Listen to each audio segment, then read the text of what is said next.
never guess the places that I've been. You never guess the places that I've been. 'Cause everything is like a dream, yeah, but only in that dream that I live in. I'm never gonna let the day begin. Never gonna let the day begin. 'Cause everything is like a dream, yeah, but only in that dream that I live in. Oh, don't wake me up before you go, and I'll just make this bed my home. Oh, darling, please just let me sleep. Give me my dreams.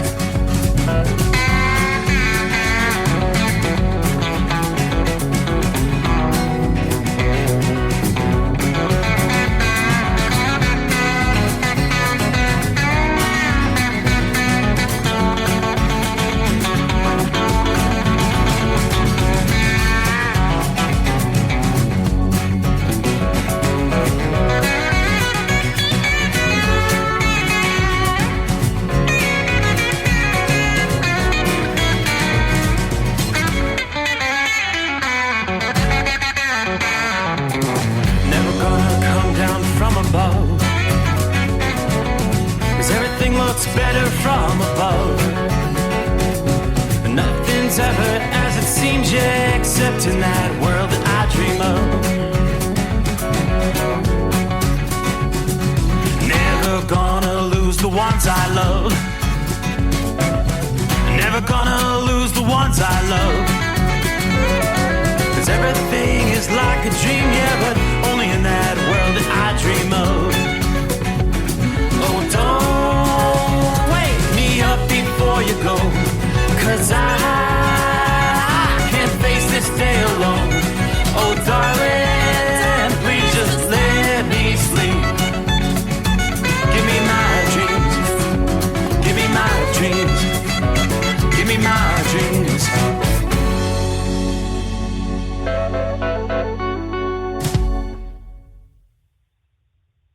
From Feature Story News in Washington, I'm Nick Harper. FBI Director Christopher Wray says he will resign before President-elect Donald Trump takes office.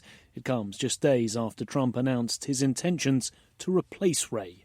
FSN's Kate Fisher reports from Washington. In an interview over the weekend, Trump said he was very unhappy with the things that Wray had done. Under Wray's tenure, the FBI's investigated Trump, including assisting in a federal probe into his handling of classified documents. In a Truth Social post, Trump said that Wray's resignation is, quote, a great day for America. In announcing that he would step down, Christopher Wray said he believed it would be the best way to avoid dragging the Bureau deeper into the fray. Trump says he wants to appoint Kash Patel as his replacement. He's a longtime loyalist who's called for dramatically limiting the FBI's authority. The man accused of trying to assassinate Donald Trump on his Florida golf course is looking to delay his trial until December 2025. His lawyers say Ryan Ruth is considering an insanity defence.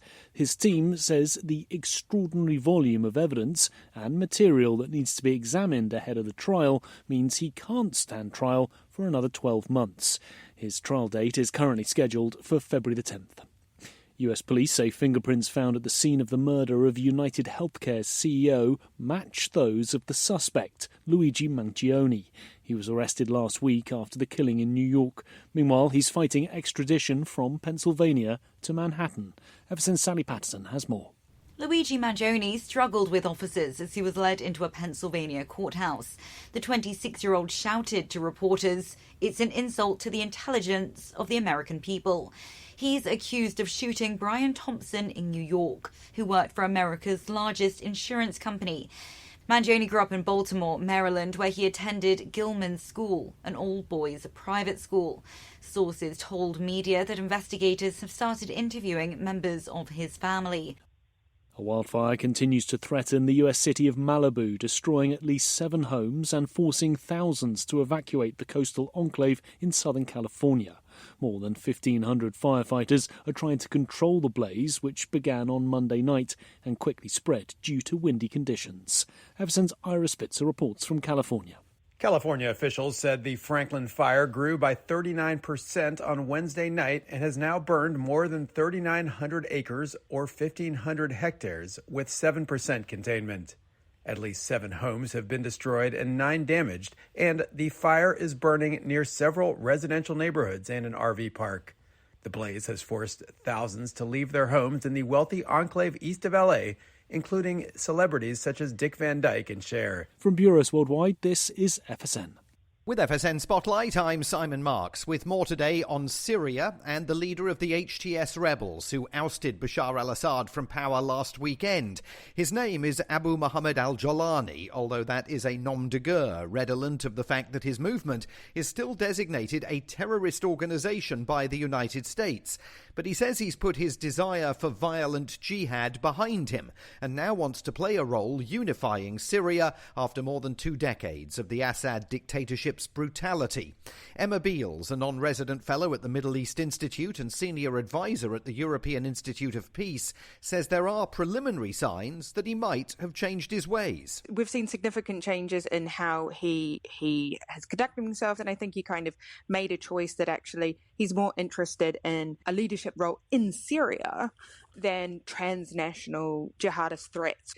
If he takes over an enormous amount of power, and that's still to be seen, would he rule in a way that the majority of Syrians who rose up against the government and have gone through these 14 years of pain like to see? That's a separate question, and I think the answer to that is potentially no. She says it is still far from evident that al-Jolani will build a truly inclusive government in Syria or even pave the way for an electoral process there, which is why so many international observers are expressing caution about the country's future.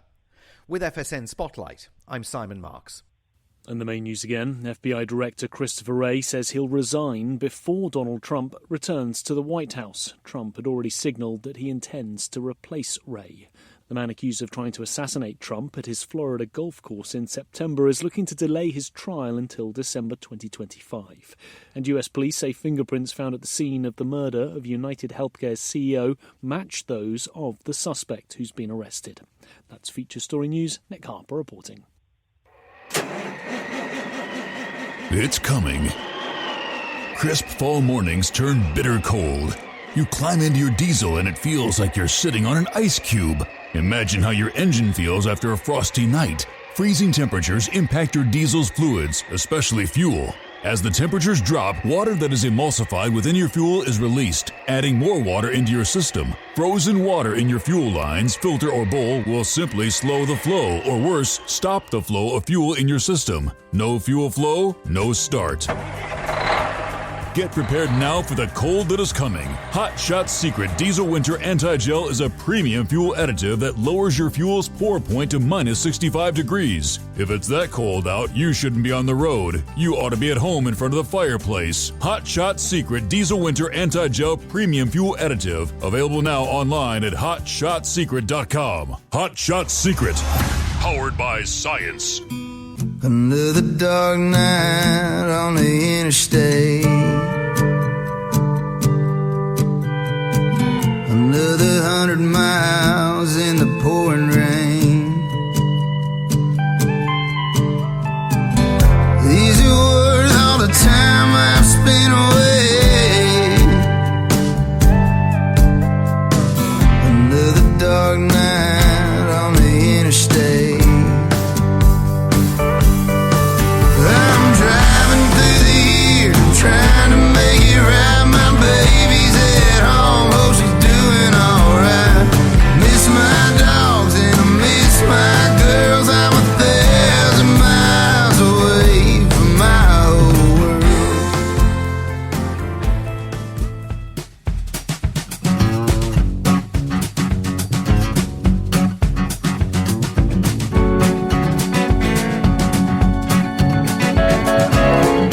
Alrighty, and that, my friends, is how we close out a hump day. Because we've crossed over the midnight hour in the Eastern time zone. So, let's get ready to roll into a Thursday. Turn the page on the calendar, 12th day of December, 12 of 24. Add them up there. So, welcome in, welcome aboard the Steve Summers Overnight Drive, live from the Hot Shot Secret Studios. Oh yeah, a chilly night outside the secret bunker. I think we're about 25 at this hour, but the winds are blowing. Feels a whole lot colder than the actual air temperature. At least the precipitation has ended for our area. Really just had a few snow showers, picked up about a half-inch of snow with that squall early in the day, Wednesday morning. Did have some slick spots out there. They are advising people in the region. We saw kind of a flash freeze this evening. So portions of southeast Indiana, much of Ohio, northeastern Tennessee, on over into central and western Pennsylvania. Advisories saying look out for slick spots. Black ice could be in the mix. Elevated surfaces in particular, bridges, overpasses. Our driveway, which was just wet before the sun went down, is now a sheet of ice. Be careful out there. For most of the country, though, it's not a bad night. Well, aside from bitterly cold temperatures, it's a tale of two coasts. Our bomb cyclone that swept torrential rains up and down the eastern seaboard throughout the day. Still tonight dropping heavy snow now over eastern portions of New York. The cold has not yet made its way into Maine. You've got heavy rains falling into Maine and southern Quebec there for our friends north of the border. This has kicked off the lake effect snow machines, though. Some of those heavy bands of lake effect snow coming into western portions of New York. Looks like most of the action is kind of north of Erie, PA, and Cleveland, Ohio at this hour. Other lake effect bands impacting Michigan, the lower peninsula, the UP. A few scattered snow showers back into portions of western Nebraska, western South Dakota, and up into portions of Montana tonight. But off the west coast, you can see our next storm, big storm, poised to come ashore. Now, everyone in between, it's about the Arctic air mass, this blast of Arctic air that's pushing cold winds, heavy lake effect snow that's burying some towns in several feet of fresh snow. Yeah, the good news for millions who mind the cold, must travel or are struggling to pay their heating bills, is these frigid conditions are not going to lock in, nor will the lake effect snow persist for an extended period of time this time around. But the actual temperatures, air temperatures, plunging below zero. Wind chills hovering in the 20 to 40 below range on Wednesday morning in portions of the Dakotas in Minnesota. Yeah, the magnitude of this frigid air loses a bit of its potency as it makes its way over the bare ground in the Midwest and over the open, relatively warm waters of the Great Lakes. But it's still going to pack a bit of a sting as far to the south as the Ohio and Tennessee valleys, and as far to the east as the Appalachians and the Atlantic coast from now to Friday. After temperatures plunge into the single digits this Thursday morning, high temperatures only in the teens for Chicago. Later Thursday afternoon, bundle up. Further to the east, Pittsburgh, actual temperatures bouncing around in the 20s, wind chills into the teens and single digits. On over to New York City, highs Thursday, maybe near 40, but the winds will make it feel like you're in the 20s and teens, even that far to the east. As the cold air blasts across the Great Lakes, towering clouds will organize into long streets, and snow showers will intensify, organizing into bands of heavy snow. Lake effect will follow this quick burst of snow, from the Ohio Valley and the Appalachians that were at the tail end of the bomb cyclone this past day.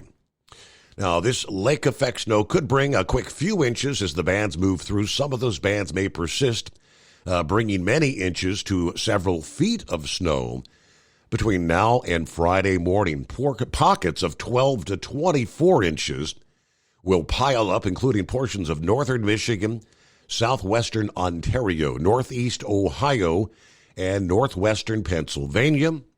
There will be places in western and northern New York, 24 to 36 inches, max maybe approaching 40 inches. Erie, Pennsylvania, you're actually off to the snowiest start to winter since records began. Close to 42 inches of snow was already recorded at Erie International Airport. Looks like another foot seems to be on the way between now and Friday afternoon. With heavier snow just across the New York border to the north, the town of Dunkirk, New York, has picked up a whopping 61 inches of snow prior to December 11, this past day. As of December 9, the town of Erie has recorded the most snow since record-keeping began there. Now, within any of the persistent lake effect snow bands, traffic on the highways may stall.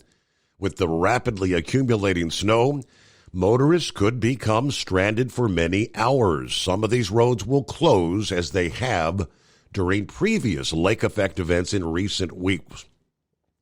But this plunge of Arctic air is going to pivot eastward. Then off the Atlantic coast as we head into the weekend, temperatures begin to rebound in parts of the Midwest as early as Friday, then the east on Saturday. Warm up over parts of the north-central U.S. may hit a snag as a storm from the Pacific rolls across the plain, bringing a zone of ice from Friday evening to Saturday. We'll give you more on that. Yeah, the least favorite driving conditions, ice. Gusty winds may follow that storm as it moves along, but the air behind it is of Pacific origin rather than Arctic. So the jet stream which guides those storms and will set up in a west to east fashion, that should prevent Arctic air from being able to lunge in. Following the conclusion of the Arctic blast here to end the week, relatively mild conditions look to be in store up to about Christmas time for much of the central and eastern USA.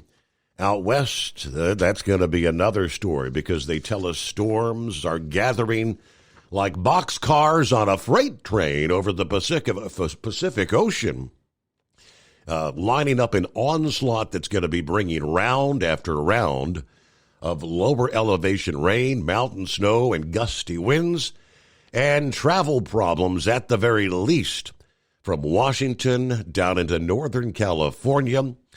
At least one of these storms may undergo bombogenesis, rapid intensification. We'll break down what we anticipate for the West Coast coming up in a bit here. Around the country as we kick things off a new day, it's 844-844-3388. Hello to Marianne, kicking off this Thursday morning. Country Bumpkin checking in from a snowy Waterford, Michigan tonight. Be safe, overnight drive family. Hello to Pappy, saddle up nocturnal listeners. It is that time, the midnight hour. Somewhere deep beneath the earth crust is the hotshot secret hidden bunker. Steve's throwing the breakers, raising the FR3 antenna. The stick shit eliminator power mic is on. 26 degrees.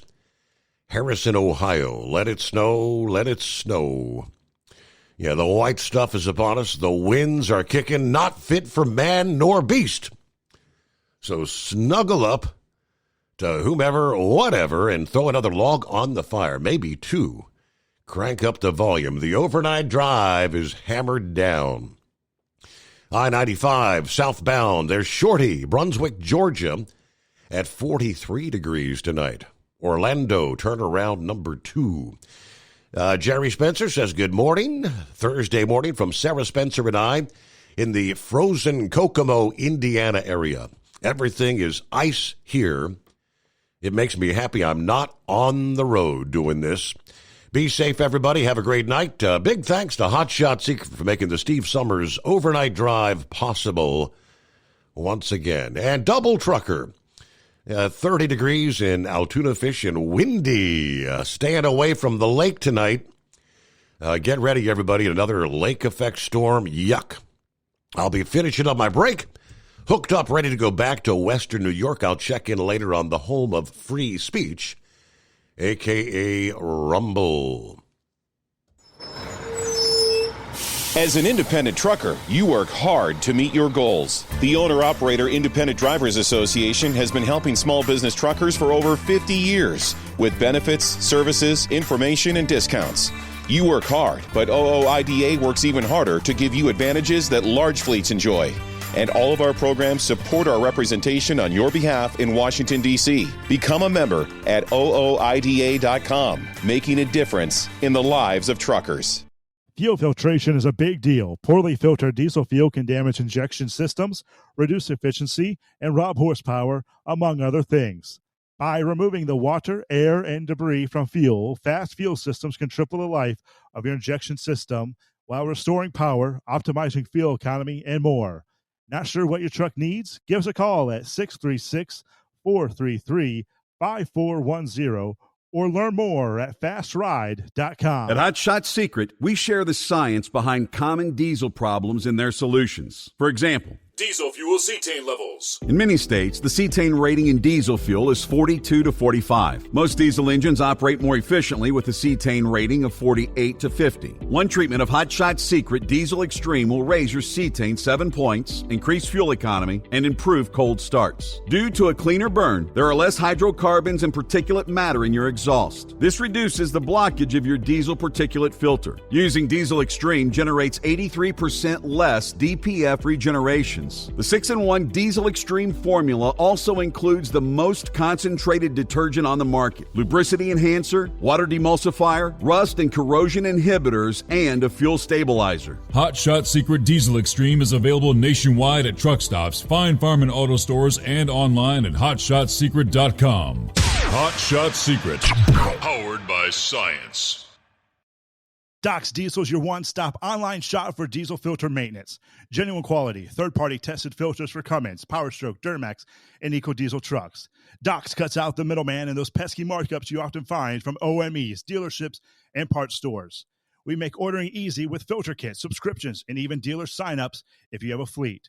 Purchase your filters at www.docsdiesel.com and receive 10% off when you use code SUMMERS10. Doc's Diesel, your one-stop shop for diesel maintenance. And now, back to the Steve Summers Overnight Drive, live from the Hot Shot Secret Studios. I got those phone lines open at 844-844-3388. Yeah, lots to cover as we roll into a new day. Plenty of industry headlines. Looks like there are several electronic logging devices that have been put on the banned list by the FMCSA. Here we go again. I believe it was 4 they added to that list this past day. Now, looking at the screen here, I believe Helen is on the line. Is that correct? Helen, good morning. Hello. I'm so honored to be here. Well, great to have you with us. How the heck are you? I'm doing fine, but some weird things have been going on, especially since the passing of my husband last year. I really got into looking at some stuff, and it's kind of freaking me out a little bit. What kind of stuff? So, basically, what I was looking at is, okay, this is going to sound crazy, and none of the ladies at Bingo believe me, but I do believe that the Earth is flat. Oh, yeah? You're a flat earther. I am a flat earther more than my mama, rest her soul, was a Christian. I know there's a lot of folks like you out there, Helen, but no, I don't buy it. We've got too much evidence that the earth is round. No, listen. I believe in it because if you look around us, it's flat. Yeah. That is not at a curve at all. And let me tell you, okay, I have been wearing this little hat. It's a tinfoil hat, and I made it so that the aliens don't probe me. Ever since the passing of my husband, I've been going through different cycles, all that. And ever since I began to believe this, I have seen strange things in the sky, things that don't look like planes, don't look like anything, and it's always at night. And the other night, I was out putting bird feed in my bird feeder, I was doing it, and I forgot to wear it because I was like, I'm just going to be out for a little while. And then this figure starts walking towards me real slow-like, and it was really scary. Yeah. And I didn't know what to do, so I quickly ran in the house. I prayed to the Father, Son, and Holy Spirit. I said my Hail Marys. I locked the door, and I put that hat on, and I have not taken it off since. And all the ladies at bingo, they give me these weird looks, and some of them have even stopped talking to me. But I just don't know. Wow. It's scaring me. Flat Earth, UFOs, tinfoil hat. Were you supposed to be calling George Norrie, maybe? East of the Rockies. Cue the Twilight Zone. I thought maybe she was seeing some of the drone activity there in the Northeast, but, well, Helen, thank you so much for checking in. I wish you well. You flat earther. There you go. That's a way to kick off a wacky Thursday. 844-844-3388. On a more serious note, when it comes to the drones, the plot continues to thicken with each passing day. And Representative Jeff Van Drew, I don't know a whole lot about this guy. Is he a little on the conspiracy theory side? I don't think so. But he was speaking on Fox News this past day. And here's what he had to say. He says the drones that are being sighted over his state, he's a representative there in New Jersey. He says they are a clear and present danger to the country, specifically to President-elect Donald Trump. We know the numerous sightings over the past month, including over 50 drones moving inland from the ocean this past weekend.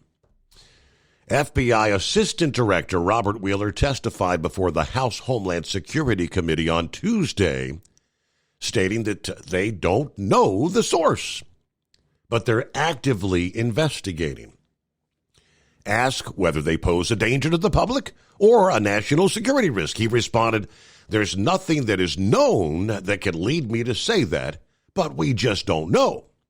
That's the concerning part. Now, again, Van Drew told Fox News this past day, he says, quote, "From very high sources, very qualified sources, very responsible sources, I'm going to tell you the real deal." He went on to say Iran launched a mothership probably about a month ago that contains these drones. That mothership is off the east coast of the U.S. They've launched drones. And I do not say this lightly. Now, we know that there was a probability it could have been our own government. We know it's not our government because they would have let us know. I don't know about that. We've got to bring them down, as he put it. We need to shoot them down. Now, he acknowledged it could be another entity besides Iran that's responsible for the large drones, but he doubted any private group could be behind this undertaking, given the technology involved. He emphasized, "I'm not just trying to make news by going on the air with this. I'm telling you the straight deal from very high-positioned individuals." It was Harris Faulkner he was speaking with on Fox News, expressed a bit of alarm that at least some of the drones are reportedly the size of an SUV, making them a potential threat to those on the ground if they were to be shot down. Now, she also noted the drones are flying in the area of Trump's Bedminster, New Jersey home. Right now, according to Van Drew, they're probably extracting information. This is a clear and present danger to the United States and our president-elect. It's a serious business. Now, the question came up later in the day. Defense Department Deputy Press Secretary Sabrina Singh, when asked about his comments later in the day, said, "At this time, we have no evidence that these activities are coming from a foreign entity or the work of an adversary. At no point are our military installations threatened when this activity was occurring." Now, regarding Van Drew's assertion of the Iranian mothership being the source, she said, quote, there is not any truth to that. There is no Iranian ship off the coast of the United States, and there's no so-called mothership launching drones toward the United States. So the Pentagon denies. Who do you believe? I don't know. But the plot thickens. All right, 844-844-3388. I think we're off to an interesting start. The Steve Summers Overnight Drive. From Feature Story News, I'm Rebecca Bunden in Mumbai. South Korean President Yoon Suk-yeol has defended his surprise move to declare martial law last week, saying he did it to prevent the collapse of democracy, and suggests that he won't step down. In a televised address on Thursday, he said he will fight to the end, amid growing calls for him to resign or be impeached. South Korea's ruling party has thrown its support behind efforts to impeach the president. Police say that healthcare CEO killing suspect Luigi Mangioni's fingerprints match those investigators found on items near the crime scene. Mangioni is being held in the U.S. state of Pennsylvania, where he is contesting extradition to New York. The suspect's attorney told reporters he planned to plead not guilty to the charges that Mangioni faces in both states. Sally Patterson reports. Luigi Mangioni struggled with officers as he was led into a Pennsylvania courthouse. The 26-year-old shouted to reporters, "It's an insult to the intelligence of the American people." He's accused of shooting Brian Thompson in New York, who worked for America's largest insurance company. Mangioni grew up in Baltimore, Maryland, where he attended Gilman School, an all-boys private school. Sources told media that investigators have started interviewing members of his family. The suspect's lawyers say he plans to plead not guilty to all the charges. FBI Director Christopher Wray says he will resign before President-elect Donald Trump takes office. It comes just days after Trump announced his intentions to replace Wray. Kate Fisher reports from Washington. In an interview over the weekend, Trump said he was very unhappy with the things that Wray had done. Under Wray's tenure, the FBI's investigated Trump, including assisting in a federal probe into his handling of classified documents. In a Truth Social post, Trump said that Wray's resignation is, quote, a great day for America. In announcing that he would step down, Christopher Wray said he believed it would be the best way to avoid dragging the Bureau deeper into the fray. Trump says he wants to appoint Kash Patel as his replacement. He's a longtime loyalist who's called for dramatically limiting the FBI's authority. Kate Fisher, Washington. The United Nations General Assembly has overwhelmingly voted in favour of a ceasefire in Gaza. While this vote is not legally binding, it's a strong political signal. The United States has once again voted against a ceasefire. Jody Jacobs has more from the United Nations in New York. 158 countries at the General Assembly voted for the ceasefire. 13 countries abstained and 9 voted against the ceasefire resolution. These included the United States and Israel. The US says the document risks sending a dangerous message to Hamas that there's no need to negotiate or release the hostages. From bureaus worldwide, this is FSN. Increase fuel economy up to 7.9% with Hot Shot Secret Gasoline Extreme. The solution to maximize your engine's performance and fuel economy. Whether you're driving a sports car or a daily commuter, Gasoline Extreme is specially formulated with PEA to deep clean. Don't settle for an average driving experience. Upgrade to Hot Shot Secret Gasoline Extreme and go further on each tank. Order now on Amazon or HotShotSecret.com. Hot Shot Secret. Powered by science. At Hot Shot Secret, we share the science behind common diesel problems. For example, Ultra-low sulfur fuels. fuel has two purposes, combustion and lubrication. Ultra-low sulfur fuels have diminished the fuel's ability to lubricate. Hot Shot Secret Everyday Diesel Treatment with LX4 restores lubricity, protects your engine, and optimizes performance. Everyday diesel treatment is available at truck stops, Tractor Supply, O'Reilly's Auto Parts, and online at HotShotSecret.com. Hot Shot Secret. Powered by science. Building relationships with their team drivers and customers still matter at IBI Security Transport. Since 1966, IBI and its team of drivers have been leaders and innovators in providing white glove service to its exclusive client base for transporting high-value freight safely and securely. Much of the IBI staff have driven trucks, so they understand both the customers' and drivers' needs.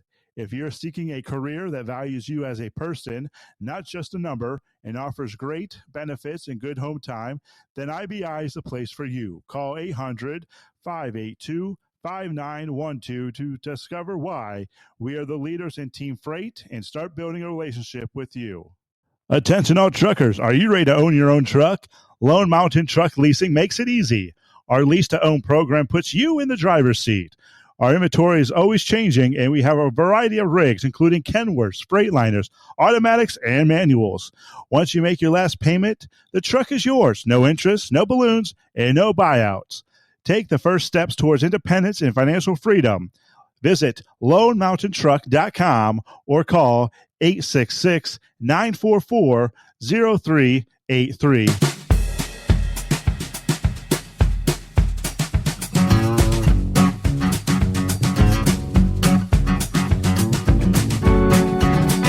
Who else checking in here? There's the Dipsy Driver. Good morning, Steve. The best informed audience out there. A windy 20 degrees. Feels like 0 here in mid-Michigan. Just wanted to say hello to all the friends I've made on your show. Haven't been able to listen live lately, but I do catch on the replays later in the day. I was listening to Tuesday morning show. I listened to the Sundance. Then our good friend from down under, Sylvester, called in and couldn't remember his handle. They called him Sunspots. I couldn't stop laughing.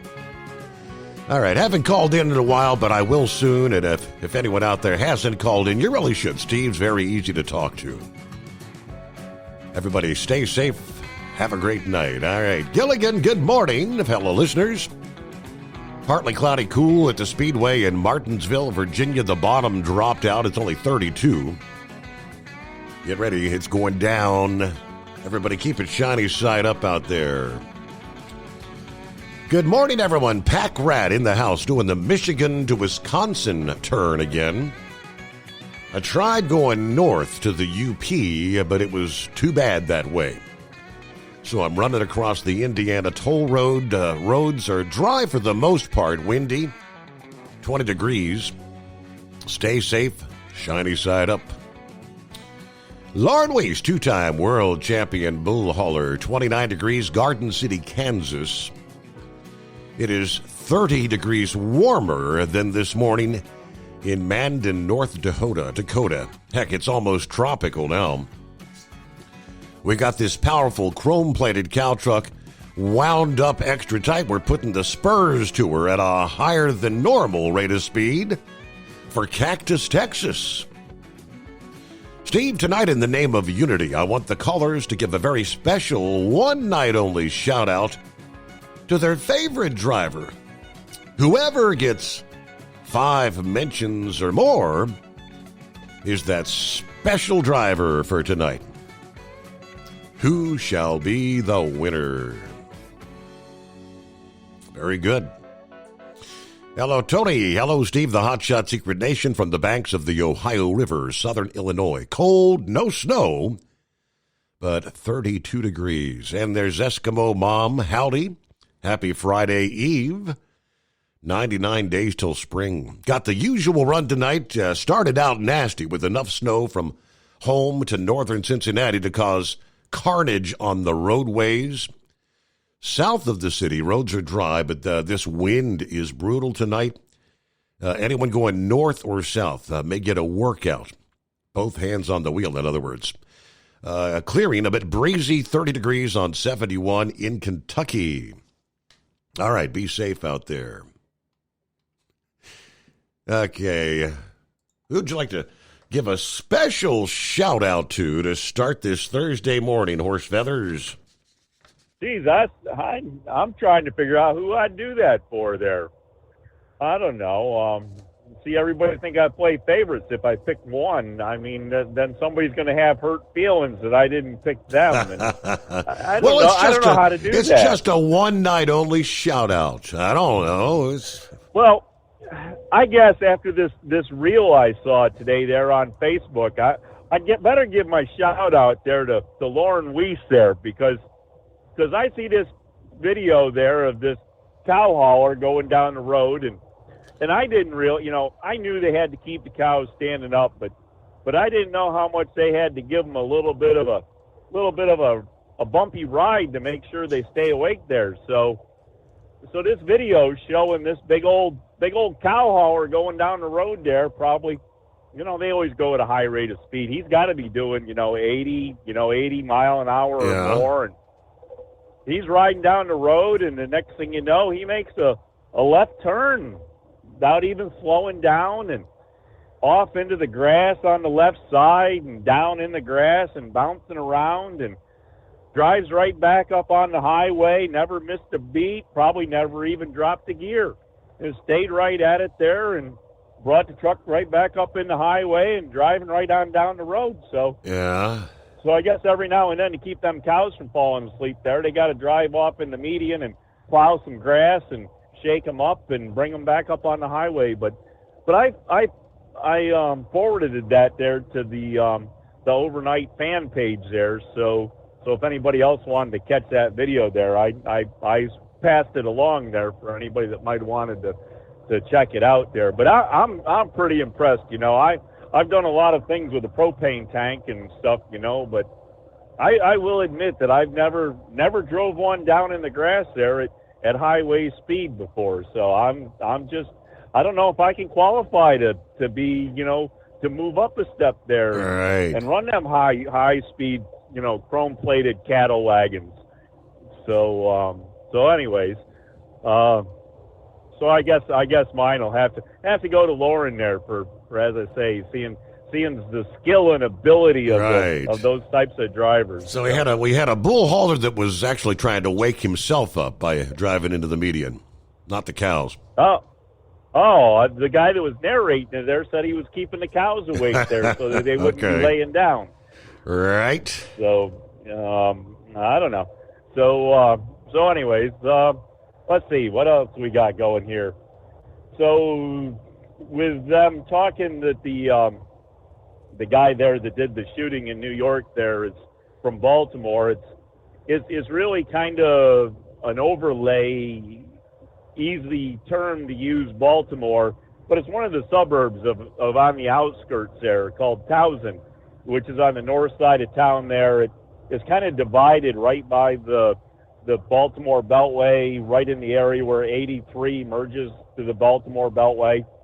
So that's kind of the area he's from, and then I heard he was from the Gilman Boys School there, so he had a private education before he went on to higher education there at the Ivy League school. So anyways, that's pretty well-to-do person there. So anyways, I don't know what else we got. Not a whole lot there. The monsoon has come to an end, and we were in the 40s most of the afternoon, and now dropped back to about 36. We had wind there earlier. I was eating my supper there. I called and checked on the Bay Bridge, and they said they had wind restrictions, had wind speeds between 40 and 49 miles an hour. So that meant no empty trailers, no empty house trailers and all that. And by 11 o'clock there, when I crossed the bridge, 2,300 hours last night for the other people that do that style time, they'd actually lifted all the restrictions and drove right across the bridge wide open, normal traffic, normal flows. So, anyway, so apparently the winds apparently aren't quite so bad over here going, mainland Maryland and the Eastern Shore. But as I say, roads are all dry. We got 36 degrees right now. I'm actually down around, what do they call this place? I think they call it Manassas. Have you ever heard of Manassas? I have, Virginia, yes. Your Honor? Yeah. So we got 36 degrees in Manassas, Virginia here, and so we're cruising along here. We got a little ways to go, and we're going to go find a tank to dump some gas in. But other than that, I guess that's about what we got going for you there. So I was debating when I had to make the decision there. I was almost thinking about throwing it out there to the Sundunks, but as I say, after the video, my vote there goes to Lauren Weiss there. So we'll let it go with that, Your Honor, and we'll see who can get all the extra votes tonight there. How about it? That'll work for me. All right. Thanks for checking in. Safe travels. Stay warm, because it's a cool night. Wasn't there a song about that? Let me see real quick. Let me throw out the industry headline. This past day, the FMCSA removing 4 electronic logging devices, or ELDs, from their list of approved devices. It's becoming all too common. Effective this past day, the following ELDs have been removed from the approved devices list.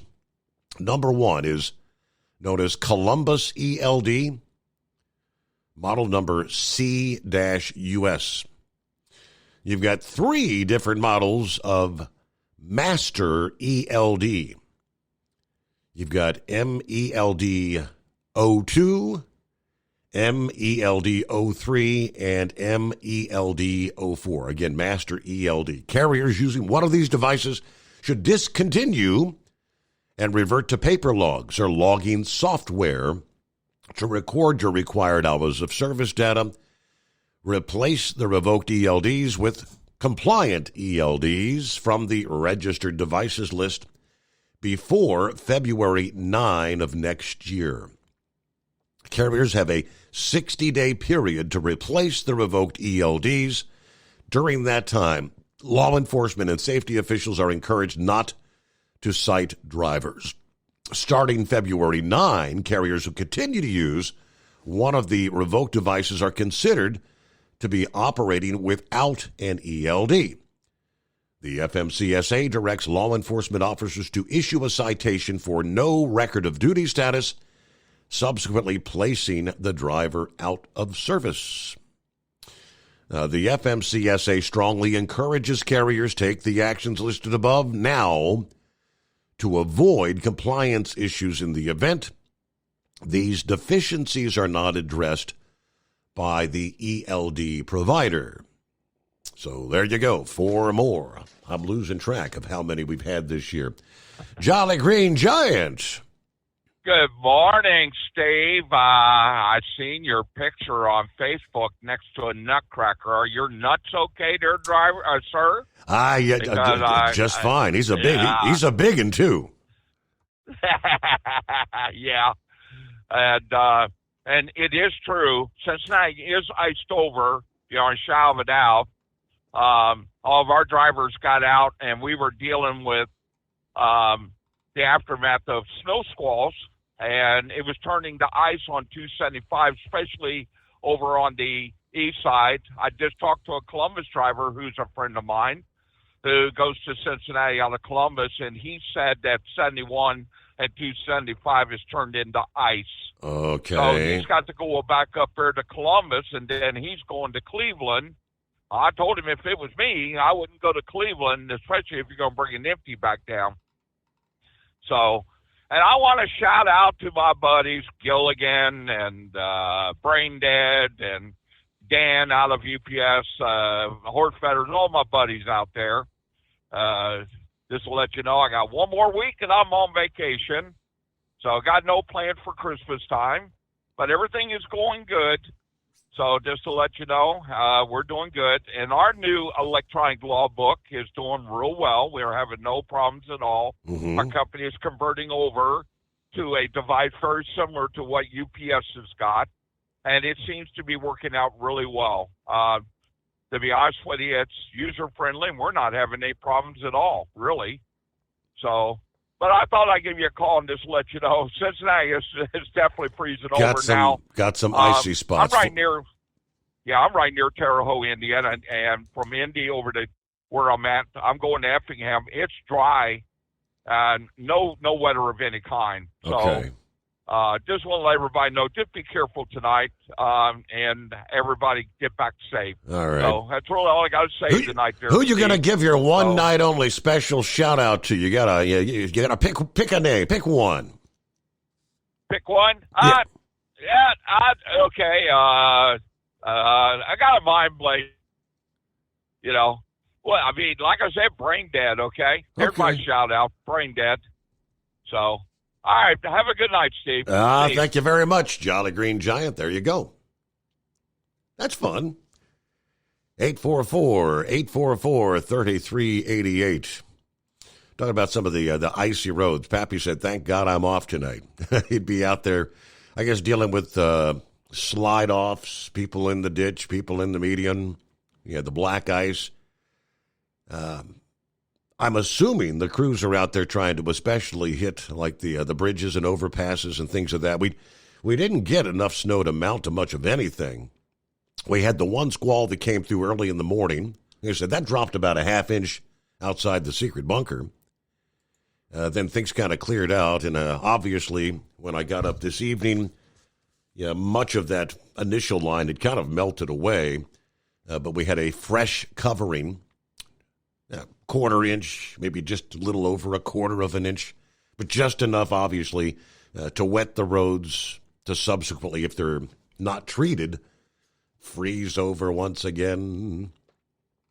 844-844-3388. At Hot Shot Secret, we share the science behind common diesel problems. For example, excessive black smoke. Excessive black smoke has two causes: carbon buildup and internal diesel injector deposits, also known as IDIDs. Hot Shot Secret Diesel Extreme has the highest concentration of active ingredients allowed by law and will safely remove all types of injector deposits, including IDIDs and carbon buildup, to eliminate black smoke. Hot Shot Secret Diesel Extreme is available nationwide at truck stops, Fine Farm and auto stores, and online at hotshotsecret.com. Increase fuel economy up to 7.9% with Hot Shot Secret Gasoline Extreme, the solution to maximize your engine's performance and fuel economy. Whether you're driving a sports car or a daily commuter, Gasoline Extreme is specially formulated with PEA to deep clean. Don't settle for an average driving experience. Upgrade to Hot Shot Secret Gasoline Extreme and go further on each tank. Order now on Amazon or hotshotsecret.com. Hot Shot Secret, powered by science. Hey, Kenworth owners, is your AC and heating performing poorly with little airflow in the cab? Soaring Eagle HD Truck Parts is here to solve your worries. Offering aftermarket replacement HVAC boxes and stainless steel with high output blowers receiving 50 to 100% better airflow, guaranteed. Not only that, but they also manufacture many other aluminum and stainless steel storage accessories. Check out their website at www.soaringeaglehd.com or call toll-free 1-833-455-2473. Serving you yesterday, today, and for the future. Keep your gas-powered engines running like new? Stable's proprietary formulas are proven by third-party testing to outperform the competition in keeping fuel fresh, preventing corrosion, and cleaning the entire fuel system. With Stable, you can have confidence you are doing the right thing for your engine's long-term health. Just pour into your gas can or fuel tank, then top off with fresh fuel. At every fill-up or when you store, start with Stable. Available where fuel additives are sold.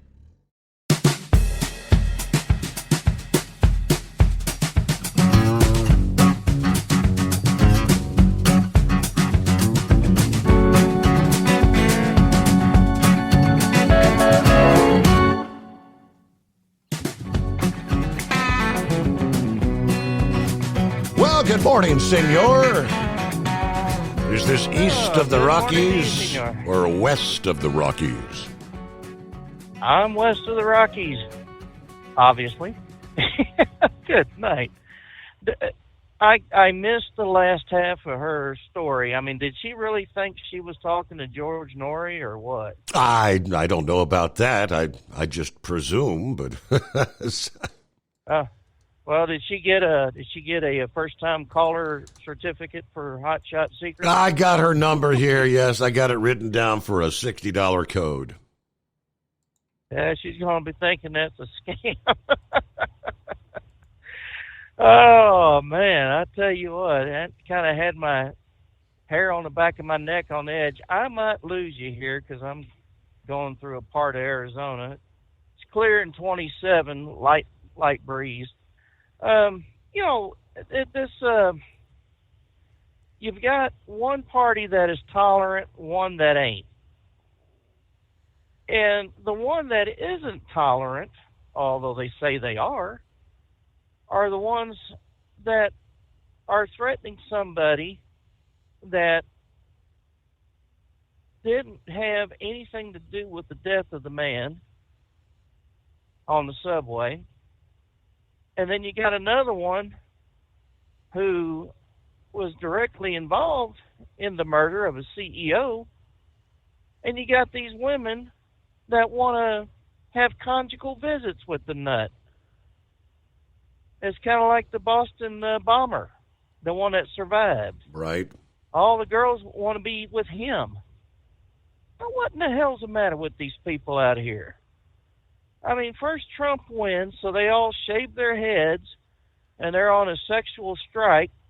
And, some of them are even getting fixed. Neutered, I guess. Fixed. Yeah, fixed.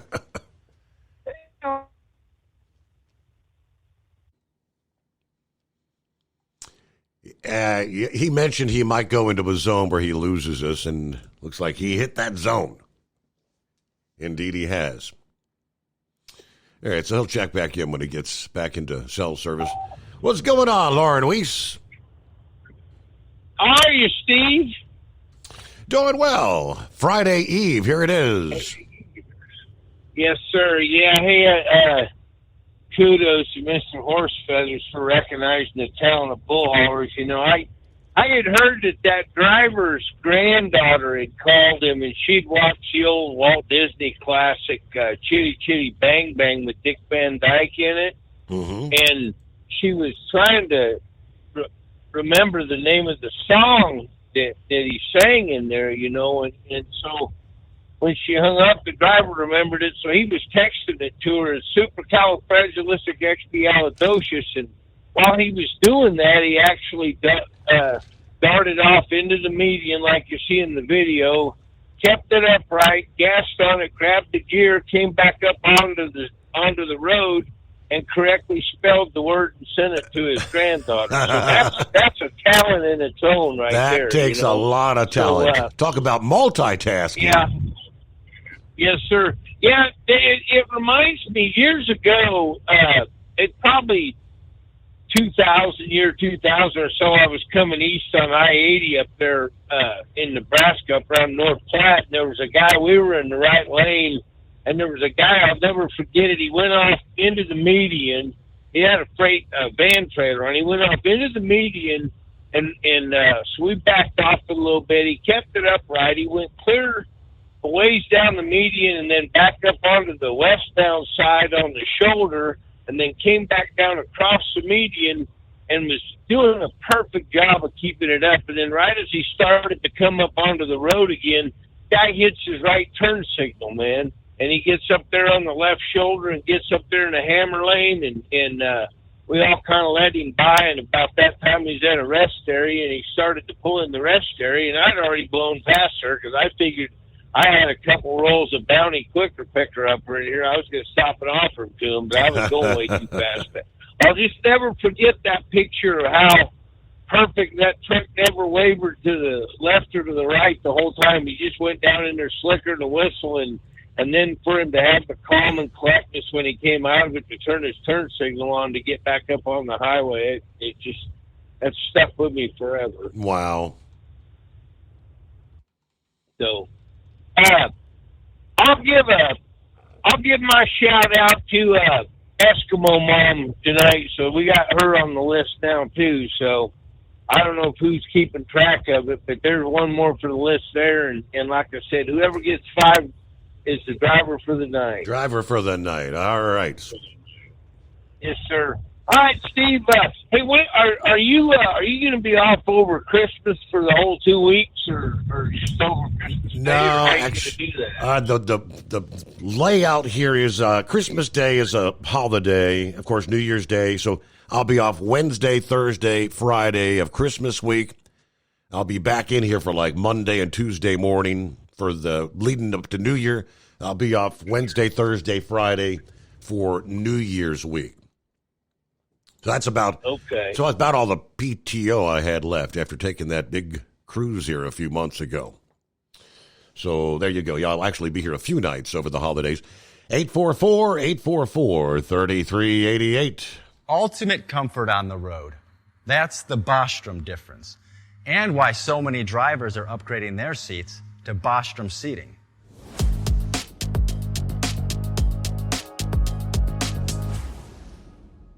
With roots dating back to 1935, we know seating.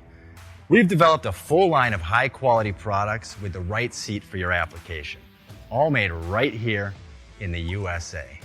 From our top-of-the-line Wide Ride Plus Certa for the long-haul driver to our entry-level Baja series for the vocational driver, we provide you with the comfort you deserve at the price point you're looking for. We know you're busy. You don't have time to search every distributor and dealership for the right seat, only to find the one you want won't fit in your truck. That's why we created BostromSeating.com. It's a complete seating solution. You can build the perfect seat with the features and options you desire, and we'll help you be certain it'll fit in your cab. Once you've built the perfect seat and have the part number in hand, you can shop pricing and availability. Our Where to Buy feature allows you to pick up a seat right where you are or anywhere along the road you'll be traveling. When you install a Bostrom seat, you become part of the Bostrom family. A family that includes other drivers who recognize this is more than work.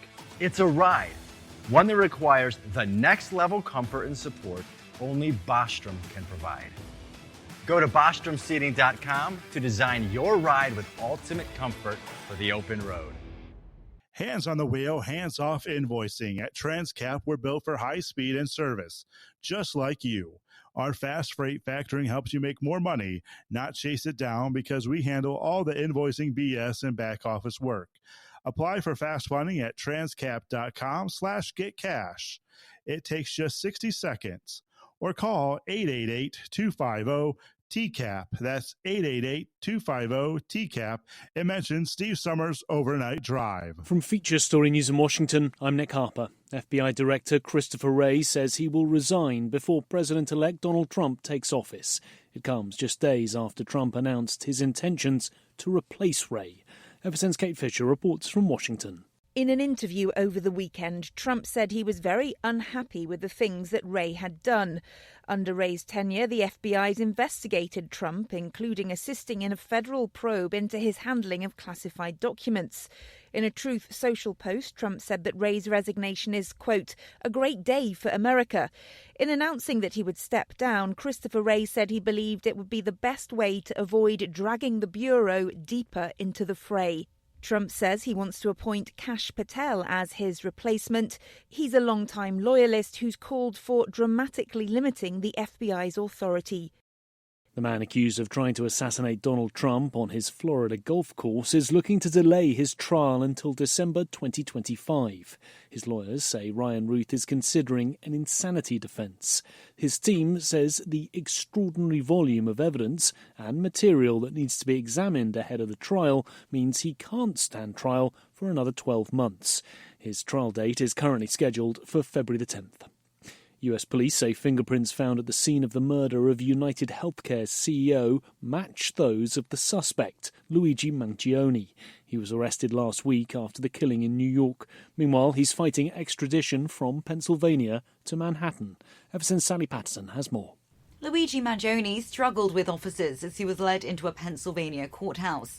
The 26-year-old shouted to reporters, "It's an insult to the intelligence of the American people."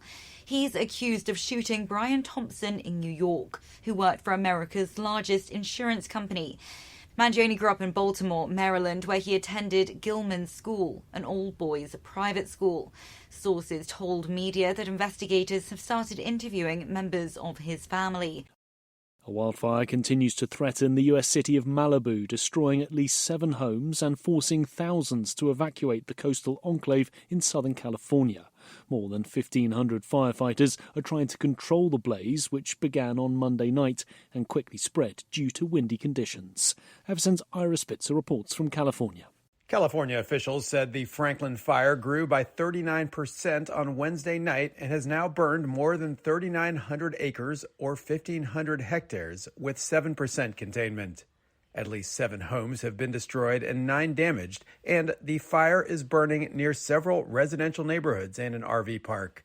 The blaze has forced thousands to leave their homes in the wealthy enclave east of L.A., including celebrities such as Dick Van Dyke and Cher. From Bureaus Worldwide, this is FSN. With FSN Spotlight, I'm Simon Marks, with more today on Syria and the leader of the HTS rebels who ousted Bashar al-Assad from power last weekend.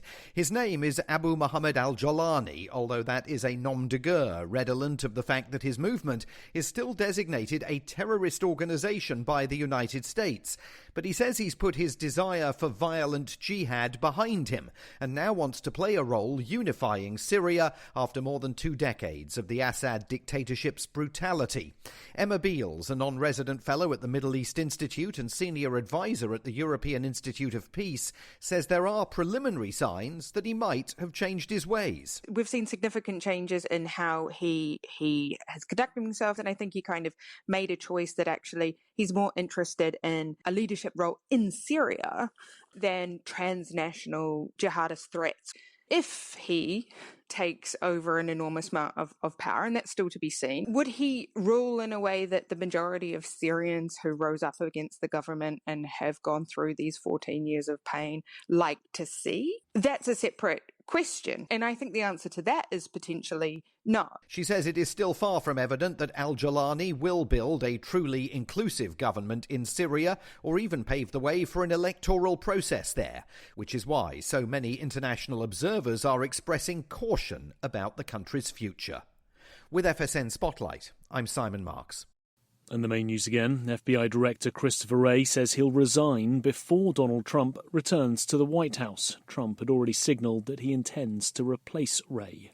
The man accused of trying to assassinate Trump at his Florida golf course in September is looking to delay his trial until December 2025. And US police say fingerprints found at the scene of the murder of United Healthcare's CEO match those of the suspect who's been arrested. That's Feature Story News. Nick Harper reporting. It's coming. Crisp fall mornings turn bitter cold. You climb into your diesel and it feels like you're sitting on an ice cube. Imagine how your engine feels after a frosty night. Freezing temperatures impact your diesel's fluids, especially fuel. As the temperatures drop, water that is emulsified within your fuel is released, adding more water into your system. Frozen water in your fuel lines, filter, or bowl will simply slow the flow, or worse, stop the flow of fuel in your system. No fuel flow, no start. Get prepared now for the cold that is coming. Hot Shot Secret Diesel Winter Anti-Gel is a premium fuel additive that lowers your fuel's pour point to minus 65 degrees. If it's that cold out, you shouldn't be on the road. You ought to be at home in front of the fireplace. Hot Shot Secret Diesel Winter Anti-Gel Premium Fuel Additive. Available now online at HotShotSecret.com. Hot Shot Secret.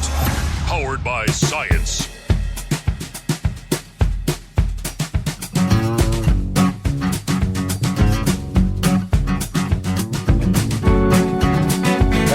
Here comes a brand new day as we work our way into the 12th day of December. Time zone to time zone.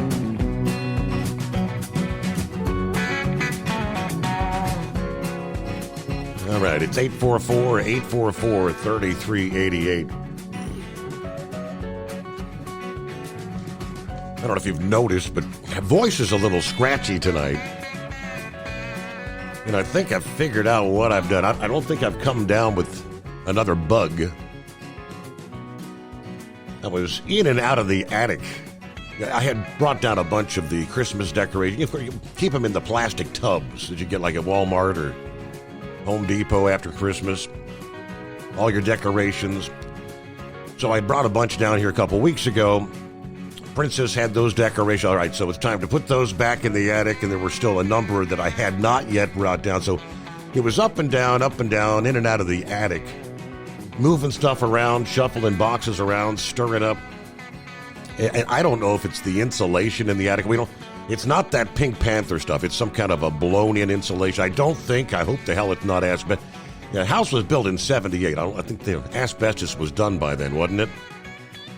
But whatever that insulation is, seems like a number of years ago I had a similar dip. But man, after put some of those decorations up, laid down for my afternoon beauty rest, man, oh man, the sinuses, nasal drip, can't get the throat cleared, killing me. Then I came across a story this evening, and I said, well, that's probably it. Headline, Christmas trees, Christmas decorations can trigger allergy fits. If you've been sneezing more than usual since you put up the Christmas tree, you may be suffering from Christmas tree syndrome. This allergic reaction. It could be a Christmas tree. It could be a decoration causing symptoms, sneezing, coughing, wheezing. Yeah. According to UCLA Health, it's not a large percentage of people.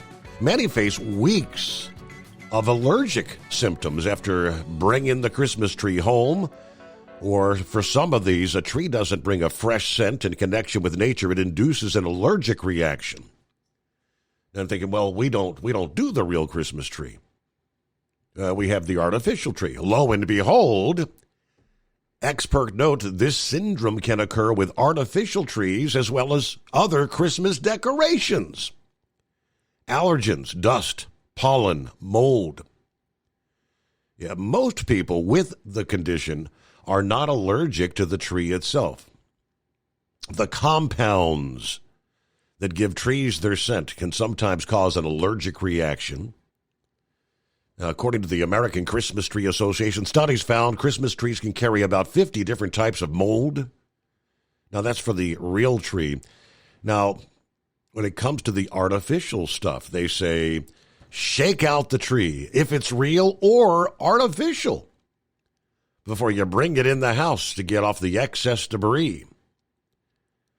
Let's see. Once you've got the tree set up, place an air purifier near it to help catch any allergens you missed.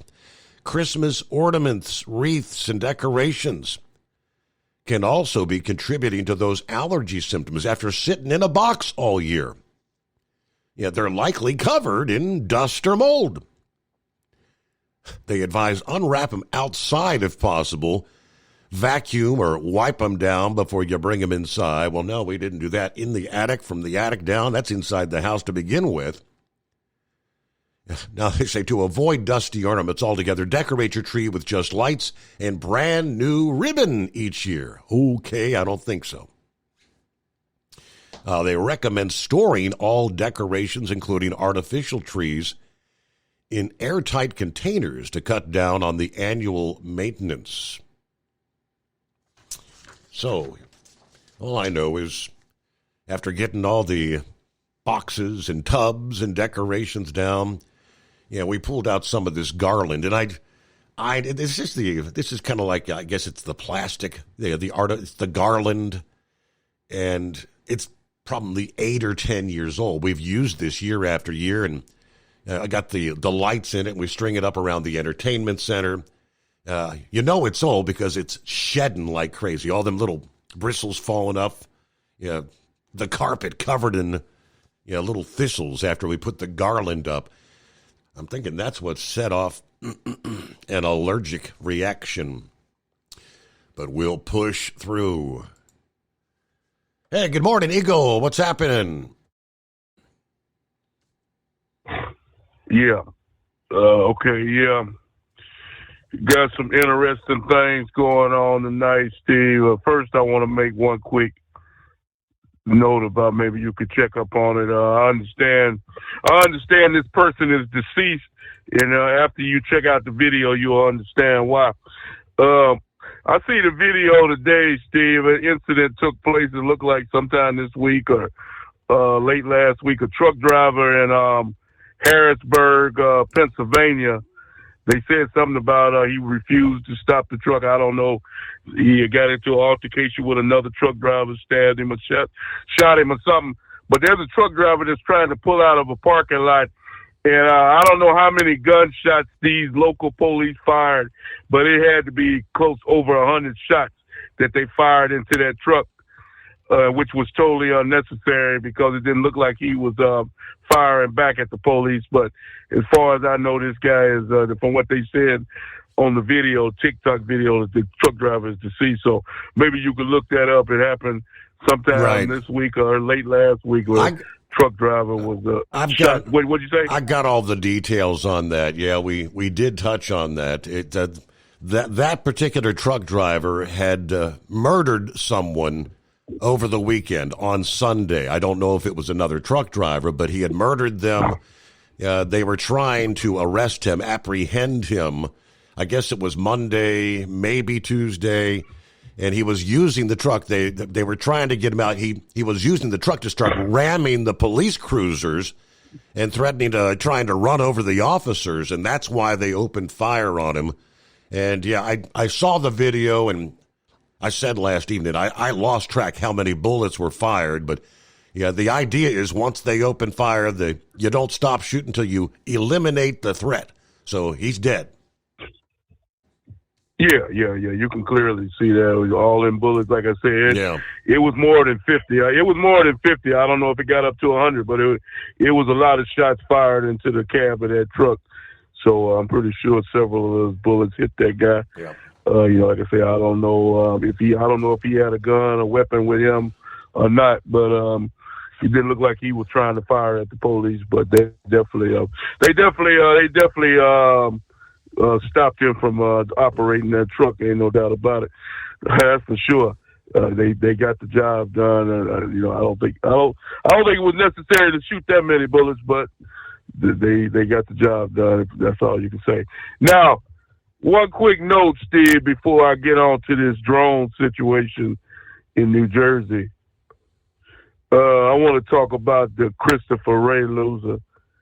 See, he did everybody a favor, Steve. He got out of the job. He knew that his days were numbered. Yeah. Once Trump got in the White House, once Trump named the guy last week, Kash Patel or whatever his name is, he knew that he was out the door. So he did everybody a favor, including himself, by saying that when Joe Biden leaves, he leaves too, and that's a good thing because Donald Trump didn't.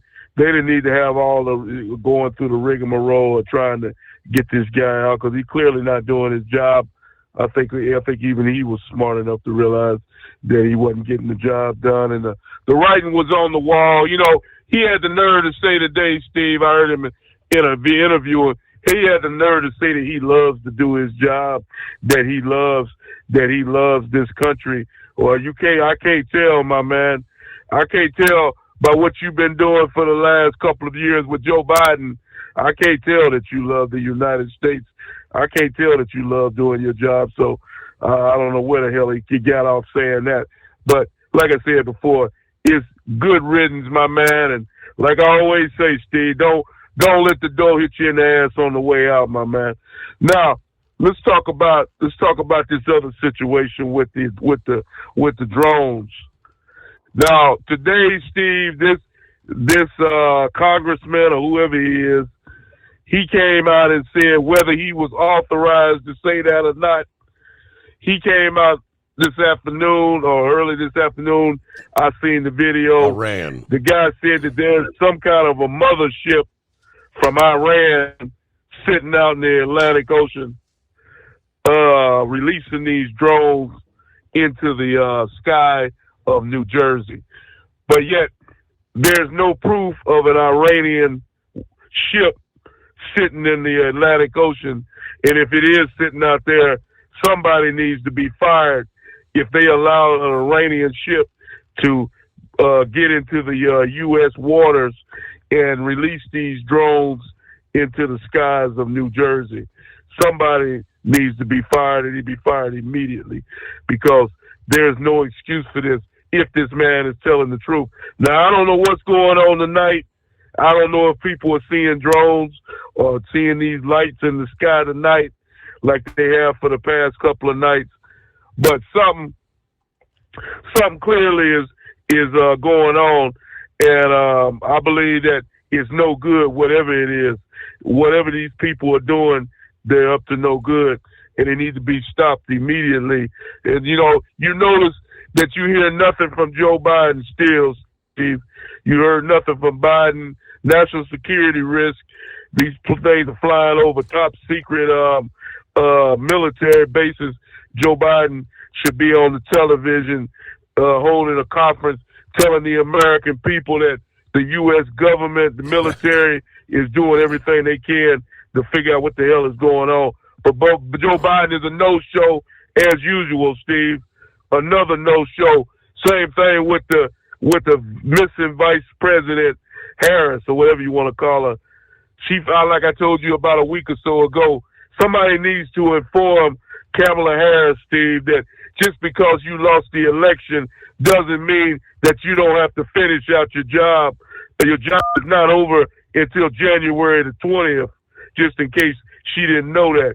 So somebody needs to take charge of the government, Steve, and get this situation under control and figure out what the hell is going on in New York and with these lights in the air, what's going on and what these things are doing, right, and what they're looking for.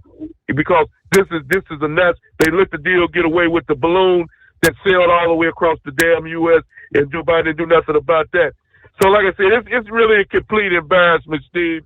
And Joe Biden, he can't get the hell out of the White House sooner than later, as far as I'm concerned, because I'm fed up with him and the whole administration. You know, they had a Pentagon meeting today, and another pack of lies coming out again.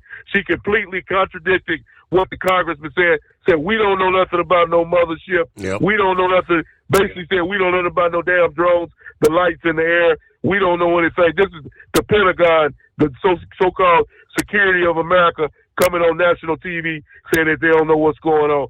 This is a complete and utter embarrassment. The United States, when Trump gets in, he needs to totally rework this whole system and get this thing under control and make America great again. Because the house cleaning's coming. Trust me there. Trust me on that there, Eagle. As we mentioned, the Pentagon said there's no evidence that the drones are from a foreign entity, dismissing the claim by Representative Jeff Van Drew. Let's see. What we've uncovered is alarming, he posted. Drones flying in from the direction of the ocean, possibly linked to a missing Iranian mothership. Pentagon says there's no truth to that. Now, the Pentagon spokesperson said drones spotted were not from the U.S. military either, and that the issue is being investigated by local law enforcement. How many weeks does it take local law enforcement, the FBI, just bring one of the damn things down? That's pretty simple. And that's what Van Drew said. They need to be shooting them down. Now, the Pentagon says they haven't shot any down because they did not pose a threat to any military installations. At the weekly press conference, Democrat leader Hakeem Jeffries was asked about the lack of information. Why are we not learning anything, especially with so much time passing? Jeffries said we need a greater degree of transparency from law enforcement authorities, and we'll make sure that happens in the days and weeks to come. So, nothing to see here. As an independent trucker, you work hard to meet your goals. The Owner-Operator Independent Drivers Association has been helping small business truckers for over 50 years with benefits, services, information, and discounts. You work hard, but OOIDA works even harder to give you advantages that large fleets enjoy. And all of our programs support our representation on your behalf in Washington, D.C. Become a member at ooida.com, making a difference in the lives of truckers. Fuel filtration is a big deal. Poorly filtered diesel fuel can damage injection systems, reduce efficiency, and rob horsepower, among other things. By removing the water, air, and debris from fuel, fast fuel systems can triple the life of your injection system while restoring power, optimizing fuel economy, and more. Not sure what your truck needs? Give us a call at 636-433-5410 or learn more at fastride.com. Hey truckers, this is Steve Darnell from the hit TV show Vegas Rat Rods. Check it out. Industrial Injection has been a leader in the diesel heavy-duty industry since 1985. Whether you are looking to keep your truck on the road, you are a hard-working farmer feeding America, an over-the-seas mariner, a miner, or a construction craftsman, Industrial Injection can help keep your heavy-duty rigs and equipment running so you can keep America thriving. Get all your turbochargers, injection pumps, injectors, and engine parts at industrialinjection.com. Industrial Injection, the place to go for all your diesel parts needs. The Overnight Drive with Steve Summers. Live from the Hot Shot Secret Studios. Call Steve now. 844-844-3388. That's 844-844-3388. All right, well, you pretty much called it. You said you'd probably lose your cell. Sure enough, you did. Welcome back, senor. Thank you very much, senor. I do appreciate you taking my call again.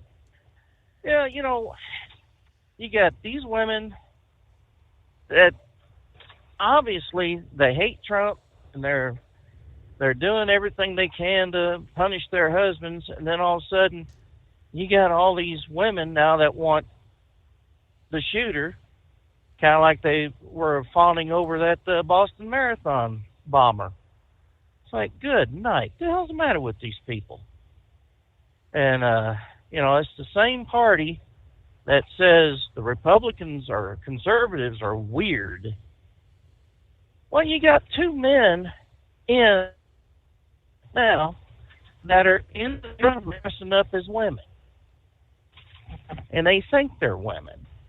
You know, and you know, when I said spay, you know, when I said neuter a while ago instead of spay, I got to thinking while I was waiting, yeah, hell, you never know.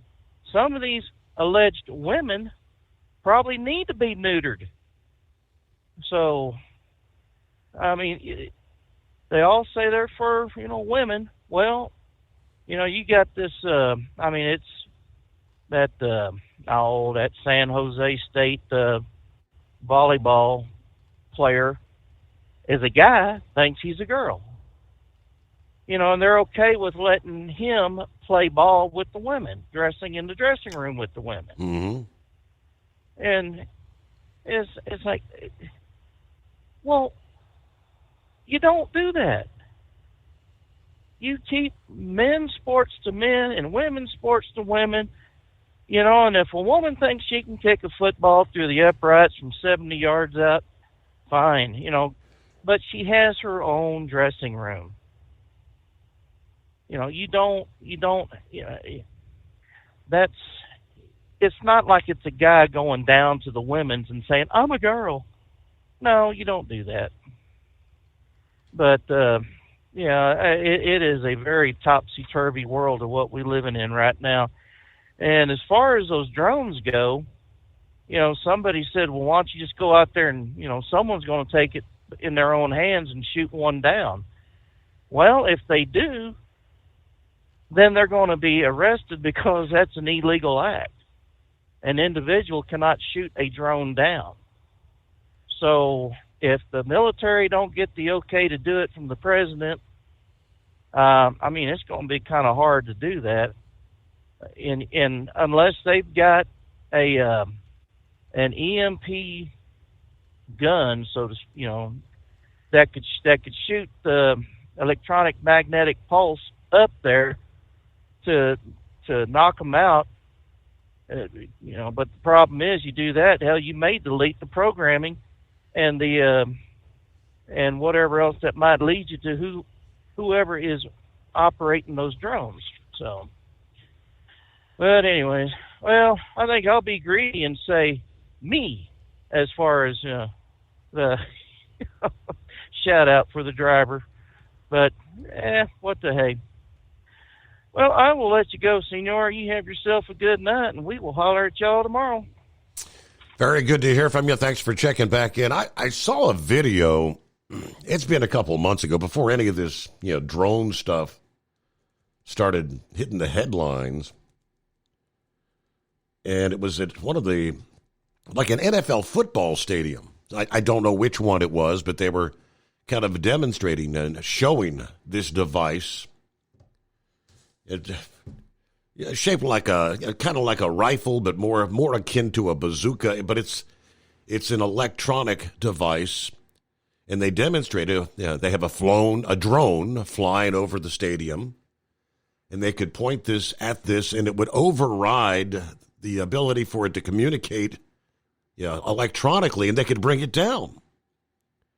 Not just drop it from the sky, but it seems like if that technology exists for professional stadiums, for major, sporting events like, Super Bowl and things of that nature, whatever it might be, why haven't they even tried something like that?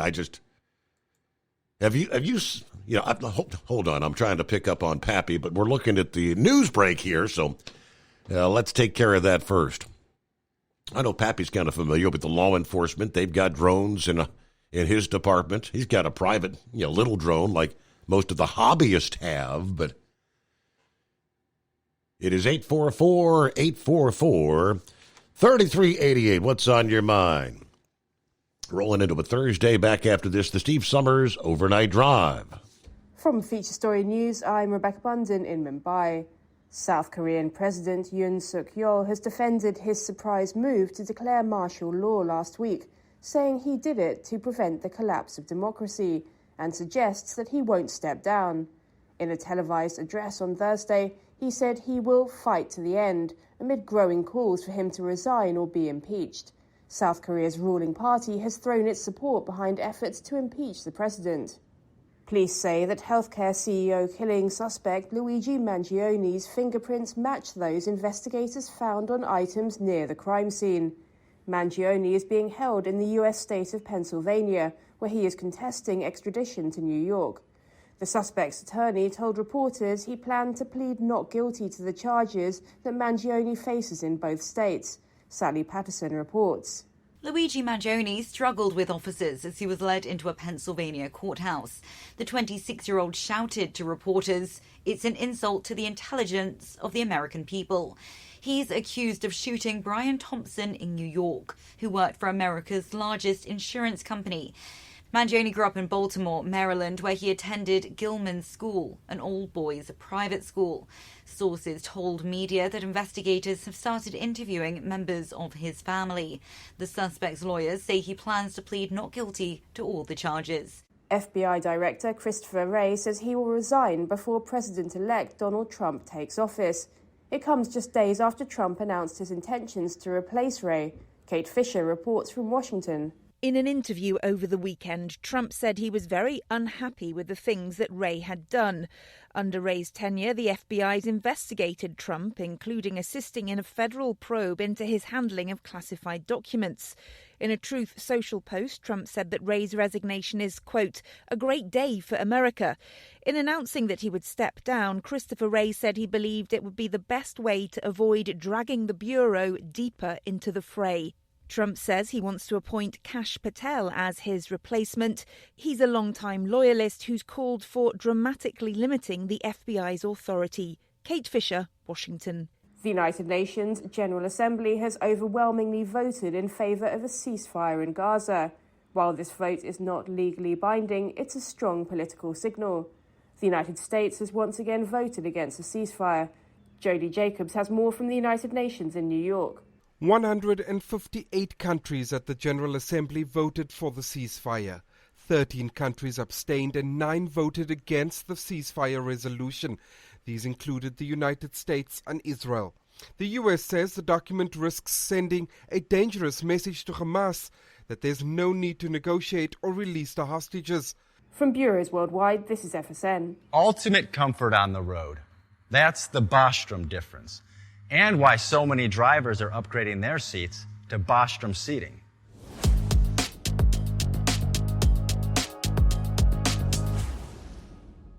With roots dating back to 1935, we know seating. We've developed a full line of high-quality products with the right seat for your application, all made right here in the USA. From our top-of-the-line Wide Ride Plus Certa for the long-haul driver to our entry-level Baja series for the vocational driver, we provide you with the comfort you deserve at the price point you're looking for. We know you're busy. You don't have time to search every distributor and dealership for the right seat, only to find the one you want won't fit in your truck. That's why we created BostromSeating.com. It's a complete seating solution. You can build the perfect seat with the features and options you desire, and we'll help you be certain it'll fit in your cab. Once you've built the perfect seat and have the part number in hand, you can shop pricing and availability. Our Where to Buy feature allows you to pick up a seat right where you are or anywhere along the road you'll be traveling. When you install a Bostrom seat, you become part of the Bostrom family. A family that includes other drivers who recognize this is more than work. It's a ride. One that requires the next level comfort and support only Bostrom can provide. Go to BostromSeating.com to design your ride with ultimate comfort for the open road. Hands on the wheel, hands off invoicing. At Transcap, we're built for high speed and service, just like you. Our fast freight factoring helps you make more money, not chase it down, because we handle all the invoicing BS and back office work. Apply for fast funding at transcap.com/getcash. It takes just 60 seconds. Or call 888-250-TCAP. That's 888-250-TCAP. And mention Steve Summers Overnight Drive.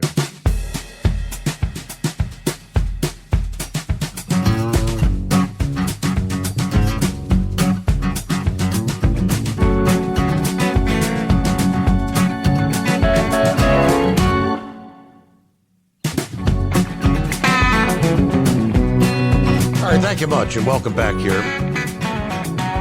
So I did a quick search during the break there. I knew I had seen that video. And with a quick Google search, one of the first things that popped up was a company known as Drone Shield. Drone Shield provides comprehensive UAS, which that's a drone, protection at commercial venues and stadiums, safeguarding against terrorists, protesters, vandals, disruptive fans. Drone Shield's solutions support event management staff and security personnel with both fixed installations and temporary deployment options, catering for short-term events where setup and pack-down timing is critical. Drone Shield integrates seamlessly into existing security systems for highly accurate detection, real-time alerts, and countermeasures for open-air sites like theme parks, sports stadiums, college campuses, office parks. Let me see here. How can CUSX help events, stadiums, and venues? I'm just pulled up the website here, and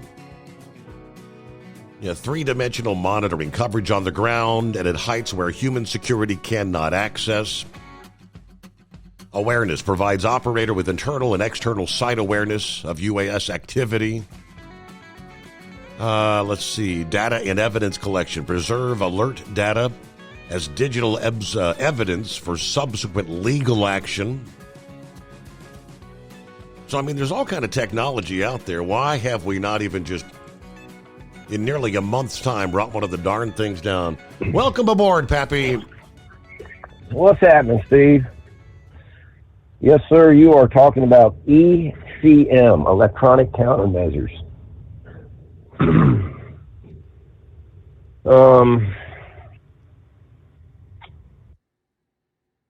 trying to think of what I can all say here about electronic countermeasures without saying too much.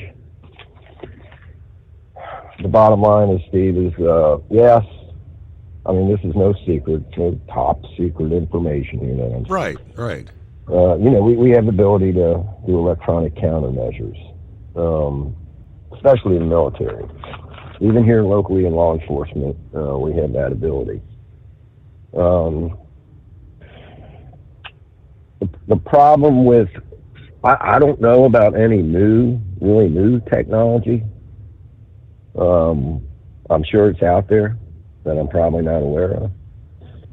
But a few years ago, if we had to deploy, and first of all, you have to get government authority in the law enforcement civilian type world, right? You have to get government authority through the FBI to deploy or turn one of these things on. Okay. And Steve, I think I talked about it before on your show. The problem is it blocks all electronic signals in an area. So if this drone's flying over a hospital or near an airport or near a radio station, TV station, anything like that, all electronic signals are blocked, which obviously can create a problem. Sure, yeah. So I don't know if that's why they have not brought one of these things down yet, because they are thinking maybe they're not a threat. And they go turning one of these things on. Some of the repercussions that can happen. Mm-hmm. I mean, I scrolled. I'm just looking at some of the headlines. So this technology, I mean, they've got headlines all the way back to 2018. Drone Shield's counter-drone technology was deployed to protect the Olympic Winter Games in South Korea. Let's see, 2019. Drone Shield provided counter-drone protection for the 30th Southeast Asian Games in the Philippines, successfully disabling 7 commercial drones during the open ceremony, and you know, numerous other events where they use these, you know, where there's large crowds and whatnot. Yes, sir. So some of that tells me they have the ability maybe now to have a more focused beam, so to speak, rather than just a broad area. I'm sure the military, Steve, you know, I'm sure they got that, where these drones flying around, you could send up a fighter jet, push a button, direct that beam towards that drone, that thing's going to fall to the ground. But we still have to remember that these drones are being spotted in very populated areas. Yeah. And, you know, who knows what's on them? And who knows who's going to recover, who's going to get there first. Bongino was talking about this today, Steve. Man, here's what I said a week ago when we talked about this, is that this thing has made national news. Everybody's talking about it. The alarm bells are going off, and these things are still coming around. So you would think maybe if it was the government doing some sort of operation, in my mind, I mean, that's the first thing I was kind of thinking. But then again, why wouldn't? Okay, man, we're stirring up, ringing too many bells here, man. They would back this off. The other problem is, if it's not, Stephen, here's the problem too, is today there have been a lot of people coming out and talking about this. A lot of senators, a lot of people in Congress, the military, the government, and what are they saying? We don't know. That should send up red flags. Why aren't they lie to us about everything? Why wouldn't they lie to us? Right. Just to put everybody at ease. They don't like to look stupid. Bongino brought that up. They do not like to look stupid. And to sit here and tell the American people, we don't know. So the problem is, if this is a foreign entity that is able to violate our airspace and do it at free will, and there's not a damn thing we can do about it, we are unable to stop it. That's what's scary. And, you know, when you were talking about this company deploying this technology around the stadiums, Steve, it's been probably a couple years when drones first started coming out. I said, could you imagine just down at the stadiums here locally or any stadium around this country, somebody just fly a drone up? We've seen the videos. You can put explosives on these things, and a lot of it, and just fly it in somewhere, and boom, you got problems. So, and the government's just not giving us any answers, and what concerns me is it keeps happening and happening. Right. That testimony from the senator, or was it a governor? No, it was a senator.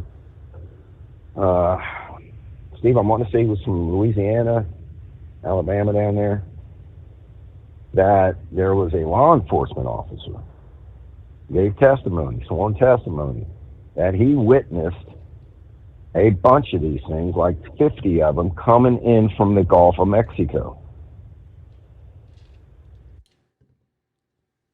I don't know how they got this story about this Iranian mothership sitting off the coast. Government's denying it. I don't know if they would admit it if it is true. I don't know how that got started or what, but well, that was Jeff Van Drew, and then he said that I'm not saying this just to get publicity or a headline. I mean, how did he put it? That these are very high sources, as he put it, qualified sources, responsible sources. I'm going to tell you the real deal. That's the way he put it. All right. But he said, I cannot identify the sources because they are speaking to me confidentially.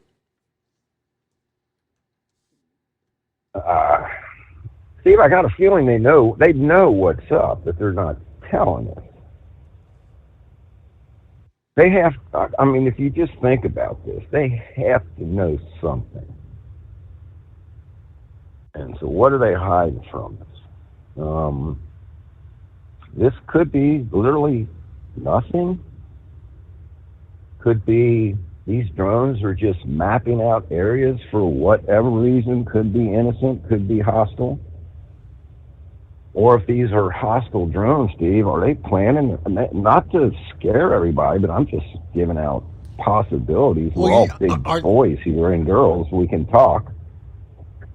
Are they planning some sort of attack? Are they flying over areas and pinpointing GPS, plot the mark, a location, because they're right above them. They can see. Blade Runner said, I haven't seen the USA Today story, but he said this is a drone theory. New Jersey was a home base for several 911 hijackers. We know several of them made a dry run from New York to L.A. on the same flight as the actor James Woods. Woods actually called the FBI to warn them of strange behavior by Middle Eastern men in first-class section on his flight. They turned out to be several of the 911 hijackers. This is a dry run by either a foreign enemy or foreign terrorist. Yeah, the 911 hijackers, as you recall, were hiding in plain sight before the attacks in 2001. How did they do it? That's what's scary, Steve. Apparently, I've heard this too, that it's just not up in New Jersey. They've been sighted in other areas. It's just because it's so populated up there that a lot of people are seeing them. And if you think about this, if it's not just New Jersey, where are these things all at, man? Mm-hmm. I'll tell you something a little funny. Well, not funny. I'm going back about 3 weeks ago. I've seen this twice now. I was on my way to Kroger's. Now, right behind Kroger's is a helicopter facility. They do maintenance on helicopters. Back when we had our helicopters, that's where we would drop that thing off to do maintenance on it. And I'm heading to Kroger's, and it looks right behind Kroger's. I'm watching it, and I'm thinking, what the heck, is that a plane? What the heck is that? Is somebody flying a small drone or something? I said, that's too big. Maybe it's a helicopter, landing at the helicopter place.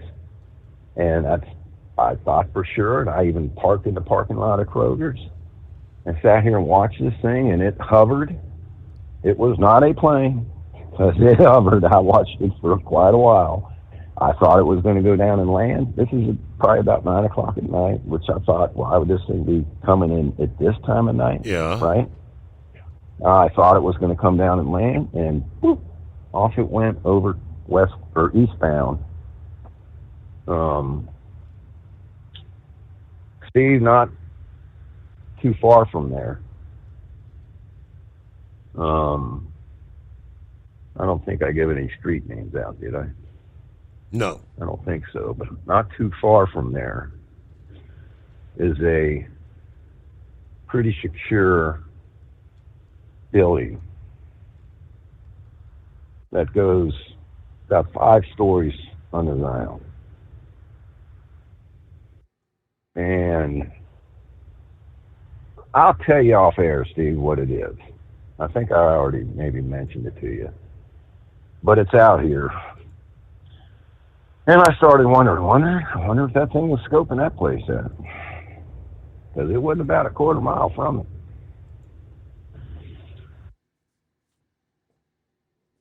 So, Steve, I don't know, man. Hey, we just need to be prepared. That's all I can say, man. Hopefully it's nothing. Plan for the worst, hope for the best type thing. But something's definitely up. And it could be our government making us think that it's another government. I don't put nothing past these people, see. So we'll see. Hopefully we'll get some answers here. If any, we might not get any answers. We might just wake up one day and, oh my goodness. Real quick, I'll get off here, reference the not guilty verdict of Mr. Denny. Yes. Steve, this group out here, the Black Lives Matter, I forget this guy's name, the head of this place, I think it's Hawk is his first name, maybe. Disgrace to humanity. Trying to turn this into a racial thing. It's just a disgrace. But the good news, Steve, is he's flat out calling for violence. And he didn't get it. I think they had a little march out there in New York. Wasn't too many people that showed up, Steve, and most of them were white that actually showed up. Some of these whacked out, woke. So their ability, with people waking up, right? Their ability to con the American people, they are losing. And that's a good thing. I think we saw that with the election. If this would have been 2 or 3 years ago, I don't know, Steve, would New York be burning down right now? Mm-hmm. So, just wanted to throw that out there. I think that's a good sign that we're not seeing any violence. I think people waking up and not falling for their nonsense. With that said, Steve, I am going to make my pick. And when that first came out, I thought, man, you know what? When Horse Feathers gave his pick, I'm like, there's nothing better, Steve, than sitting down at that kitchen table and eating a nice, good steak with a nice, cold skullbuster. So, Steve, I got to give my vote to the two-time world championship bull hauler and his chrome-plated cow truck for bringing us the steaks that we get to sit down and eat. So there you go. I appreciate you taking the call, Steve. Everybody stock up on food and water. Be safe. Hammer down. Hammer down. All right. Blade Runner just forwards to me from the War Zone, but I guess it was from TMZ. Said the Pentagon on Wednesday shooting down that statement by the New Jersey congressman that there's the Iranian mothership off the coast of the U.S. launching these drone incursions. Representative Jeff Van Drew, as more and more people are seeing things in the sky, blurring the line between hysteria and real national security concerns. The War Zone was the first to report about the New Jersey sightings that have since reached a fever pitch in the national consciousness. At the same time, the U.S. Coast Guard has confirmed an incident with one of their ships off New Jersey that was followed by unidentified aircraft. Now, yesterday at the press briefing, the deputy press secretary for the Pentagon said there is not any truth to that, including from the War Zone Wednesday afternoon about Drew's claim. But during a hearing Wednesday morning on the FAA's budget, there is no Iranian ship off the coast of the United States, no so-called mothership launching drones off the coast of the United States. Northern Command told us there's no evidence or credible intelligence that any ship from either Iran or another known adversary is involved in any way. The command was recently given the authority to synchronize the U.S. military's response to drone incursions. While officials dismissed the mothership claim, the Coast Guard Wednesday confirmed that multiple low-altitude aircraft were observed in the vicinity of one of our vessels near Island Beach State Park, New Jersey. While no immediate threats or disruptions to operations were identified, the Coast Guard is assisting the FBI and state agencies to understand the type, origin, and intent of these aircraft and address potential risks to safety and security. We take any and all aircraft activity near our federal assets seriously, urging the public to report any suspicious activity to local authorities. So the Coast Guard statement came in response to our questions about claims made by U.S. Representative Chris Smith on Tuesday that a 47-foot Coast Guard ship was followed by between 12 and 30 of these drones as they went through the water. Followed right behind them. The Coast Guard quickly confirmed unidentified aircraft flew over one of its vessels. Now, that's a stark contrast to how the Navy handled drone flights over its warships off the Southern California coast. We were the first to report from a response to our Federal Freedom of Information Act query the mysterious swarming of U.S. Navy ships off Southern California occurred over multiple days.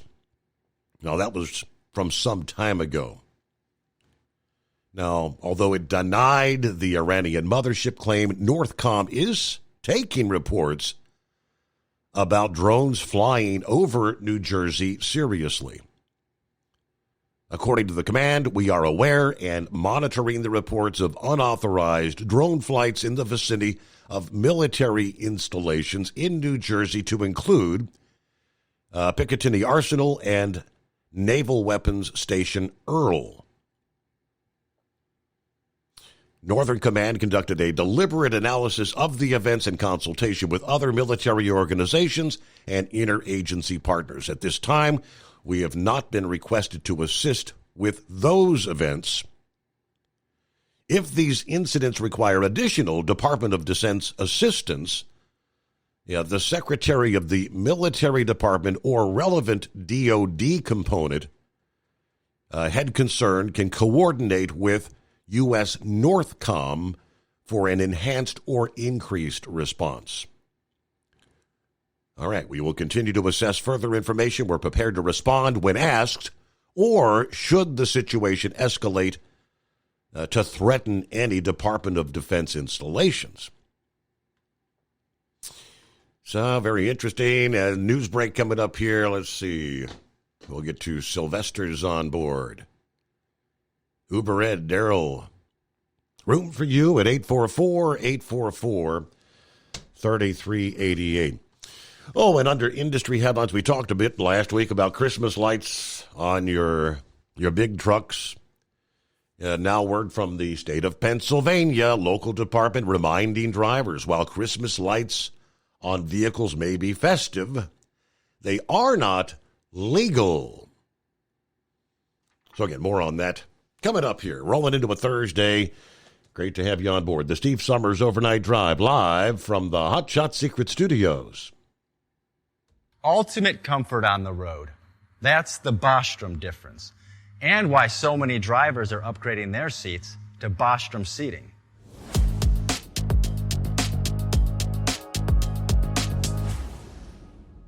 With roots dating back to 1935, we know seating.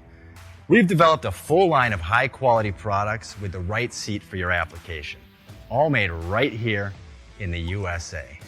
From our top-of-the-line Wide Ride Plus Certa for the long-haul driver to our entry-level Baja series for the vocational driver, we provide you with the comfort you deserve at the price point you're looking for. We know you're busy. You don't have time to search every distributor and dealership for the right seat, only to find the one you want won't fit in your truck. That's why we created BostromSeating.com. It's a complete seating solution. You can build the perfect seat with the features and options you desire, and we'll help you be certain it'll fit in your cab. Once you've built the perfect seat and have the part number in hand, you can shop pricing and availability. Our Where to Buy feature allows you to pick up a seat right where you are or anywhere along the road you'll be traveling. When you install a Bostrom seat, you become part of the Bostrom family. A family that includes other drivers who recognize this is more than work. It's a ride, one that requires the next level comfort and support only Bostrom can provide. Go to BostromSeating.com to design your ride with ultimate comfort for the open road. Hands on the wheel, hands off invoicing. At Transcap, we're built for high speed and service, just like you. Our fast freight factoring helps you make more money, not chase it down, because we handle all the invoicing BS and back office work. Apply for fast funding at transcap.com/getcash. It takes just 60 seconds. Or call 888-250-TCAP. That's 888-250-TCAP. And mention Steve Summers Overnight Drive. From Feature Story News in London, I'm Ollie Barrett. The leader of the rebel group that now controls Syria says the notorious prisons run by ousted President Assad will be closed and his security forces disbanded. The head of the HTS group also promised to punish those involved in killing detainees. FBI Director Christopher Wray says he will resign before President-elect Donald Trump takes office. It comes just days after Trump announced his intentions to replace Wray. Kate Fisher reports from Washington. In an interview over the weekend, Trump said he was very unhappy with the things that Wray had done. Under Wray's tenure, the FBI's investigated Trump, including assisting in a federal probe into his handling of classified documents. In a Truth Social post, Trump said that Wray's resignation is, quote, a great day for America. In announcing that he would step down, Christopher Wray said he believed it would be the best way to avoid dragging the Bureau deeper into the fray. Trump says he wants to appoint Kash Patel as his replacement. He's a longtime loyalist who's called for dramatically limiting the FBI's authority. Kate Fisher, Washington. Security along the India-Bangladesh border has been beefed up after attacks against a diplomatic outpost. The Bangladesh Nationalist Party is organising a rally to protest against the incidents in India's northeastern Tripura. Ishan Garg reports from New Delhi. Officials say local police and the border security forces have deployed troops along the border for the past week. This comes after Bangladesh's erstwhile main opposition party, the BNP, said it would organize a march till India's Tripura state's capital, Agartala. It later said the march will conclude at the India-Bangladesh border's checkposts. Tensions between Delhi and Dhaka have mounted as attacks on Hindu minorities in Bangladesh have risen since Sheikh Hasina's ouster in August.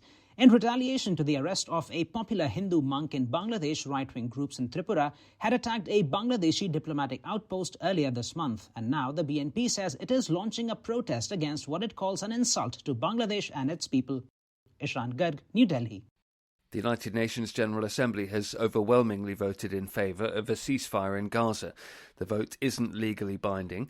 The United States voted against the ceasefire, as Jody Jacobs reports from the UN in New York. 158 countries at the General Assembly voted for the ceasefire. 13 countries abstained and 9 voted against the ceasefire resolution. These included the United States and Israel. The US says the document risks sending a dangerous message to Hamas that there's no need to negotiate or release the hostages. The General Assembly also passed a resolution calling on Israel to reverse its decision of banning the UN aid agency UNRWA from January. Jody Jacobs, New York. From bureaus worldwide, this is FSN. The man accused of trying to assassinate Donald Trump on his Florida golf course is looking to delay his trial until December 2025. His lawyers say Ryan Routh is considering an insanity defense.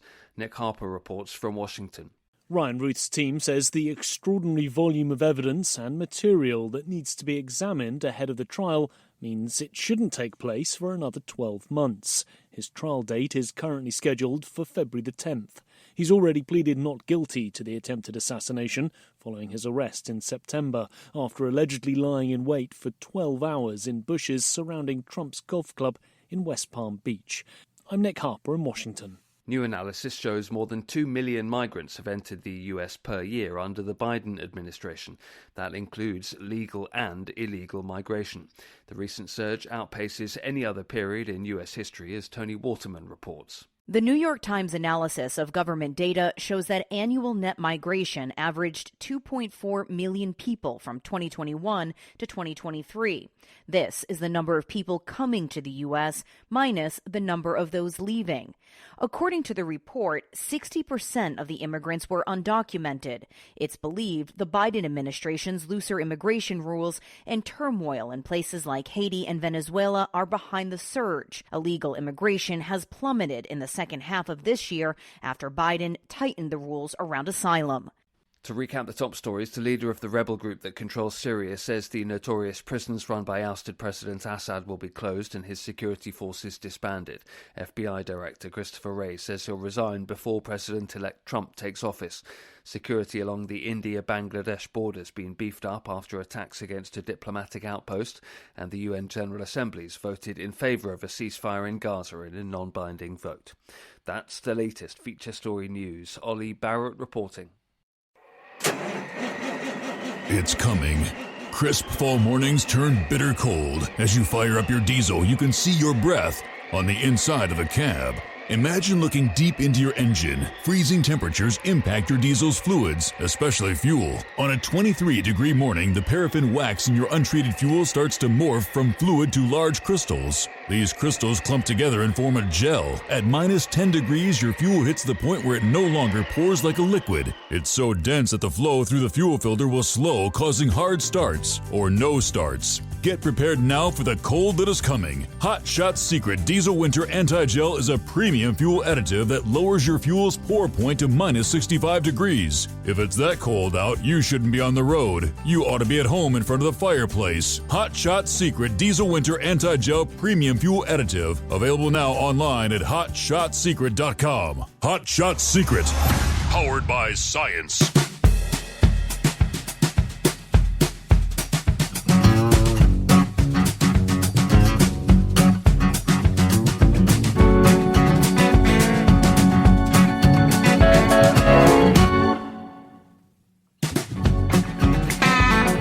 Okay, another hour underway, rolling into a Thursday. Morning, Sylvester. What's up, brother? How's it going, man? Doing all right. How's things in the land down under? Another hot day, 85? Well, Oh, I actually don't know. It was hotter than that today. It was about 90-ish, 92, Wow. I think. So, yeah, it's all right. Hey, dude, it's summer. What do you expect? But I am at the Hacienda.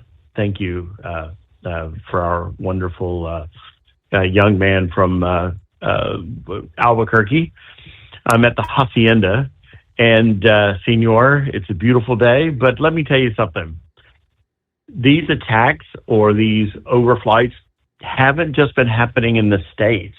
Are you aware of that? I had not heard. Happening in elsewhere? No. Give me the scoop. Yep. Okay, so in the UK, there were a number of overflights over 2 United States Air Force bases that are fairly close to each other. There were a number of drones that flew over them. Again, kind of the same thing. They said, they're not dangerous. They're just, who knows? We don't really know. Mm-hmm. And that was the end of it, right? So, but I want to take you back to, I think it was 1975 or 1976. Remember that gigantic blackout that New York had? Absolutely. Remember they lost? Yeah. Do you remember what caused that? I actually can't recall, no. Well, that's right, because it basically just went away. Nobody talked about it very much, did they? It was just like, oh, it's a major problem, and then you didn't hear anything else about it. Well, back in the mid-'70s, the United States was developing a weapon that was referred to I can't remember. Well, actually, I can't remember what they called it, but it was essentially kind of like what Pappy was saying, but it wasn't electromagnetic, but it was a pulse kind of weapon, and they fitted it on board a brand new aircraft called the EA-6 Prowler. Okay, and I can see it now. A couple of an admiral and an Air Force general and I don't know, maybe an Army general were sitting there having drinks one night. No, this didn't happen, but I could see how it could have happened. And the Navy guy says, you know what? I'll bet you I can turn the lights off on the entire East Coast of the United States. And the Air Force guy said, bah, not a chance. Oh, sure I can. The Army's guy, nope, not without the Army's help you can't. So I'm sure that is how what ended up causing it. They actually used the EA-6 to essentially turn the power off at a critical station. I think it was on Staten Island. But my point is this. If this is happening, I can almost assure you that it's the U.S. testing something. With what's been going on in Russia, the Ukraine, etc., the U.S. is realizing that we are vulnerable to this kind of attack. That first ship that was sunk over there in the Strait of Hormuz about 3 months ago, I guess it was. Because have you guys been hearing about that? The ship's getting sunk over there by the Houthis and the Iranians. Right. Yeah. That. Yes. Yeah. Yeah. So one way that they've been doing it is they've been doing it with swarms of drones. Okay. And it's been overwhelming the ability of countermeasures to be able to deal with all of them.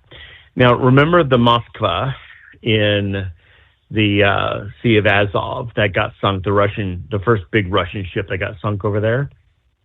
It was the way that they managed to get it was, again, kind of the same thing. It was a swarm that wasn't specifically directed toward the Moskva, but the Moskva was trying to track them all, and it overloaded their system, and they managed to get a missile in to actually hit it. 2 missiles actually ended up hitting it, and it sank.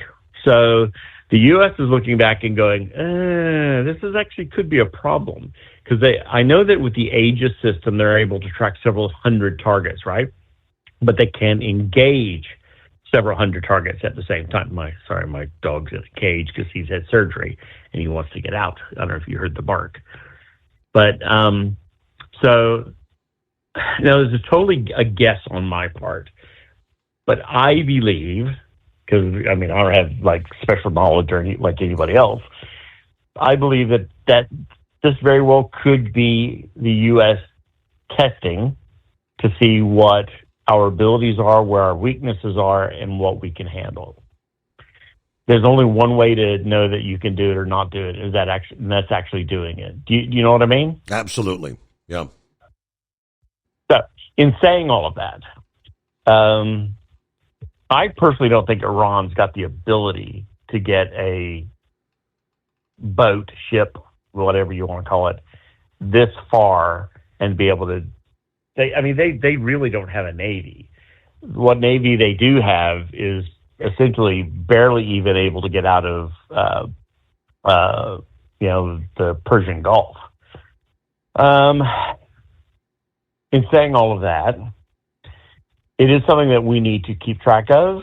Do I think that the whole public needs to know about it? Hell no. Especially if it's the U.S. testing and seeing what our capabilities are and what our weaknesses are. We don't need to be televising that.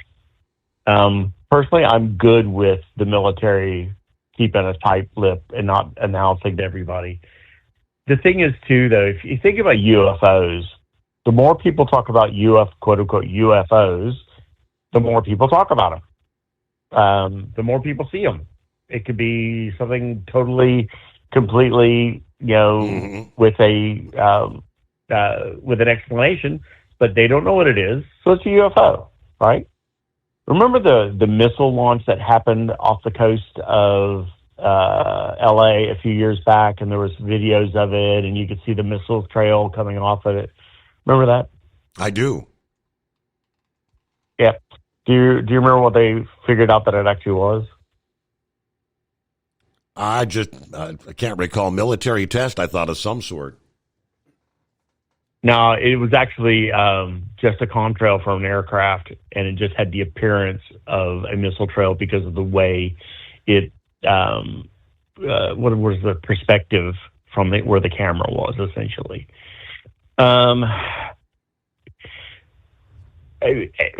Pappy said something, though, that is absolutely and completely and totally true, though.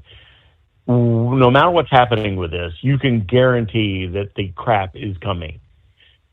Prepare. If you're not prepared, you better get started ASAP. If you can't afford to prepare anyway. Figure out how to do it, because this crap's going to go down. There's nothing you can do about it. So the best thing you can do is just be prepared when it comes.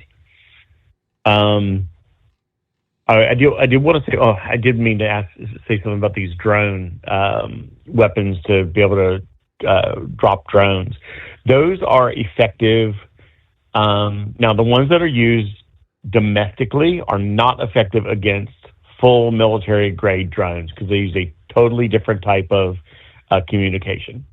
Okay? The long-distance drones that you see flying 1,000 kilometers and going to a location in Russia, most of those are being guided using Starlink mini receivers.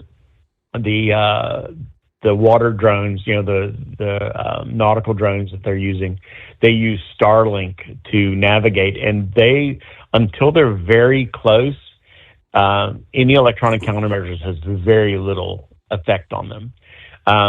If you think about it, with the United States military, we have electronic countermeasures on all of our ships. Why doesn't it affect the systems on board that ship? Two reasons. One, different frequency operating, and two, the shielding that they have. So military drones, like the drones that are being used in the Ukraine and in Russia right now, have a different shielding system than, especially a domestic drone. I own a drone. I own a Mavic 3 Pro, and it doesn't have any, kind of protection against for its electronics. If I get too far away, it's going to shut off. It's going to land, or if they wanted to, they could use one of those systems and just knock it out of the sky. It'll automatically default to land. The ones that are used at, like what Pappy was saying and what you were saying at stadiums and things like that, are not designed to stop military drones. Military drones have got run on different frequencies as well as have better shielding. So I question whether or not they do much to be able to bring them down. Now, to think about it, if there are videos available of Ukraine military using that, it's like a bazooka, like you said. It kind of looks like a bazooka. Look at the drones that they're bringing down. They are domestic drones that are being used for military purposes. They're not the quadcopters. They're not the hexcopters, the six-bladed ones, the big military jumbo ones. Mm-hmm. Those aren't being brought down for that system. Only the small reconnaissance drones like a Mavic 5 or those kind of things. Other than that, man, look, we have to be ready. We have to be prepared.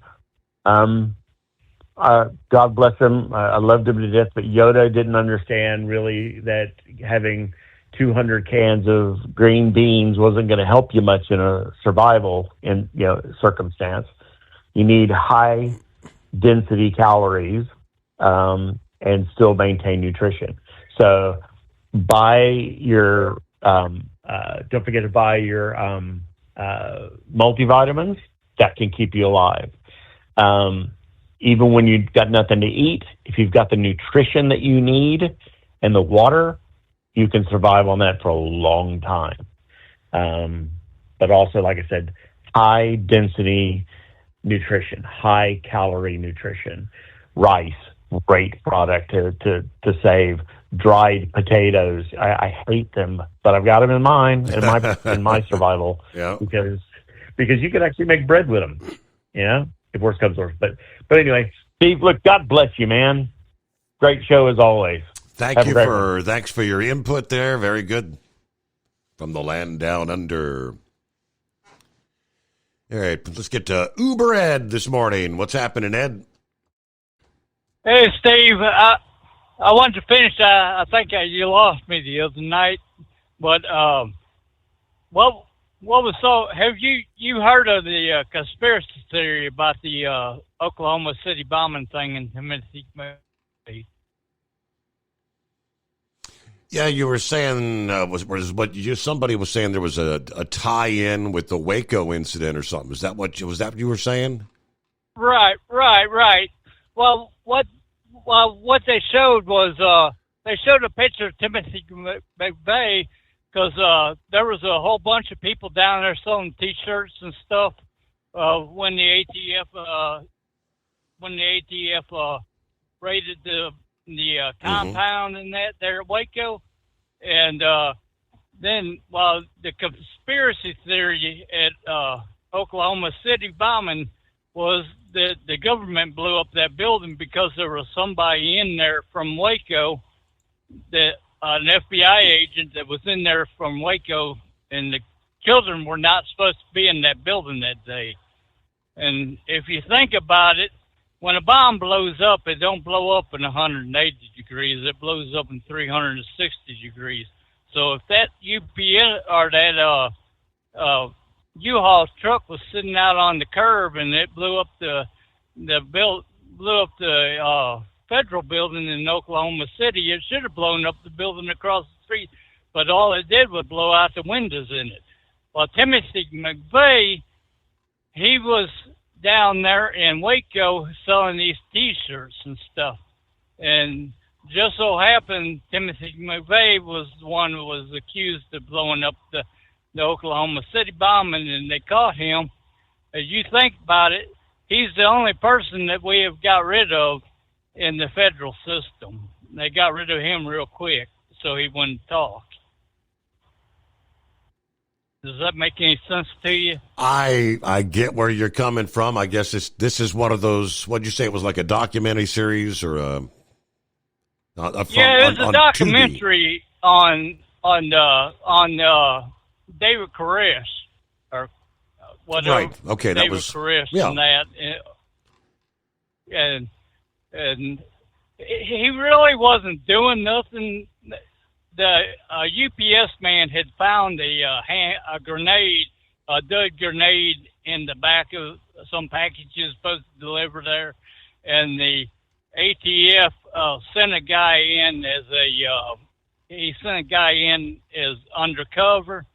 Well, when the day that they were supposed to raid, this undercover agent was in there, and he'd come back out of the building right after that, and he said, David Koresh knows that we're fixing to raid. You need to call off the raid.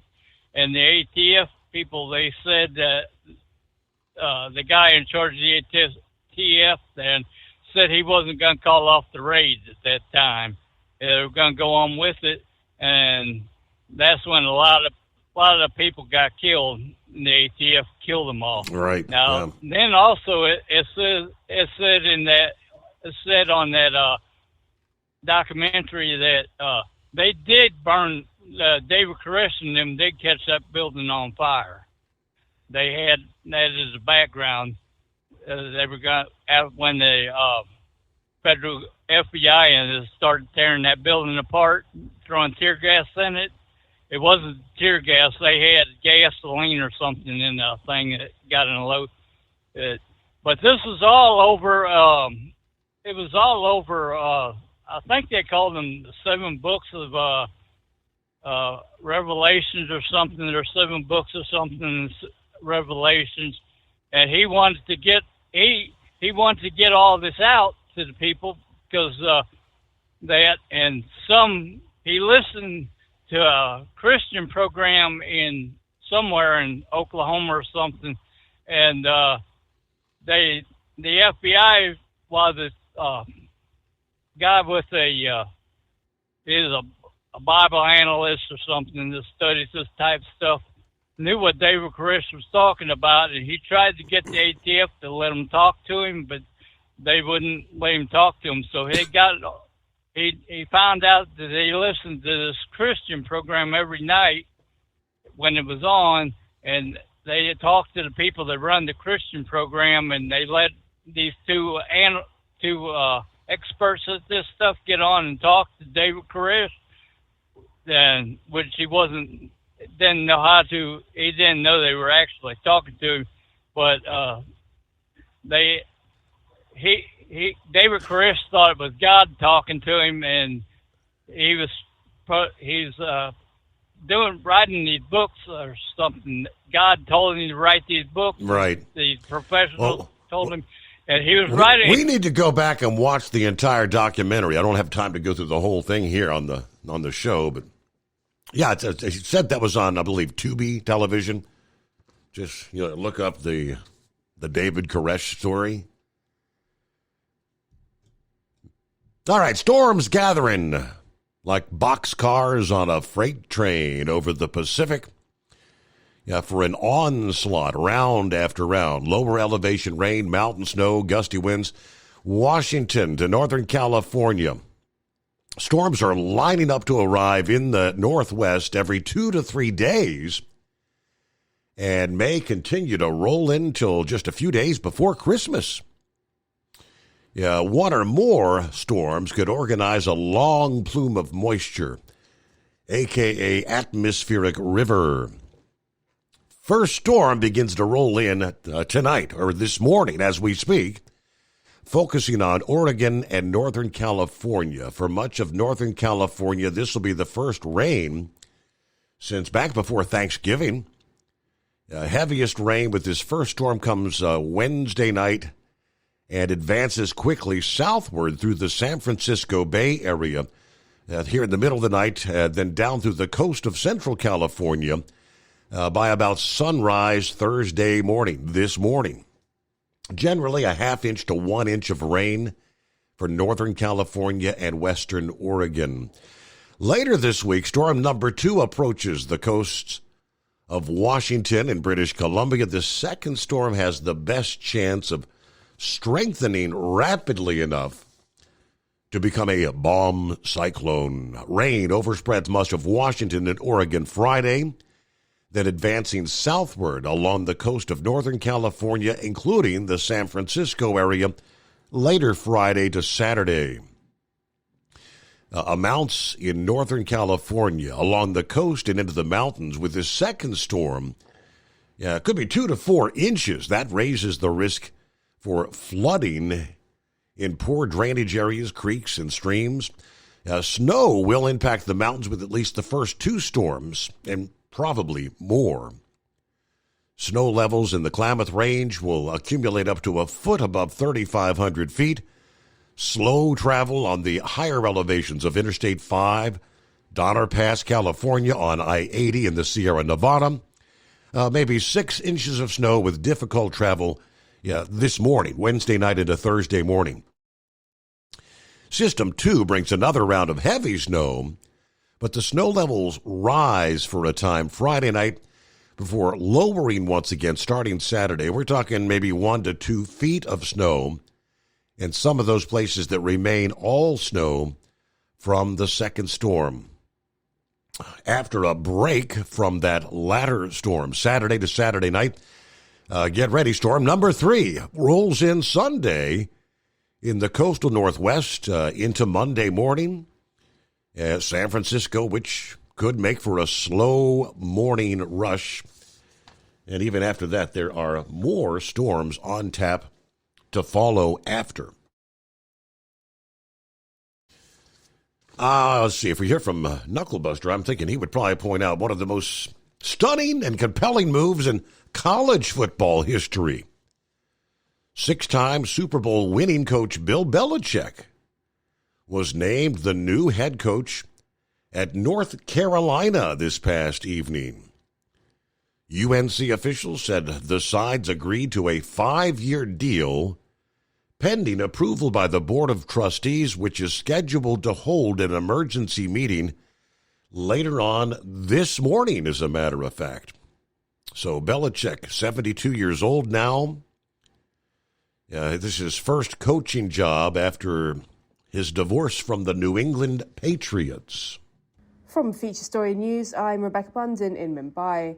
South Korean President Yoon Suk-yeol has defended his surprise move to declare martial law last week, saying he did it to prevent the collapse of democracy, and suggests that he won't step down.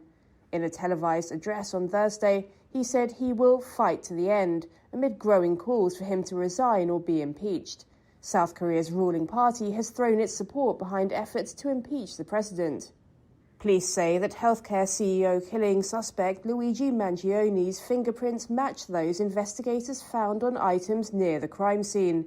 Mangioni is being held in the U.S. state of Pennsylvania, where he is contesting extradition to New York.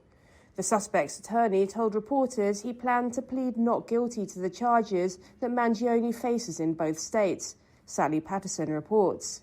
Luigi Mangioni struggled with officers as he was led into a Pennsylvania courthouse. The 26-year-old shouted to reporters, "It's an insult to the intelligence of the American people." He's accused of shooting Brian Thompson in New York, who worked for America's largest insurance company. Mangioni grew up in Baltimore, Maryland, where he attended Gilman School, an all-boys private school. Sources told media that investigators have started interviewing members of his family. The suspect's lawyers say he plans to plead not guilty to all the charges. FBI Director Christopher Wray says he will resign before President-elect Donald Trump takes office. It comes just days after Trump announced his intentions to replace Wray. Kate Fisher reports from Washington. In an interview over the weekend, Trump said he was very unhappy with the things that Wray had done. Under Wray's tenure, the FBI's investigated Trump, including assisting in a federal probe into his handling of classified documents. In a Truth Social post, Trump said that Wray's resignation is, quote, a great day for America. In announcing that he would step down, Christopher Wray said he believed it would be the best way to avoid dragging the Bureau deeper into the fray. Trump says he wants to appoint Kash Patel as his replacement. He's a longtime loyalist who's called for dramatically limiting the FBI's authority. Kate Fisher, Washington. The United Nations General Assembly has overwhelmingly voted in favour of a ceasefire in Gaza. While this vote is not legally binding, it's a strong political signal. The United States has once again voted against a ceasefire. Jody Jacobs has more from the United Nations in New York. 158 countries at the General Assembly voted for the ceasefire. 13 countries abstained and 9 voted against the ceasefire resolution. These included the United States and Israel. The U.S. says the document risks sending a dangerous message to Hamas that there's no need to negotiate or release the hostages. From bureaus worldwide, this is FSN.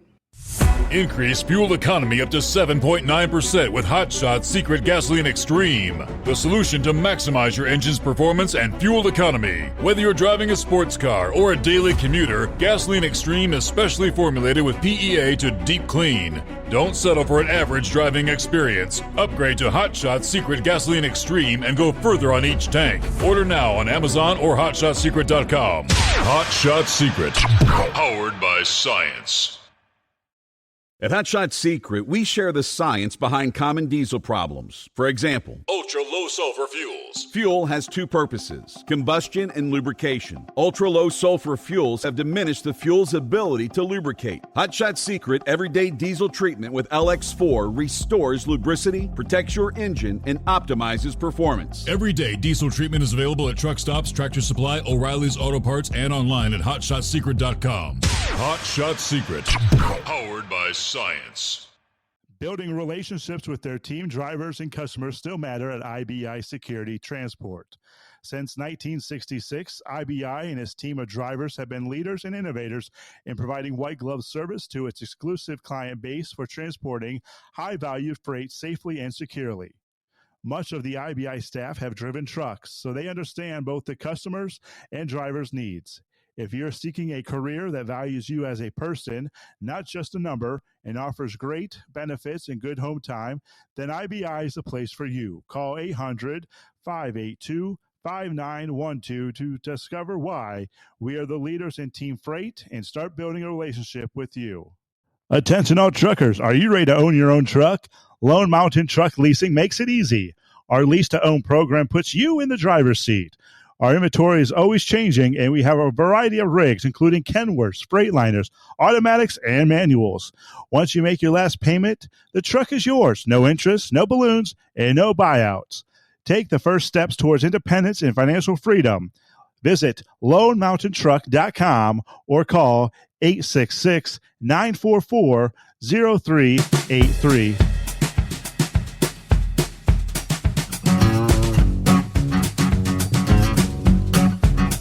All right, if you remember the scene from A Christmas Story, when Cousin Eddie's dog Snots got into the trash. He's just nosing through the trash. And then Clark goes into the kitchen. There's trash all over the floor. Yeah, that's what I had the privilege of cleaning up this past evening. Oh, Turbo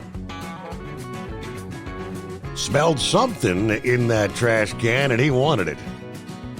Dug the bag open and had trash all over the kitchen and dining room.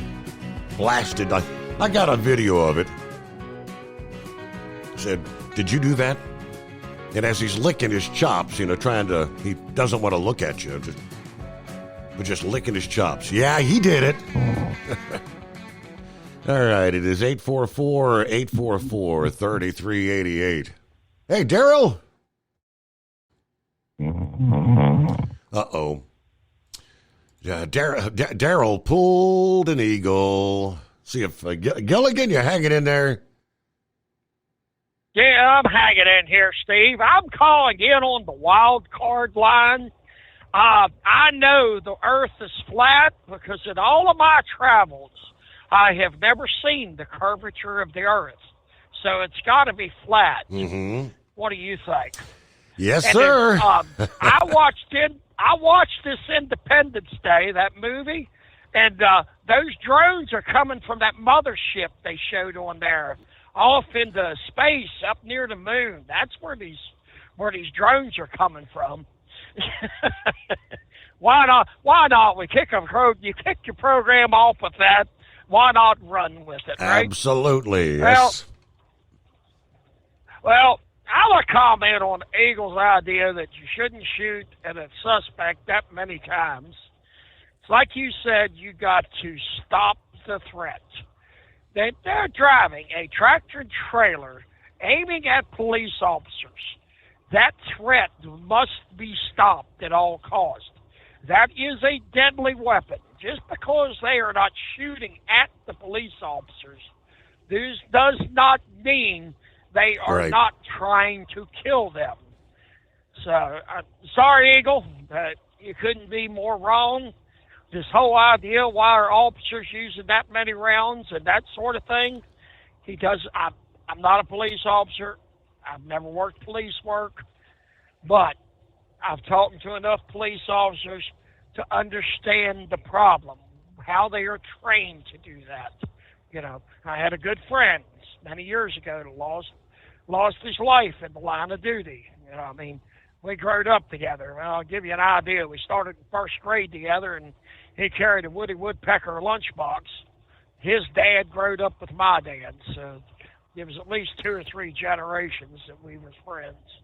Now, I don't get that mentality. Well, why did you keep shooting? Well, you know, you got to minimize. You've got to take the threat out, and Pappy will say that himself. Yep. Got a lot of respect for Pappy. Got a lot of respect for Pappy. I mean, you see the video. Even individuals that have been shot multiple times, who may be laying on the ground, where the officers are yelling, "Don't move! Don't move! Don't move!" Because if they move, they're going to get shot again. Yeah, because you don't know whether they're going after a gun, a knife, or whatever. They don't. Yep. You know, I knew a man that literally murder by police death by police suicide, not the murder by police suicide. He was suicide by cop. I wouldn't call him a friend. He charged at police officers with 2 butcher knives. Well, what was they supposed to do? You know, they had to take him out. You know, I knew him, but he wasn't a friend. He was a very mentally disturbed person, if you know what I mean. And Pappy brought up the gun the shooter up there in New York used. Yeah, that. A lot of people don't understand that when you got a suppressor on a firearm, it changes the whole workings of that firearm. It brings the pressures down, and how a semi-automatic or an automatic, for that matter, works. That pressure works that bolt back and forth. Whether it's a bolt action, a lever action, a pump action, all, including semi-automatics and full automatics, there's a bolt there to work that ammunition in and out of the barrel, from the magazine, from the tube, or whichever. Now, if it's a single shot, there's nothing. You still got to open up the bolt of some type to feed the ammunition in one at a time. Well, Steve, I sent you an email. And that's the last time I let Charlie write up our advertisements. We're selling oysters. Did you get the picture there? I did indeed. Yes. Yes. Yeah. He's $19.99 for a pint and $46.99 for a quart. I think he's been hitting the sauce again. He knows it's all $19.95 or $49.95 for 2. So. Well, actually, there is a reason for that, I believe. I didn't check into it, but I'm pretty sure the $19.95 was just the regular, and the $46.99 were the select. That's why the difference in price. In fact, I've ate oysters. I'm not a big eater of oysters, but I do kind of like them. Well, as far as my shout out for tonight, I'm going to give a shout-out to our very own preacher, Mr. Rambler. I think he is deserving of a shout-out. And, Steve, I thank you for taking my call, and I hope everybody had a safe night. All right. Thank you very much. Gilligan, have a good morning. Appreciate you checking in. What's happening, Grump? Boy, I tell you what, you've had your share of conspiracies tonight, haven't you? Yes, indeed. Well, I'm surprised old George ain't giving you a call saying, "Dude, man, you're in my lane." But nah, it's that David Koresh thing there. That that guy, I don't know what the hell he was talking about. It's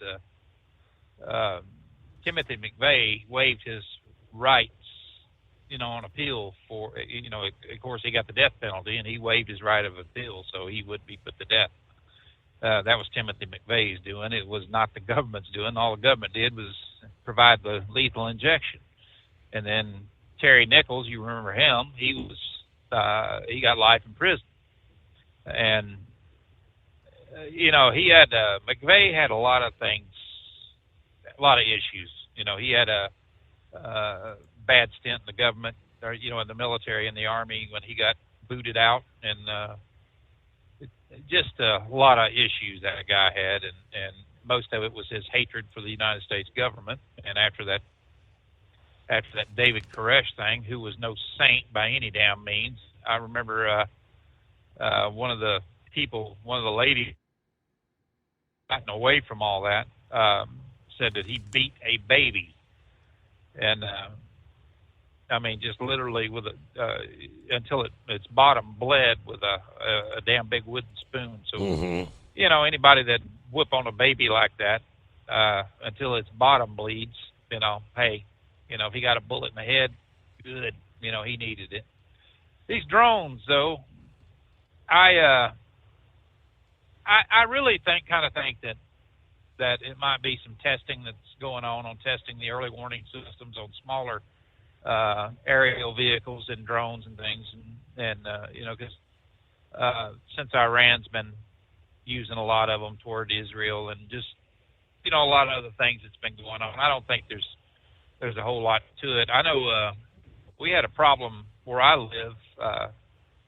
The guy who does the property taxes, the city collector's office there, he had a drone that he'd fly over your damn house, if you had a fenced-in backyard, to see if you had a new building up or something like that, or was doing any renovations, if he couldn't see over that building, because he got run out of so many yards, and stuff. He'd just walk in there. I had threatened to turn the dog loose on him one time because he was snapping pictures over my fence. Just walked in there and just started taking pictures. And hell, we didn't have anything to hide. We wasn't, this guy would actually wait at Lowe's or in places like that, and if you bought, an excessive amount of lumber, like say $1,000 worth of lumber, he'd follow you home and ask you what you were going to do with it.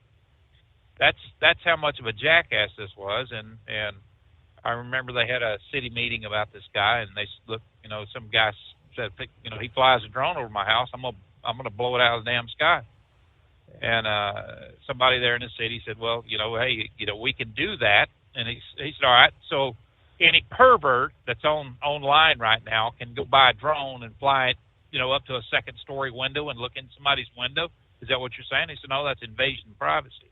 Well, they had to stop it. I mean, they, as far as I know, they're not doing it. I haven't seen him back out about, but it's just a damn crazy world right now, and I can't believe for the life of me that anyone would actually believe that our government, and we got some idiots in government, but after 9/11, we learned a hell of a lot about aerial vehicles, whether it's drones or,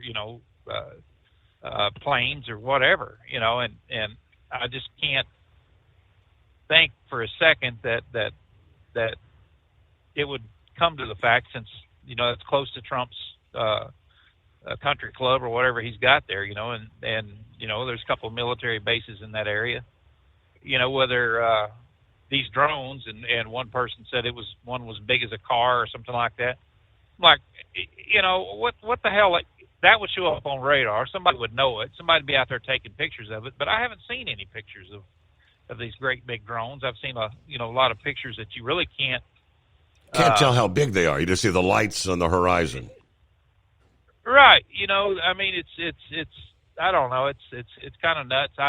I hope there's not a bunch of drones up flying around and things like that, and stuff. But, Steve, if there is, if they're allowing these, and it wouldn't surprise me. I mean, as many damn people as has come across this border, you don't know how many people was already here, and any kind of planning that they've come up with, to do this country harm, because we got an a nut in a damn White House that really could give a damn less. And that vice president, I mean, she was more concerned about being on the cover of Vogue than she is, about reading the Constitution or anything. So, and she still, it's kind of funny though. I think somebody had talked to her, and she said that she may try running again. Man, I mean, once you get your ass handed to you that bad, do you really want to get that embarrassed again? It's I don't know, it took Joe Biden, 4 times, and he got, snot beat out of him. It took COVID to put him in the White House. And that was, I guess if you wanted a conspiracy, that would be it right there. Because, I don't know. It just, this country, man, I tell you what, it's, I can't wait for January 20th, really. I mean, just the things that's going on in the military, the things that's going on in government itself. I want to see DOGE get rid of so many of these, we got 99 different agencies right now is what it said. Or no, we got over 200 agents, 286 I think is what it was, and they want to cut it down to 99. It's like every time you turn around, they got to create another agency for something, and add a staff to it. Yep. And it's just mind-boggling how so many people want to blow every damn dollar that we have in this country. It's like, their idea of security is to tax more and spend more instead of just actually being secure. I mean, it's all it takes is just, beefing up the borders and telling all these countries like Ukraine and, to go to hell. I've said it 1,000 times. I don't give a rat's rear what happens over in Ukraine. Russia can stomp through there or whatever. I mean, it's to me, they're nothing but thugs over there anyway on both sides of the border. And now it's just ironic how we can send so many billions of dollars over there, and people that was flat ass broke, like the oligarchs and people like that had their money taken from them, and a lot of the wealthy, the government people that were, making $40,000 a year, is now buying homes and stuff like that on the French Riviera. Probably compliments of the American taxpayer. So, without sending money over to some place like that with having strings attached on it and complete accountability of it, and 70% of it goes toward the government, 30% of it goes toward arms and actually fighting Russians. Right. So I don't know. Everybody thought it was kind of stupid, when Barack Obama sent blankets over there, and I'm no Obama supporter by any damn means, but I don't think he was so far off. Once you read into everything that's going on in that country, and everything. I mean, how they just completely destroyed their own economic system. How they weren't nothing but a bunch of damn thugs. They had money to pay Hunter Biden, but they didn't have money to pay their own government officials and stuff like that. It's just, I don't know, man. I tell you, it's high time that we, the people, have a say in what goes on in this country, and it needs to happen. I was listening to Joe Manchin. He's on his way out, and he said he always supported no more than 12 years for congressional members. And I kind of believe in that. Sometimes you think it ought to be less than that, but 12 years, would be on the top end of anything. But he said that he believed that, president's term ought to be one term, 6 years. Well, there too, I kind of see that. I mean, a lot of times, some of the things that presidents do, to get the economic relief and everything going, and everything they want to try to get done to better this country, it takes probably about 5 or 6 years for everything to get rolling good and seeing a return on it. But when you got some idiot like Joe Biden that steps in and right off the bat, he's undoing every damn thing that could help this country, like the oil and everything. They said, well, Joe Biden, he's drilled, he's produced more oil than anybody else.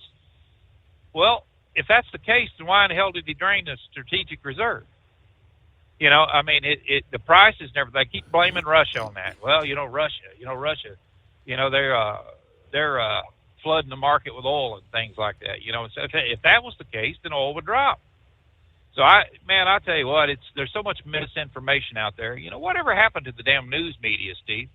You know, when they actually used to report the news instead of making it, instead of being nothing but commentary and you know, their own opinion on something. I don't give a rat's ass about their opinion. Just tell me what's going on in the world, you know, as they see it, not as they want it to be. You know, it just, I don't know. I hope the hell it gets back to the way it used to be, buddy. I really do. I think this is, you know, we're long overdue for it.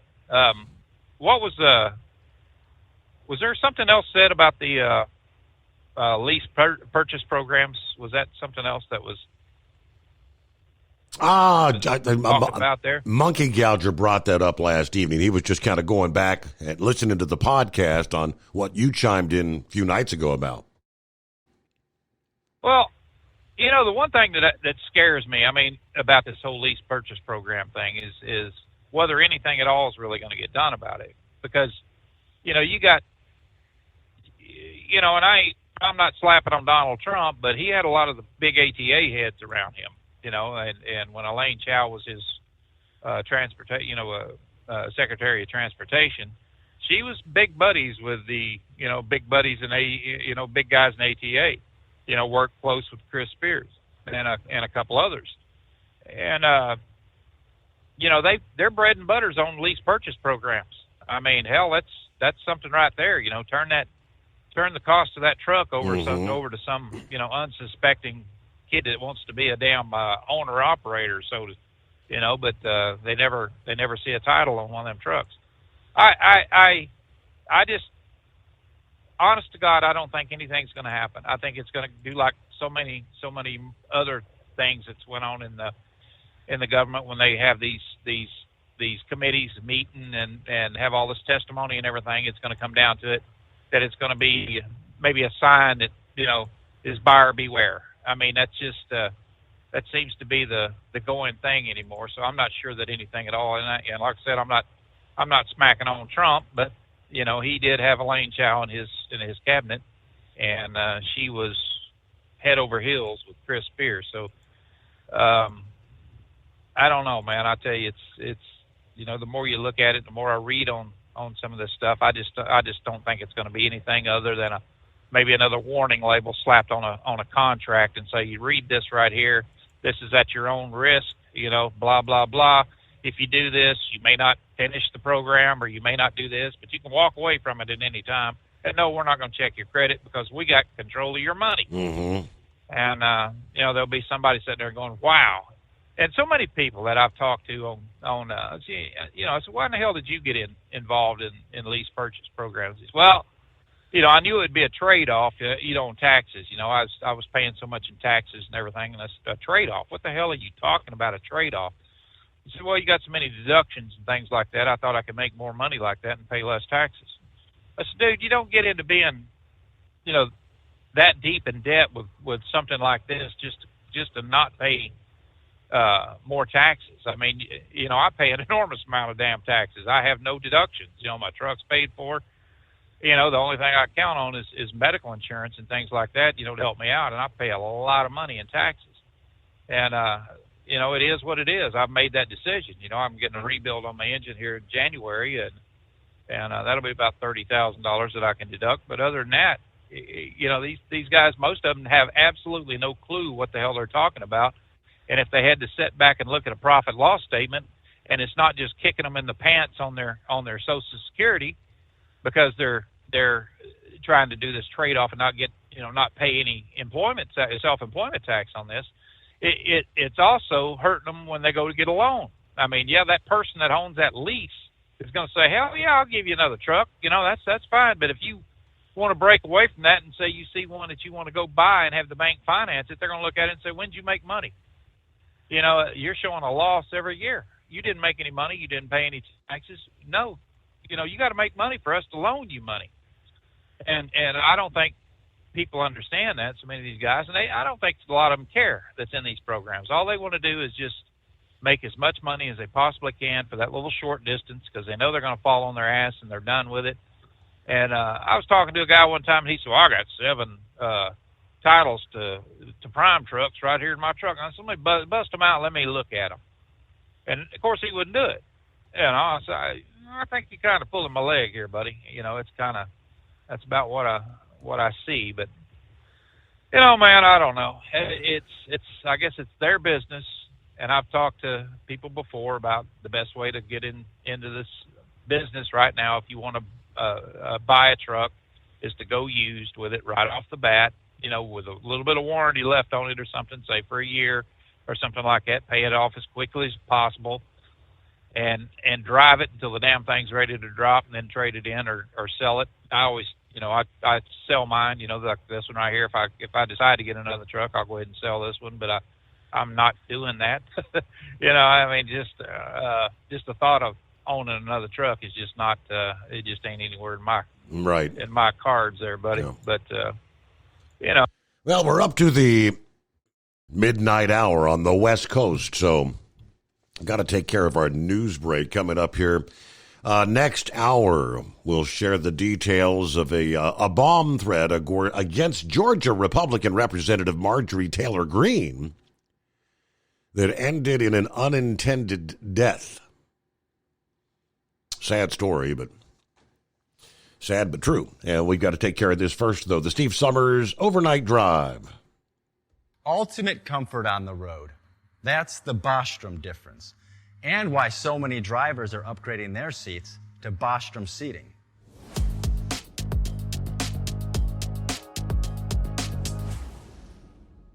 With roots dating back to 1935, we know seating. We've developed a full line of high-quality products with the right seat for your application, all made right here in the USA. From our top-of-the-line Wide Ride Plus Certa for the long-haul driver to our entry-level Baja series for the vocational driver, we provide you with the comfort you deserve at the price point you're looking for. We know you're busy. You don't have time to search every distributor and dealership for the right seat, only to find the one you want won't fit in your truck. That's why we created BostromSeating.com. It's a complete seating solution. You can build the perfect seat with the features and options you desire, and we'll help you be certain it'll fit in your cab. Once you've built the perfect seat and have the part number in hand, you can shop pricing and availability.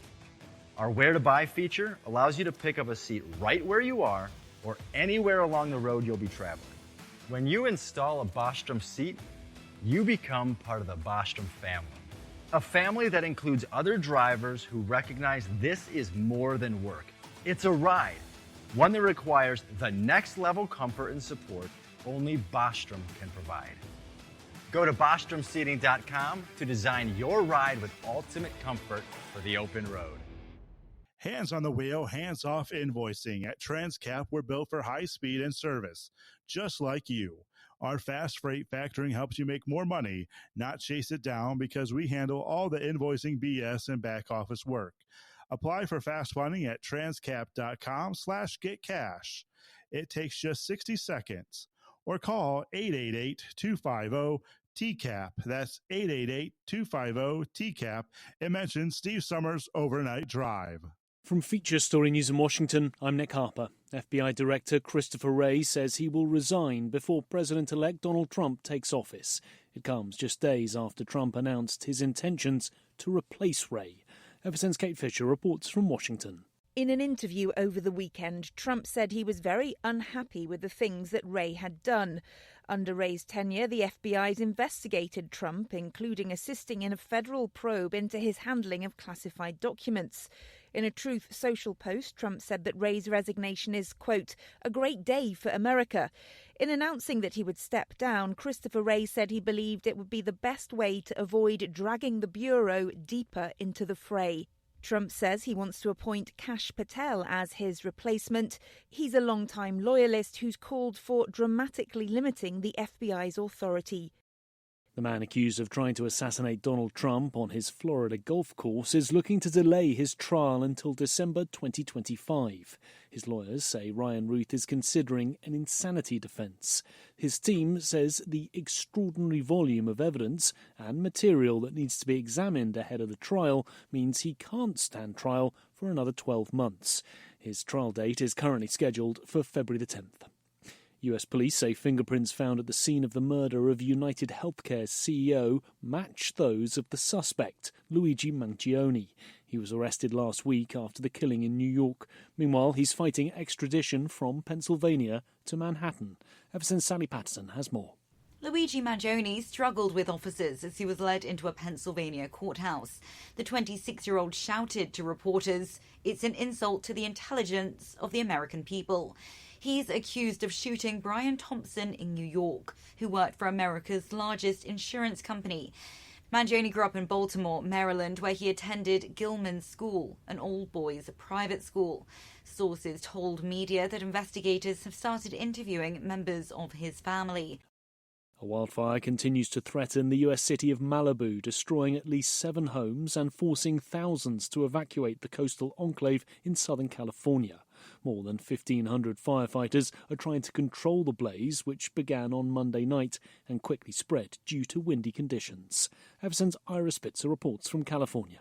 California officials said the Franklin fire grew by 39% on Wednesday night and has now burned more than 3,900 acres or 1,500 hectares with 7% containment. At least 7 homes have been destroyed and 9 damaged, and the fire is burning near several residential neighborhoods and an RV park. The blaze has forced thousands to leave their homes in the wealthy enclave east of LA, including celebrities such as Dick Van Dyke and Cher. From Bureaus Worldwide, this is FSN. With FSN Spotlight, I'm Simon Marks, with more today on Syria and the leader of the HTS rebels who ousted Bashar al-Assad from power last weekend. His name is Abu Muhammad al-Jolani, although that is a nom de guerre, redolent of the fact that his movement is still designated a terrorist organization by the United States. But he says he's put his desire for violent jihad behind him and now wants to play a role unifying Syria after more than 2 decades of the Assad dictatorship's brutality. Emma Beals, a non-resident fellow at the Middle East Institute and senior advisor at the European Institute of Peace, says there are preliminary signs that he might have changed his ways. We've seen significant changes in how he has conducted himself, and I think he kind of made a choice that actually he's more interested in a leadership role in Syria than transnational jihadist threats. If he takes over an enormous amount of power, and that's still to be seen, would he rule in a way that the majority of Syrians who rose up against the government and have gone through these 14 years of pain like to see? That's a separate question, and I think the answer to that is potentially no. She says it is still far from evident that al-Jolani will build a truly inclusive government in Syria or even pave the way for an electoral process there, which is why so many international observers are expressing caution about the country's future. With FSN Spotlight, I'm Simon Marks. And the main news again, FBI Director Christopher Wray says he'll resign before Donald Trump returns to the White House. Trump had already signalled that he intends to replace Wray. The man accused of trying to assassinate Trump at his Florida golf course in September is looking to delay his trial until December 2025. And US police say fingerprints found at the scene of the murder of United Healthcare's CEO match those of the suspect who's been arrested. That's Feature Story News. Nick Harper reporting. It's coming. Crisp fall mornings turn bitter cold. As you fire up your diesel, you can see your breath on the inside of a cab. Imagine looking deep into your engine. Freezing temperatures impact your diesel's fluids, especially fuel. On a 23-degree morning, the paraffin wax in your untreated fuel starts to morph from fluid to large crystals. These crystals clump together and form a gel. At minus 10 degrees, your fuel hits the point where it no longer pours like a liquid. It's so dense that the flow through the fuel filter will slow, causing hard starts or no starts. Get prepared now for the cold that is coming. Hot Shot Secret Diesel Winter Anti-Gel is a premium fuel additive that lowers your fuel's pour point to minus 65 degrees. If it's that cold out, you shouldn't be on the road. You ought to be at home in front of the fireplace. Hot Shot Secret Diesel Winter Anti-Gel Premium Fuel Additive. Available now online at HotShotSecret.com. Hot Shot Secret. Powered by science.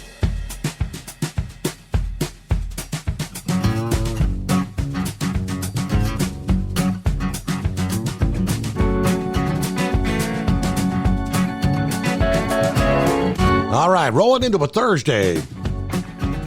As we cross over the midnight hour on the West Coast. Hope your week's going well. Welcome back.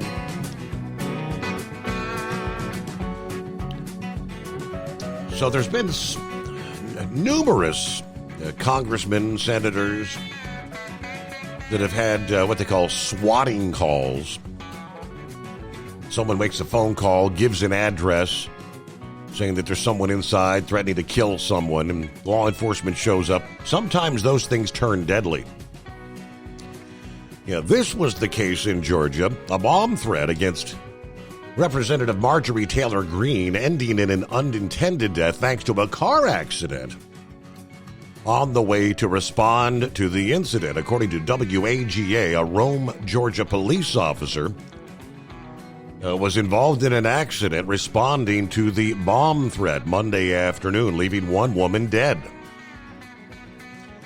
Details of the crash not clear, aside from the fact that it occurred around the Gallus shopping center in Rome. But the hubbub all started after Greene received a bomb threat via email, allegedly from a Russian IP address,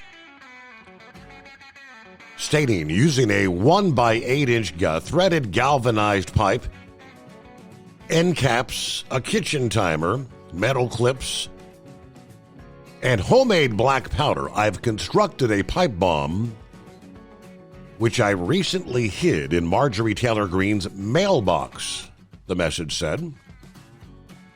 It's set to go off during the weekend, but it would also explode the next time anybody opens the mailbox. Even if Marjorie does not open the mailbox herself, I'm still satisfied with the prospects of some pig cops losing their lives or being injured, it continued. Viva, viva Palestinia, the email thread concluded. A Rome Police Department's assistant chief of police received an email containing a bomb threat directed towards me, so I'm grateful to every member of the Rome Police Department for your swift, professional response in ensuring my safety, said Marjorie on X. However, she shared her condolences with the individual identified as Tammy Picklesheimer, who was killed in a crash caused by an officer responding to the Congresswoman's home with a personal vehicle. I'm heartsick right now, she says. I was just informed that an innocent woman perished today in an accident involving a member of the Rome Police Bomb Squad who was responding to the threat at my home. My prayers are with Tammy Picklesheimer, her family, the officer who was injured, and the entire Rome Police Department. These violent political threats have fatal consequences. It is an undue strain on our law enforcement, who must treat them seriously. The officer was responding to protect my life, and now a woman has lost her life because of this despicable act. The perpetrator of this crime has now committed murder in our small community of Rome, Georgia. The police shouldn't have to respond to these threats, and sure, there should not be deaths caused at their hands. But, of course, what should we have expected? We've heard an entire party, the Democrats, label their opposition as ultra-MAGA extremist and suggest that these are individuals who would institute authoritarianism if they're elected. Of course, there's going to be threats like this. Just as there were at least 2 credible threats on Donald Trump's life during the campaign. Could it be a Russian attempt or an attempt by another bad foreign actor, simply trying to sow discord in the U.S. political system? Perhaps. Sow the wind, reap the whirlwind. Unfortunately, the woman who reaped that whirlwind was an innocent woman who just happened to be on the road after a monster sent a bomb threat to a sitting U.S. politician. Absolutely despicable, as she put it. But all right, moving quickly to the the incoming administration intends to rescind a long-standing policy that has prevented immigration and custom enforcement agents from arresting undocumented people at or near so-called sensitive locations, houses of worship, schools, hospitals, or at events like funerals, weddings, or public demonstrations without approval from supervisors. According to numerous sources familiar with the plan, President-elect Donald Trump plans to rescind this policy as soon as the first day in office. According to the sources, this move would be intended to boost ICE's authority to arrest migrants across the country and its speed in doing so. As part of the plan to carry out what he said he wants to be the greatest deportation operation in American history. This current policy prevents agents from making arrests in sensitive locations without approvals, started in 2011 with a memo sent by the then ICE Director John Morton, continued through the first Trump and the Biden administrations. It was meant to allow undocumented people to operate freely in certain public areas, with the idea that doing so will ultimately benefit not just them, but the larger community. In 2021, the Biden administration issued their own guidance, expanding the areas that require special protection. Immigration enforcement has always required a balance. In the past, presidents of both parties have recognized that merely because it may be lawful to make arrests at hospitals and schools doesn't mean it's humane or wise public policy, according to the ACLU. We don't want people with contagious diseases too scared to go to the hospital, or children going uneducated because of poorly considered deportation policies. Anyway, under the policy, ICE agents have been allowed to go into sensitive locations to make arrests under certain conditions, including, say, a national security or terror issue, the arrest of a felon that would be considered dangerous, or if there was imminent risk of death or physical harm to a person or property, or concern that evidence in a criminal investigation might be destroyed. Even when those circumstances existed, agents had to get approval from supervisors to plan an arrest in a sensitive location. All right. During the first Trump administration, there were at least 63 planned and 5 other ICE arrests at or near a sensitive location, according to the ICE data. Maybe a much larger number, but changes coming on, as they say. 844-844-3388. Carl joins us this Thursday or Friday Eve. Good morning. Good morning, Carl. Good morning, Steve. Thank you for taking my call. Yes, sir. I've been reviewing this about the drones a little bit, and that deal about the British drones, too, over the Air Force bases.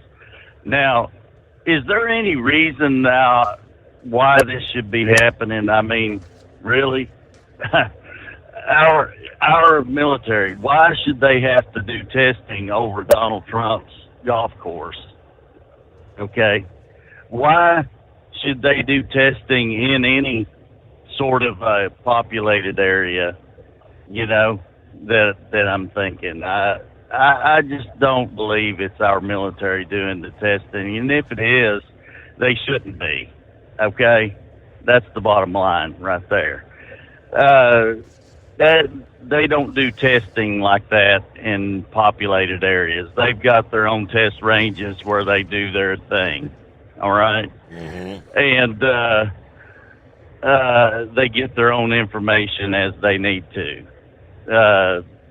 This thing about FBI, okay, they need to be investigating it, but apparently they're not. All right, Chris Wray, he has not done his job the entire time he's been there. He's done everything that he shouldn't do.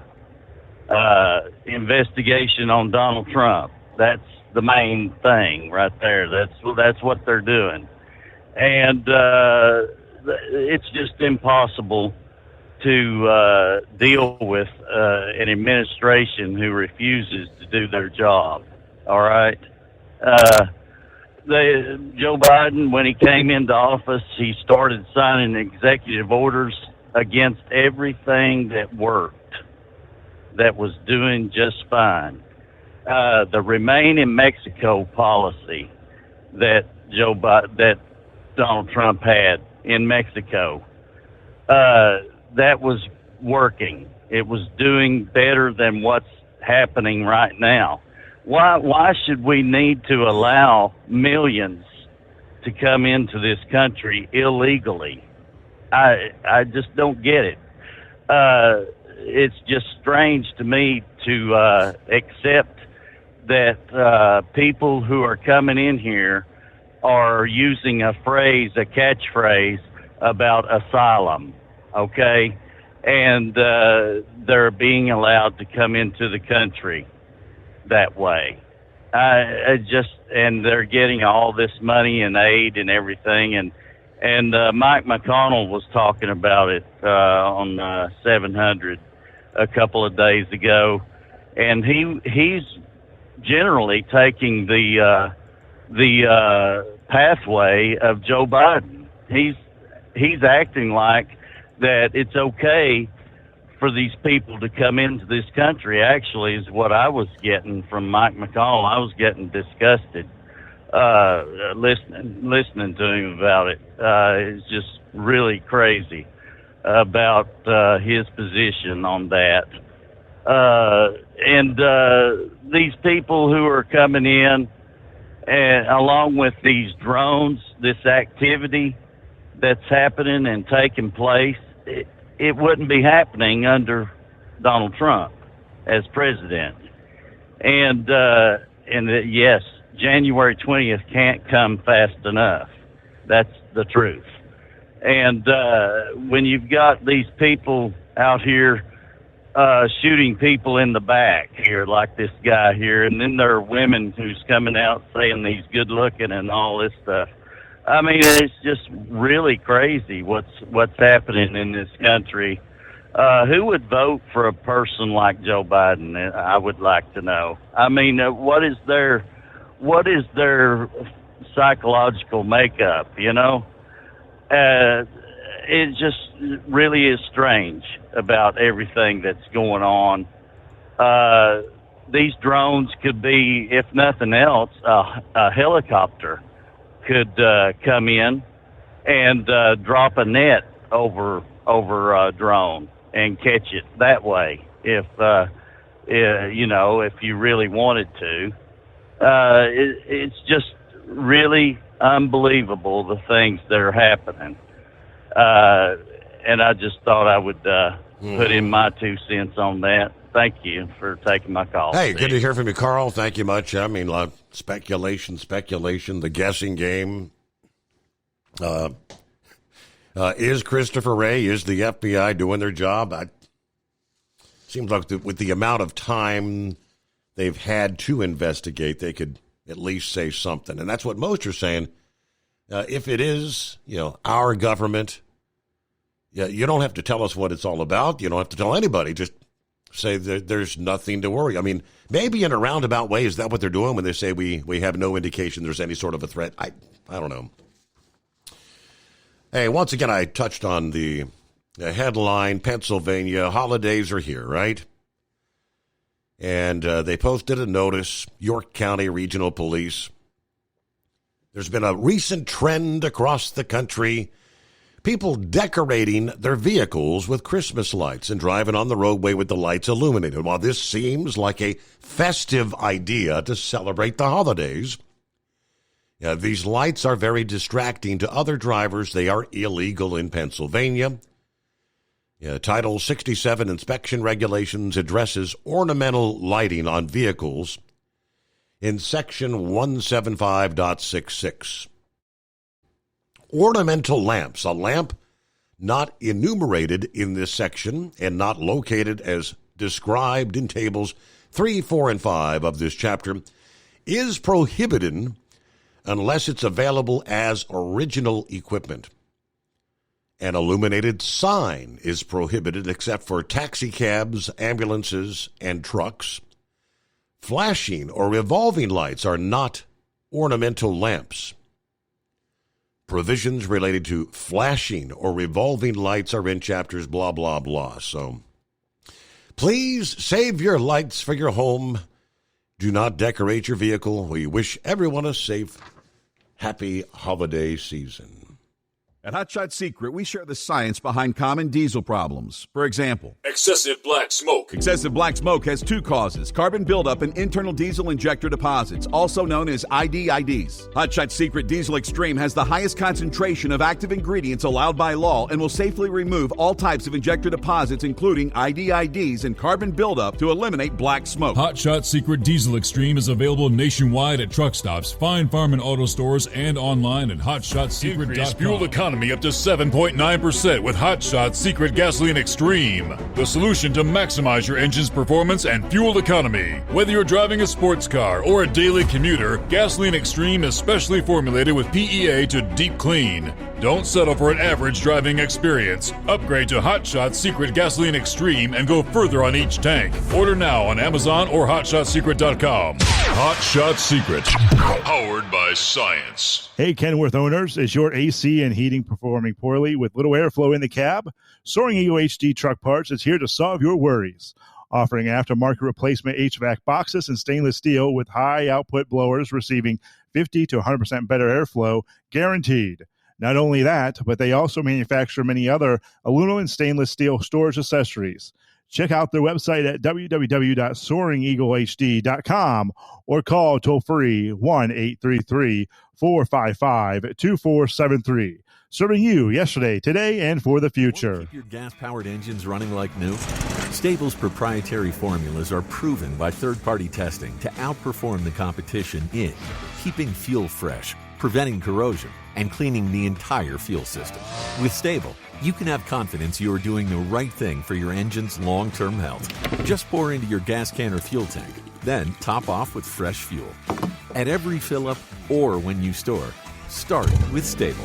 Available where fuel additives are sold. Hey truckers, this is Steve Darnell from the hit TV show Vegas Rat Rods. Check it out. Industrial Injection has been a leader in the diesel heavy-duty industry since 1985. Whether you are looking to keep your truck on the road, you are a hard-working farmer feeding America, an over-the-seas mariner, a miner, or a construction craftsman, Industrial Injection can help keep your heavy-duty rigs and equipment running so you can keep America thriving. Get all your turbochargers, injection pumps, injectors, and engine parts at industrialinjection.com. Industrial Injection, the place to go for all your diesel parts needs. The Overnight Drive with Steve Summers. Live from the Hot Shot Secret Studios. Call Steve now. 844-844-3388. That's 844-844-3388. All right, Brain Dead Shirts was kind of the breaking news during our Wednesday morning program, which I guess word had just come down a few hours before his call. The Albertsons-Kroger merger, the deal. The AP says Albertsons has given up on its merger with Kroger and is suing the grocery chain, saying it didn't do enough to secure regulatory approval for the $24.6 billion agreement. That the day after two judges halted the merger in separate court cases. U.S. District Court Judge Adrian Nelson issued a preliminary injunction blocking the merger Tuesday after holding a 3-week hearing in Portland, Oregon. An hour later, Judge Marshall Ferguson in Seattle issued a permanent injunction barring the merger in Washington after concluding it would lessen competition in the state and violate consumer protection laws. Kroger and Albertsons in 2022 proposed what would be the largest grocery store merger in U.S. history, stating it would help them better compete with some of the big box retailers like Walmart, Costco, and Amazon. Under the merger agreement, Kroger and Albertsons, who compete in 22 states, agreed to sell 579 stores in places where their locations overlap. They were going to sell to C&S Wholesale Grocers, a New Hampshire-based supplier, to independent supermarkets that also owns the Grand Union and Piggly Wiggly store brands. But the Federal Trade Commission sued to block the merger earlier this year, saying it would raise prices, lower worker wages by eliminating competition. It also said the divestiture plan was inadequate and that C&S was ill-equipped to take on so many stores. On Wednesday, Albertsons said Kroger failed to exercise, quote, best efforts and to take any and all actions to secure regulatory approval of the agreed merger transaction. Albertsons says Kroger refused to divest the assets necessary for antitrust approval, ignored regulators' feedback, and rejected stronger divestiture buyers, thus willfully breached the merger agreement in several key ways, including by repeatedly refusing to divest assets necessary for antitrust approval. Kroger's self-serving conduct, taken at the expense of Albertsons and the agreed transaction, has harmed Albertsons' shareholders, associates, and consumers, according to Albertsons' general counsel in a statement yesterday. Kroger said it has seen the filing by Albertsons and they will respond as soon as possible. Shares of Albertsons rose more than 2% before the market opened yesterday. Kroger stock declined slightly, but so now the two going to go, I guess, back and forth with each other. 844-844-3388. That is our number, the Steve Summers Overnight Drive. From Feature Story News in London, I'm Ollie Barrett. The leader of the rebel group that now controls Syria says the notorious prisons run by ousted President Assad will be closed and his security forces disbanded. The head of the HTS group also promised to punish those involved in killing detainees. FBI Director Christopher Wray says he will resign before President-elect Donald Trump takes office. It comes just days after Trump announced his intentions to replace Wray. Kate Fisher reports from Washington. In an interview over the weekend, Trump said he was very unhappy with the things that Wray had done.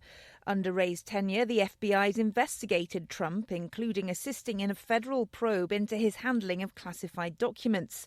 In a Truth Social post, Trump said that Wray's resignation is, quote, a great day for America. In announcing that he would step down, Christopher Wray said he believed it would be the best way to avoid dragging the Bureau deeper into the fray. Trump says he wants to appoint Kash Patel as his replacement. He's a longtime loyalist who's called for dramatically limiting the FBI's authority. Kate Fisher, Washington. Security along the India-Bangladesh border has been beefed up after attacks against a diplomatic outpost. The Bangladesh Nationalist Party is organising a rally to protest against the incidents in India's northeastern Tripura. Ishan Garg reports from New Delhi. Officials say local police and the border security forces have deployed troops along the border for the past week. This comes after Bangladesh's erstwhile main opposition party, the BNP, said it would organize a march till India's Tripura state's capital, Agartala. It later said the march will conclude at the India-Bangladesh border's checkposts. Tensions between Delhi and Dhaka have mounted as attacks on Hindu minorities in Bangladesh have risen since Sheikh Hasina's ouster in August. In retaliation to the arrest of a popular Hindu monk in Bangladesh, right-wing groups in Tripura had attacked a Bangladeshi diplomatic outpost earlier this month. And now the BNP says it is launching a protest against what it calls an insult to Bangladesh and its people. Ishan Garg, New Delhi. The United Nations General Assembly has overwhelmingly voted in favour of a ceasefire in Gaza. The vote isn't legally binding. The United States voted against the ceasefire, as Jody Jacobs reports from the UN in New York. 158 countries at the General Assembly voted for the ceasefire. 13 countries abstained and 9 voted against the ceasefire resolution. These included the United States and Israel. The U.S. says the document risks sending a dangerous message to Hamas that there's no need to negotiate or release the hostages. The General Assembly also passed a resolution calling on Israel to reverse its decision of banning the UN aid agency UNRWA from January. Jody Jacobs, New York. From bureaus worldwide, this is FSN. Increase fuel economy up to 7.9% with Hot Shot Secret Gasoline Extreme, the solution to maximize your engine's performance and fuel economy. Whether you're driving a sports car or a daily commuter, Gasoline Extreme is specially formulated with PEA to deep clean. Don't settle for an average driving experience. Upgrade to Hot Shot Secret Gasoline Extreme and go further on each tank. Order now on Amazon or HotShotSecret.com. Hot Shot Secret, powered by science. At Hot Shot Secret, we share the science behind common diesel problems. For example, ultra-low sulfur fuels. Fuel has two purposes, combustion and lubrication. Ultra-low sulfur fuels have diminished the fuel's ability to lubricate. Hot Shot Secret Everyday Diesel Treatment with LX4 restores lubricity, protects your engine, and optimizes performance. Everyday diesel treatment is available at truck stops, Tractor Supply, O'Reilly's Auto Parts, and online at HotShotSecret.com. Hot Shot Secret, powered by science. Building relationships with their team, drivers, and customers still matter at IBI Security Transport. Since 1966, IBI and its team of drivers have been leaders and innovators in providing white glove service to its exclusive client base for transporting high-value freight safely and securely. Much of the IBI staff have driven trucks, so they understand both the customers' and drivers' needs. If you're seeking a career that values you as a person, not just a number, and offers great benefits and good home time, then IBI is the place for you. Call 800-582-5912 to discover why we are the leaders in team freight and start building a relationship with you. Attention all truckers, are you ready to own your own truck? Lone Mountain Truck Leasing makes it easy. Our lease-to-own program puts you in the driver's seat. Our inventory is always changing, and we have a variety of rigs, including Kenworths, Freightliners, automatics, and manuals. Once you make your last payment, the truck is yours. No interest, no balloons, and no buyouts. Take the first steps towards independence and financial freedom. Visit LoneMountainTruck.com or call 866-944-0383.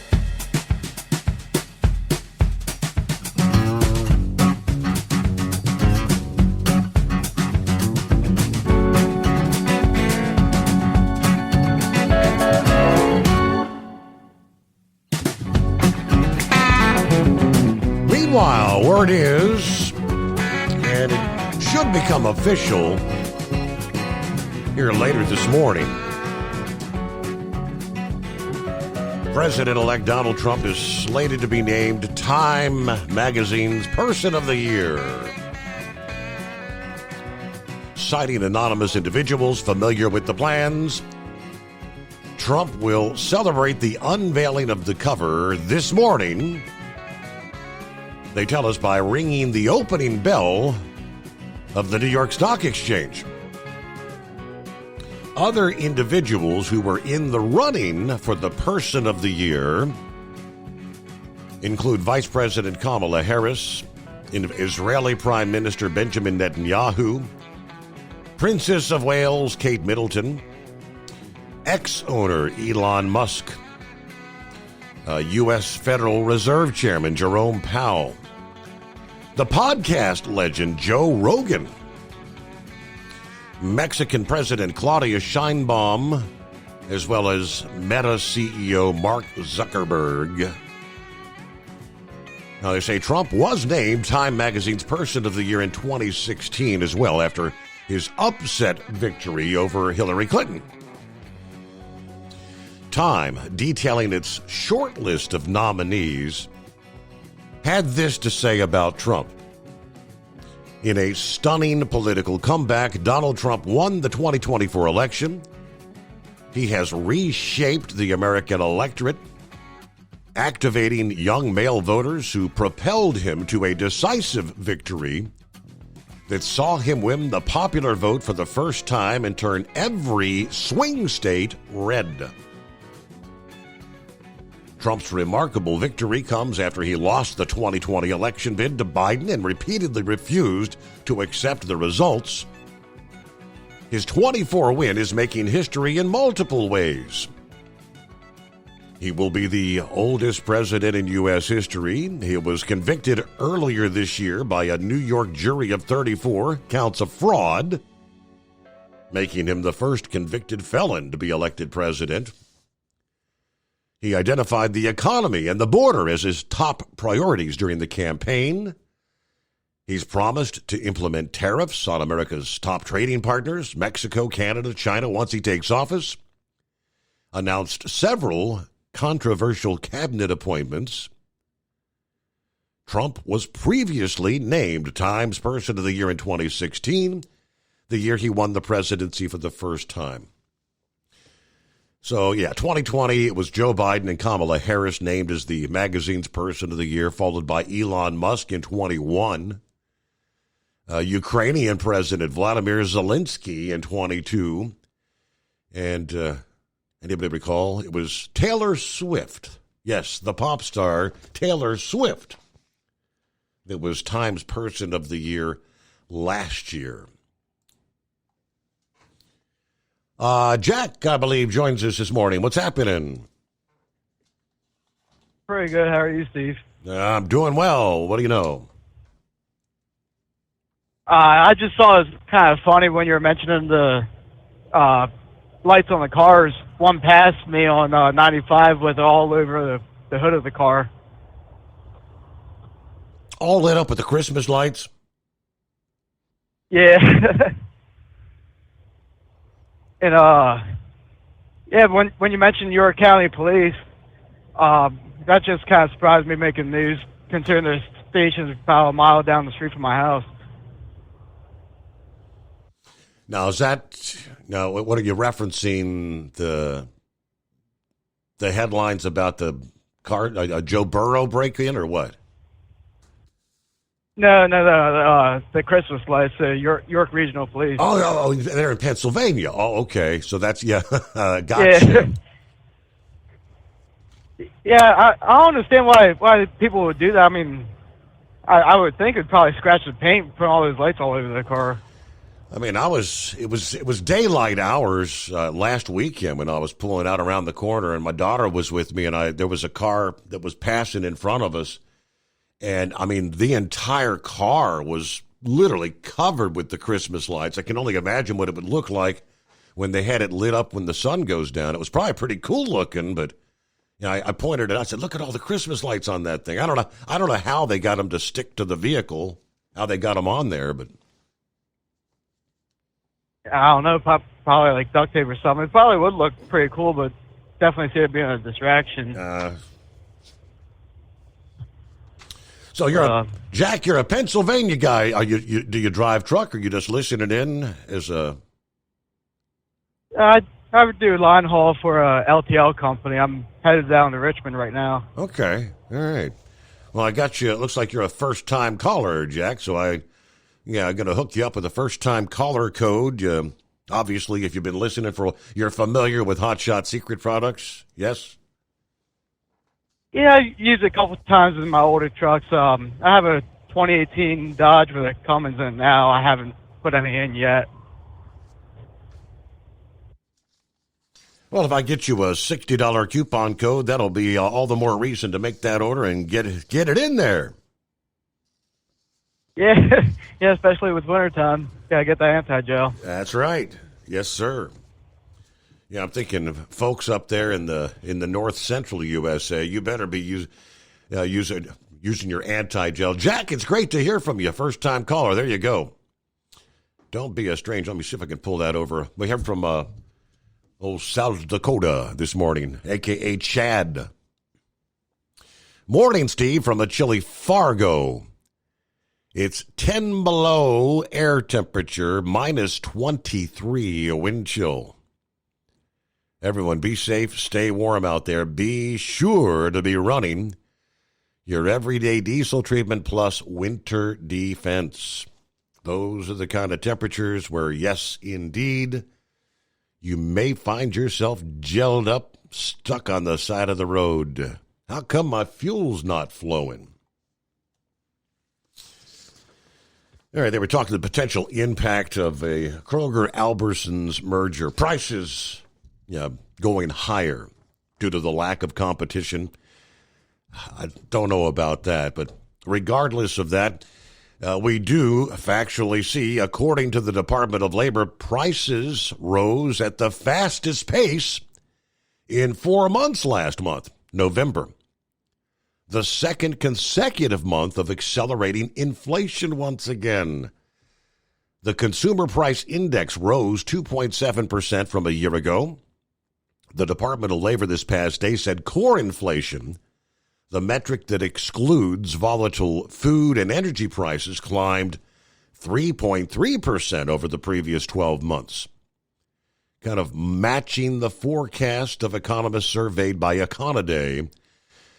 Compared with a month ago, the broad index of consumer prices up 0.3%, the fastest pace of inflation since March. If that pace of inflation were to continue for a year, prices would rise 3.8%. Core prices also rose 0.3% for the month, which was also the fastest pace since March. Consumer optimism has risen after the presidential election, as indicated by data from the University of Michigan and the Conference Board. Small business optimism is at the best level in years, with the outlook metric of the National Federation of Independent Business Measures. Confidence jumping in November for the biggest monthly gain they have ever recorded, they say. Now, inflation has worsened since the Federal Reserve began cutting rates in September.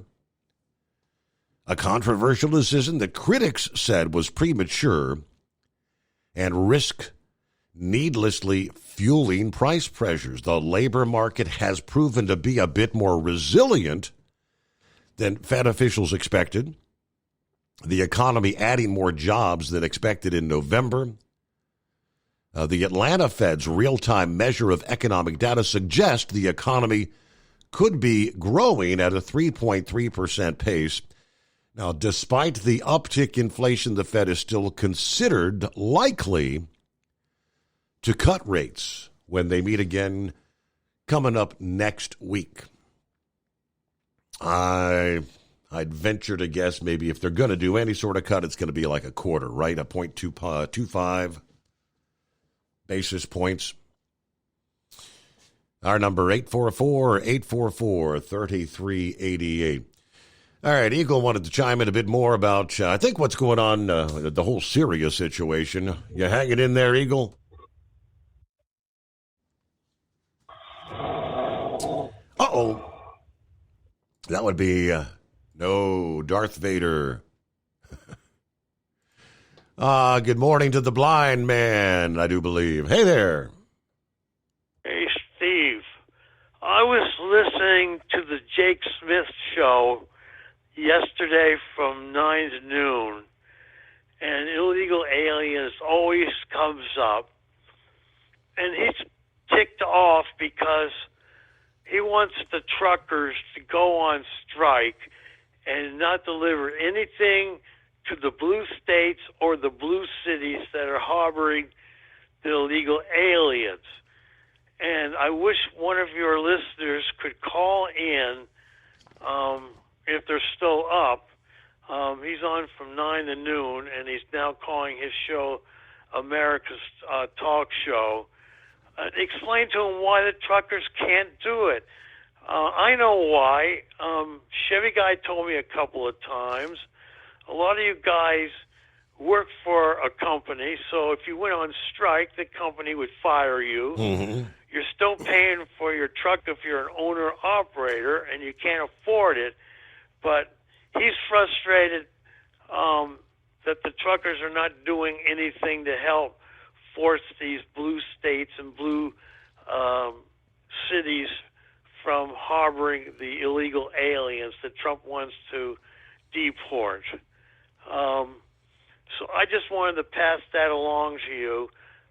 You can find your show on WUSX 98.5. Okay. And then a friend of mine was dial twisting, playing around, and your show is on KLUP, The Answer 930 in, I think, San Antonio, Texas. So I found another station that you're on. That is correct. Yeah, 9:30 a.m. KLUP. Yep. Yeah, I got a list a couple of days ago because Ryan is just kind of picking up the position, the program manager. KIXR 1400 a.m. That's in Provo, Salt Lake City. Still there. KVOE. That's another 1400 in Emporia, Topeka, Kansas. You got KVOE, which is 96.9 FM there in Emporia, Kansas. You mentioned WUSX, Seaford, Delaware. Is that the voice of Delmarva? Is that the one, USX? Yes. Okay. Yes, they combine with 92.7 WGMD. WGMD at night carries the Flying Saucer show, and WUSX carries your show. Gotcha. Okay. Now I'm looking here. They got KACT AM 1360 in Andrews, Texas. WHTX AM 1570, Youngstown, Warren, Ohio. And I guess that's the AM FM sister to WHTX FM 97.7 there in Youngstown, yes. Ohio. Yes. Yeah, some of the stations do simulcast with their FM counterpart. I remember the FCC breaking that up in 1967, forcing the FM stations to have their own separate programming, and the baby stations that had to sign off at sunset were very unhappy, so the FCC changed their mind and let any station that had to sign off at sunset simulcast on their FM frequency. Mm-hmm. I remember WPGC. That was the rock station in D.C. They had an AM, and they had to sign off to because 1580 was Canadian clear, and they would tell everybody, go to the FM now, go to the FM 95.5. And that's when I got my first FM radio in 1966. Wow. You've been a dedicated radio listener for a long time there, blind man. Yeah, when I got my first radio back when I was 10 years old, I discovered that I was getting stations at night, and then my father sat me down and explained propagation on the AM band. And then when he was at sea, I was able to touch the TV. We had a rule no one could touch the TV except my mother and my father, but I got away with it anyway. My mother let me get away with it. And that's when I started getting out-of-town stations. I remember my first catch was Channel 13 in Portland, Maine, WGAN-TV at the time, and WCSH Channel 6.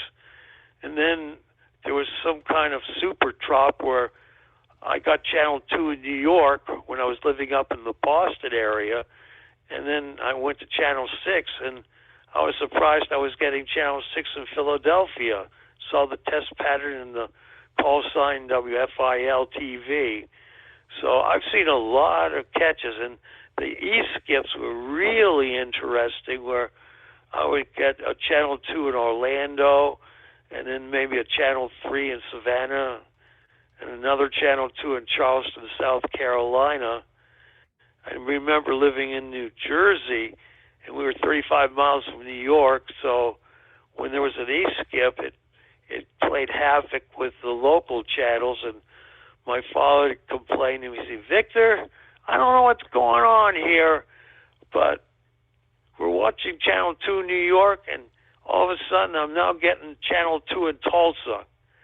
So I started writing to these TV stations about the E-skip, and I got a letter back from KVOO Tulsa, and it said at the very bottom of the letter, after explanation of what causes skip, it says, sorry we had to go to a form letter. We've gotten so many reports such as yours, but my best catch of them all happened in 2010.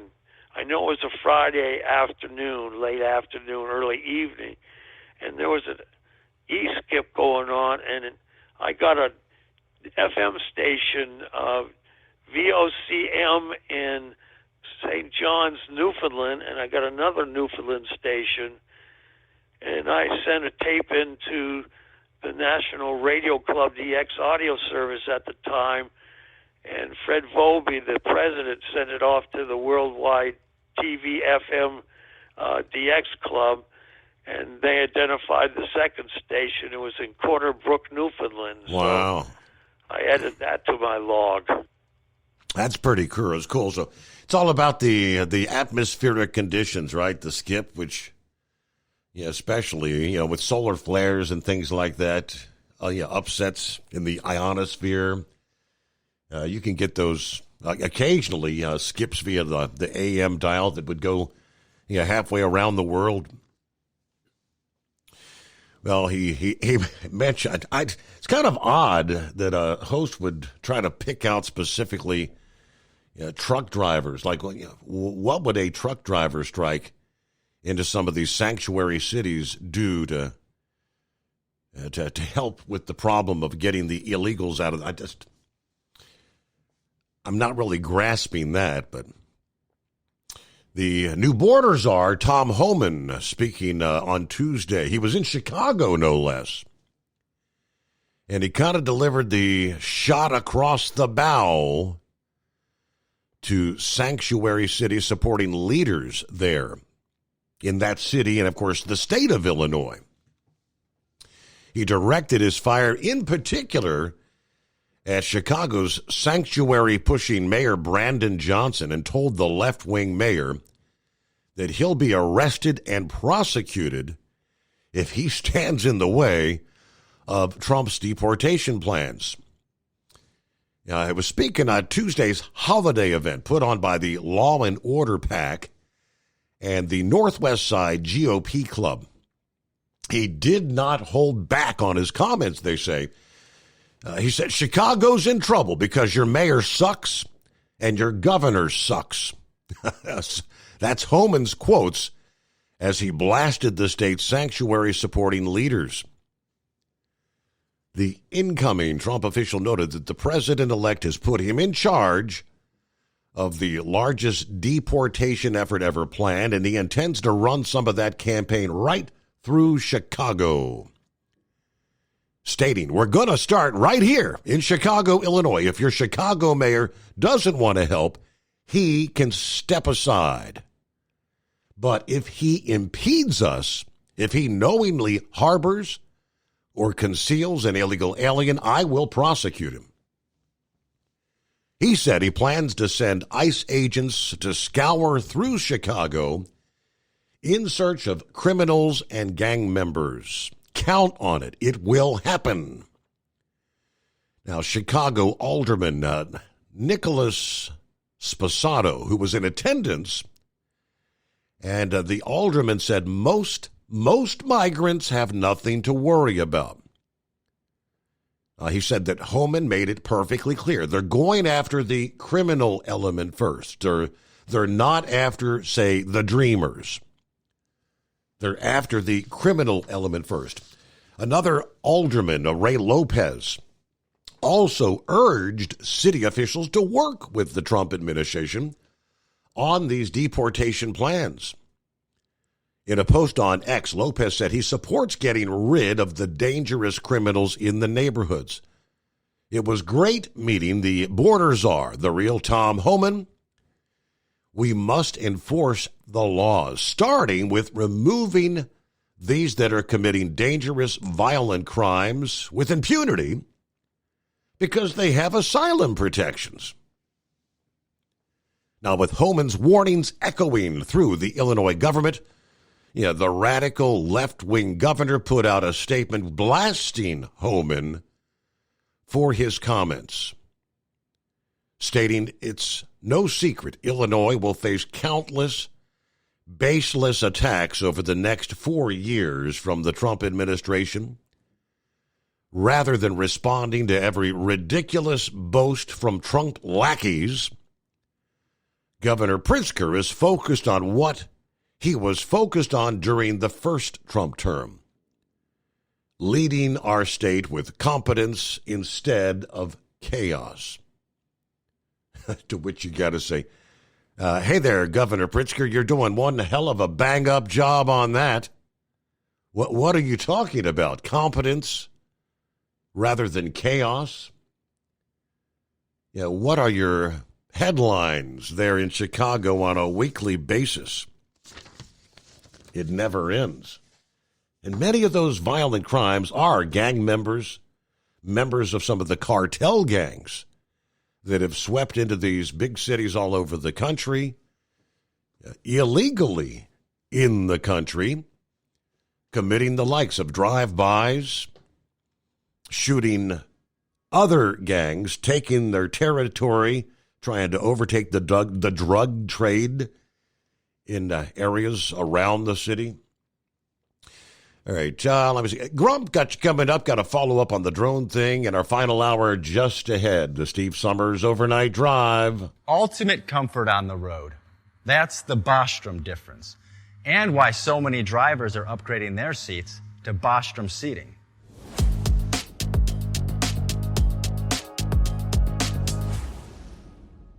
With roots dating back to 1935, we know seating. We've developed a full line of high-quality products with the right seat for your application, all made right here in the USA. From our top-of-the-line Wide Ride Plus Certa for the long-haul driver to our entry-level Baja series for the vocational driver, we provide you with the comfort you deserve at the price point you're looking for. We know you're busy. You don't have time to search every distributor and dealership for the right seat, only to find the one you want won't fit in your truck. That's why we created BostromSeating.com. It's a complete seating solution. You can build the perfect seat with the features and options you desire, and we'll help you be certain it'll fit in your cab. Once you've built the perfect seat and have the part number in hand, you can shop pricing and availability. Our Where to Buy feature allows you to pick up a seat right where you are or anywhere along the road you'll be traveling. When you install a Bostrom seat, you become part of the Bostrom family. A family that includes other drivers who recognize this is more than work. It's a ride, one that requires the next level comfort and support only Bostrom can provide. Go to BostromSeating.com to design your ride with ultimate comfort for the open road. Hands on the wheel, hands off invoicing. At Transcap, we're built for high speed and service, just like you. Our fast freight factoring helps you make more money, not chase it down, because we handle all the invoicing BS and back office work. Apply for fast funding at transcap.com/getcash. It takes just 60 seconds. Or call 888-250-TCAP. That's 888-250-TCAP. And mention Steve Summers Overnight Drive. From Feature Story News in Washington, I'm Nick Harper. FBI Director Christopher Wray says he will resign before President-elect Donald Trump takes office. It comes just days after Trump announced his intentions to replace Wray. FSN's Kate Fisher reports from Washington. In an interview over the weekend, Trump said he was very unhappy with the things that Wray had done. Under Wray's tenure, the FBI's investigated Trump, including assisting in a federal probe into his handling of classified documents. In a Truth Social post, Trump said that Wray's resignation is, quote, a great day for America. In announcing that he would step down, Christopher Wray said he believed it would be the best way to avoid dragging the Bureau deeper into the fray. Trump says he wants to appoint Kash Patel as his replacement. He's a longtime loyalist who's called for dramatically limiting the FBI's authority. The man accused of trying to assassinate Donald Trump on his Florida golf course is looking to delay his trial until December 2025. His lawyers say Ryan Ruth is considering an insanity defense. His team says the extraordinary volume of evidence and material that needs to be examined ahead of the trial means he can't stand trial for another 12 months. His trial date is currently scheduled for February the 10th. US police say fingerprints found at the scene of the murder of United Healthcare's CEO match those of the suspect, Luigi Mangione. He was arrested last week after the killing in New York. Meanwhile, he's fighting extradition from Pennsylvania to Manhattan. Everson Sally Patterson has more. Luigi Mangione struggled with officers as he was led into a Pennsylvania courthouse. The 26-year-old shouted to reporters, "It's an insult to the intelligence of the American people." He's accused of shooting Brian Thompson in New York, who worked for America's largest insurance company. Mangione grew up in Baltimore, Maryland, where he attended Gilman School, an all-boys private school. Sources told media that investigators have started interviewing members of his family. A wildfire continues to threaten the US city of Malibu, destroying at least 7 homes and forcing thousands to evacuate the coastal enclave in Southern California. More than 1,500 firefighters are trying to control the blaze, which began on Monday night and quickly spread due to windy conditions. Everson's Ira Spitzer reports from California. California officials said the Franklin fire grew by 39% on Wednesday night and has now burned more than 3,900 acres or 1,500 hectares with 7% containment. At least 7 homes have been destroyed and 9 damaged, and the fire is burning near several residential neighborhoods and an RV park. The blaze has forced thousands to leave their homes in the wealthy enclave east of LA, including celebrities such as Dick Van Dyke and Cher. From Bureaus Worldwide, this is FSN. With FSN Spotlight, I'm Simon Marks, with more today on Syria and the leader of the HTS rebels who ousted Bashar al-Assad from power last weekend. His name is Abu Muhammad al-Jolani, although that is a nom de guerre, redolent of the fact that his movement is still designated a terrorist organization by the United States. But he says he's put his desire for violent jihad behind him and now wants to play a role unifying Syria after more than 2 decades of the Assad dictatorship's brutality. Emma Beals, a non-resident fellow at the Middle East Institute and senior advisor at the European Institute of Peace, says there are preliminary signs that he might have changed his ways. We've seen significant changes in how he has conducted himself, and I think he kind of made a choice that actually he's more interested in a leadership role in Syria than transnational jihadist threats. If he takes over an enormous amount of power, and that's still to be seen, would he rule in a way that the majority of Syrians who rose up against the government and have gone through these 14 years of pain like to see? That's a separate question, and I think the answer to that is potentially no. She says it is still far from evident that al-Jolani will build a truly inclusive government in Syria or even pave the way for an electoral process there, which is why so many international observers are expressing caution about the country's future. With FSN Spotlight, I'm Simon Marks. And the main news again, FBI Director Christopher Wray says he'll resign before Donald Trump returns to the White House. Trump had already signalled that he intends to replace Wray. The man accused of trying to assassinate Trump at his Florida golf course in September is looking to delay his trial until December 2025. And US police say fingerprints found at the scene of the murder of United Healthcare's CEO match those of the suspect who's been arrested. That's Feature Story News. Nick Harper reporting. It's coming. Crisp fall mornings turn bitter cold. You climb into your diesel and it feels like you're sitting on an ice cube. Imagine how your engine feels after a frosty night. Freezing temperatures impact your diesel's fluids, especially fuel. As the temperatures drop, water that is emulsified within your fuel is released, adding more water into your system. Frozen water in your fuel lines, filter, or bowl will simply slow the flow, or worse, stop the flow of fuel in your system. No fuel flow, no start. Get prepared now for the cold that is coming. Hot Shot Secret Diesel Winter Anti-Gel is a premium fuel additive that lowers your fuel's pour point to minus 65 degrees. If it's that cold out, you shouldn't be on the road. You ought to be at home in front of the fireplace. Hot Shot Secret Diesel Winter Anti-Gel Premium Fuel Additive. Available now online at hotshotsecret.com. Hot Shot Secret. Powered by science.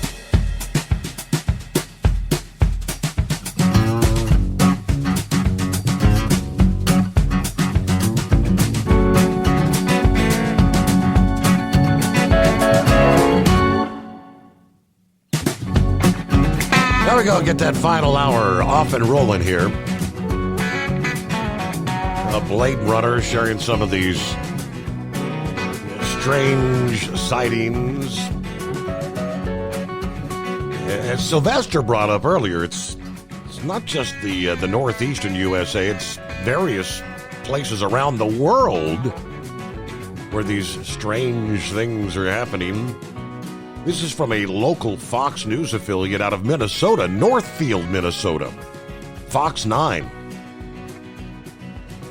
where they said the federal government investigating sightings of SUV-sized drones in the skies over New York and New Jersey as Northfield, Minnesota residents continue to spot mysterious flashing lights in the night sky.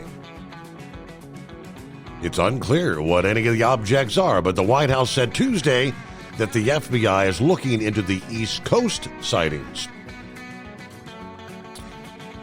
Deborah Wagner says, we started trying to follow them, but they won't be followed. They're kind of like, they just disappear.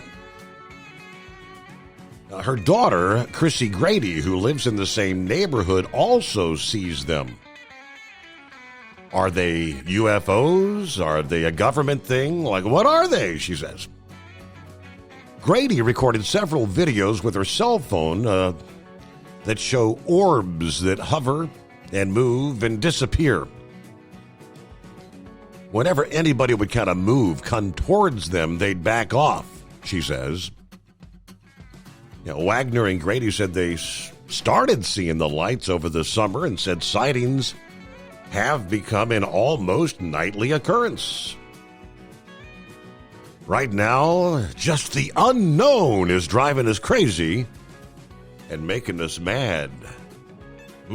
Minnesota. Welcome back, Grump. Yeah, I wanted to do a little follow-up here, but well, you mentioned Ryan, right? Is that Ryan Wild you was talking about? Yes, correct. Okay, yeah. Kevin, I talked to him a little while back there. He mentioned something about putting him on, and anyway, had different deal there. But yeah, you had a caller there. I can't remember his name, but he was talking about. He mentioned that they don't do testing in areas like that. The hell they don't. All right, that they have to.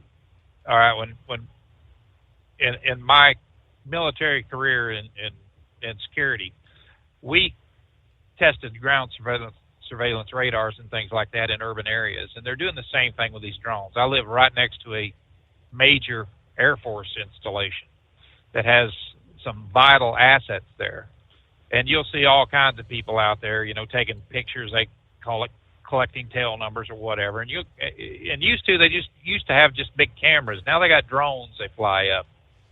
So a lot of the testing that you see done on some of this some of the installations today is to identify the characteristics of what drones may pose a threat.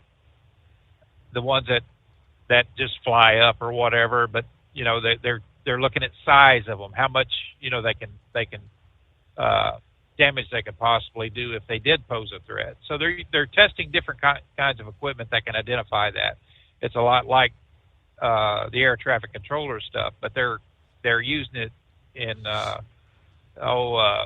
just areas like like I said, like on security systems and things like that. The security police and the MPs and different people like that has these portable units that they can set up in those areas, and they can it helps them on early warnings and things. So yeah, they test it all the time. That's one of the things that we did, like I said, with ground surveillance radar was to find movement and look at different characteristics of people that are on the ground or little dots on the screen that were moving around and seeing which ones that were out of the ordinary. I mean, people have patterns that they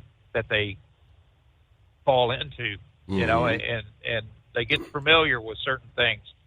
And one of the things that we learned in the military was that we could get small areas of troop movements and things like that, and they're doing it like over Iraq and places.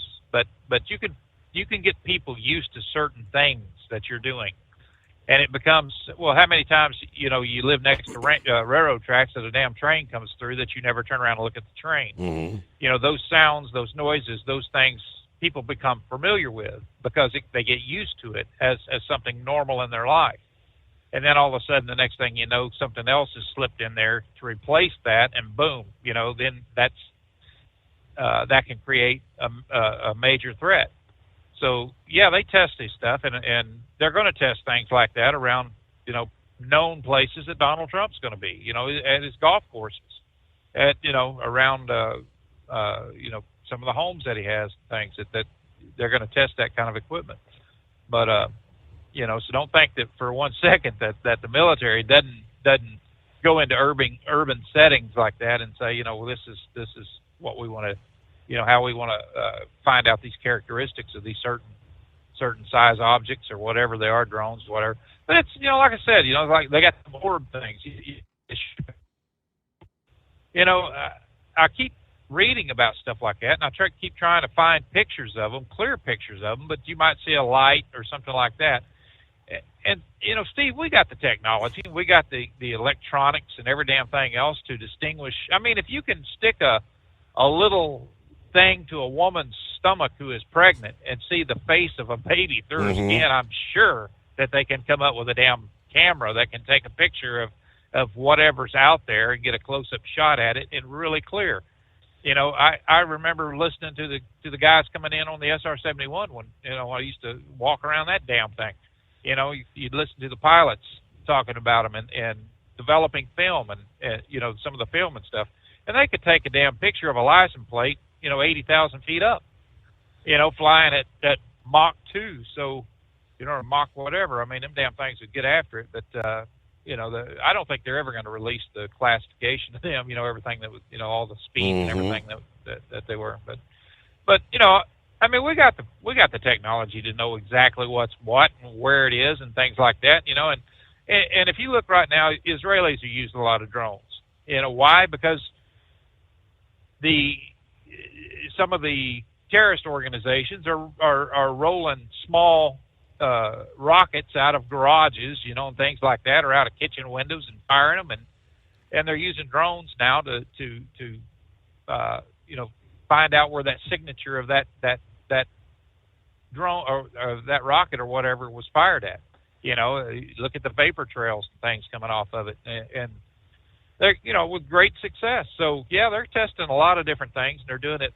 We have to do it on the go right now. I mean, threats change every day, so they have to put that stuff just as quick as possible in use. And like I said, that we got them, and I got a lot of military friends that I go up to base and see, and we talk all the time, and they're always talking about these new, how things has changed since I was in security years ago. I mean, it's right now, man, it's a lot of electronics involved in it, and so yeah, they're testing a lot of things, and so don't think for a second that they're not. But I just want to follow up on that and let that I heard that guy say, "Oh, they ain't doing that." The hell they're not. They spend a lot of money on that technology. They have to test it. Well, and we, I don't know, it's not a common thing, but I mean, every year you hear about some of the big cities where they're going to be having, like military maneuvers, training things, or, in an urban combat setting, urban area, where they're going to be dropping troops out of helicopters into the streets and things like that. They got to train in the real world scenario, right? Yes, they do. They really do. And we did, a lot of the Reforger exercises, the return of forces to Europe. We would go into you just saturate places like Germany. I mean, you're just all over the place, inside, in the villages, in the cities and things. And in Iraq, that was a nightmare because number one, all the buildings look alike, so you had to have some kind of technology on the ground to monitor people, along with the weapon systems and stuff that they had. Go back to the first Gulf War. You'd see Tomahawk missiles or something like that going down an air duct or something like that, or going right through a window of a headquarters or something. That happened because of laser identifiers, and those things had to be tested, in the field. Yes, they did, but they also had to be taken into urban settings that, of course, they were using a lot of dummy stuff, like the laser would lock on and say, yes, I can hit that. You're not going to use a missile or something like that in town, in a city unit or something like that. Right. But you have to be able to get people into these areas and get set up to where they could actually see with that laser identifier, identify that target, number one, and then not be detected while they were doing it, and have something like an AWACS overhead that's looking at that target that's identified, and then calling in an F-15 or something like that can lock onto that same beam and get that missile to where it needs to be. There's a process involved in all this, and people are so naive about things. They say, oh, the military ain't gonna be in here doing that. The hell they're not. I mean, it's we've stomped around in so many towns and cities when I was in the military, just for that very reason, just for the urban setting and getting used to, in case you ever had to fight in the urban areas. And we learned how vital that was when Iraq rolled around. I mean, it was going door to door. You had a lot of door kickers going on at the time. A lot of military, but it has to happen, and it's no different with the drones when they're flooding areas with drones and things like that. And everybody can fly a damn drone these days. They have to identify the threats. They have to identify the signature of certain drones that on these screens that they're looking at, and so that the AI part of that screen can identify that and say, okay, this is just a small, whatever, it's camera equipped, things like that. They'll look and see if they have night vision or anything like that, but that can hone in on a certain target, and they're going to look at the infrared signature of that and say, well, this could be a threat. Why would this drone be up here at night looking at certain things here? When you can take a small drone, load an explosive on that damn thing, and with that camera fly that thing into a human being standing on the ground, to kill them, and the Russians can do that. You have to have things that, countermeasures in place, and it has to be done in an urban setting. It has to be done live where you can and it has to also be done in areas where that, like around Trump's golf courses or some of the military installations. So anyway, that's my There you go. Thank you much, Grump. Have a great morning. Thanks for the input, the follow-up. We'll be right back. Taxes for Truckers provides full-service accounting solutions for owner-operators. Taxes for Truckers is the driver's financial co-pilot. We help independent truckers keep their taxes, filings, and bookkeeping running smoothly so they can focus on the road ahead. Drivers who want their business to run as smooth as their truck choose to partner with Taxes for Truckers for their accounting and tax filing needs. Stop overpaying taxes. Call 888-TAX-4TRK to start paying less tax today. At Hot Shot Secret, we share the science behind common diesel problems. For example, ultra-low sulfur fuels. Fuel has two purposes, combustion and lubrication. Ultra-low sulfur fuels have diminished the fuel's ability to lubricate. Hot Shot Secret Everyday Diesel Treatment with LX4 restores lubricity, protects your engine, and optimizes performance. Everyday Diesel Treatment is available at truck stops, Tractor Supply, O'Reilly's Auto Parts, and online at hotshotsecret.com. Hot Shot Secret, powered by science. Building relationships with their team drivers and customers still matter at IBI Security Transport. Since 1966, IBI and its team of drivers have been leaders and innovators in providing white glove service to its exclusive client base for transporting high-value freight safely and securely. Much of the IBI staff have driven trucks, so they understand both the customers' and drivers' needs. If you're seeking a career that values you as a person, not just a number, and offers great benefits and good home time, then IBI is the place for you. Call 5912 to discover why we are the leaders in team freight and start building a relationship with you. At Hot Shot Secret, we share the science behind common diesel problems. For example, Fuel additives. the purpose behind most fuel additives is to impact performance of your diesel or provide protection to your fuel system. Hot Shot Secret Everyday Diesel Treatment provides both performance enhancement and protection with 6 key components. This fully formulated premium fuel treatment includes the performance-enhancing cetane boost, injector cleaner, and LX4 lubrication, as well as protection against water with a demulsifier and rust inhibitor, plus a stabilizer that minimizes fuel filter clogs. Everyday Diesel Treatment delivers a 6-in-1 premium fuel treatment for every fill-up, every time. Everyday Diesel Treatment is available at truck stops, Tractor Supply, O'Reilly's Auto Parts, and online at HotShotSecret.com. Hot Shot Secret, powered by science. Fuel filtration is a big deal. Poorly filtered diesel fuel can damage injector systems, reduce efficiency, and rob horsepower, among other things. By removing the water, air, and debris from fuel, Fast Fuel Systems can triple the life of your injector systems while restoring power, optimizing fuel economy, and more. Not sure what your truck needs? Give us a call at 636-433-5410 or learn more at fastride.com.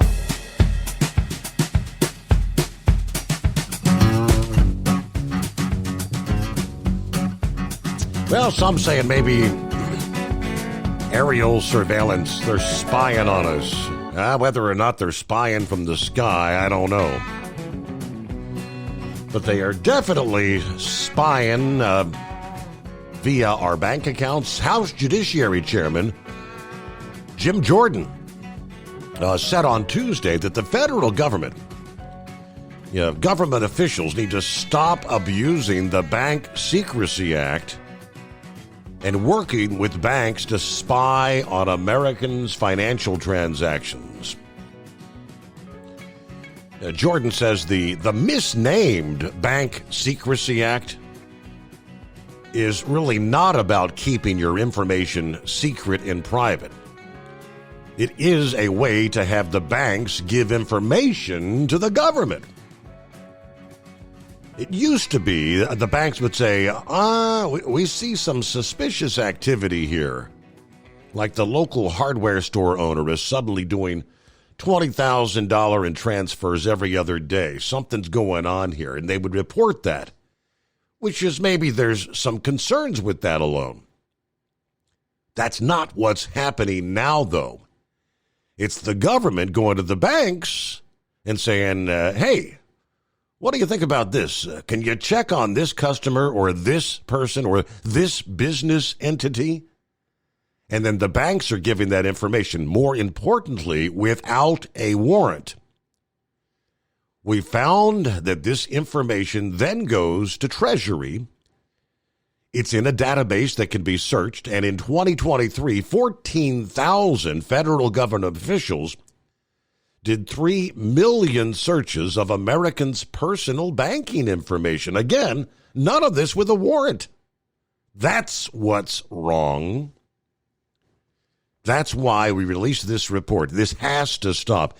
When asked if the suspicious activity reports on Hunter Biden's overseas business transactions were actually requested by the government or flagged by the banks, Jordan said the banks actually reported those as suspicious. Those were actually ones where the bank said, wait a minute, something's wrong.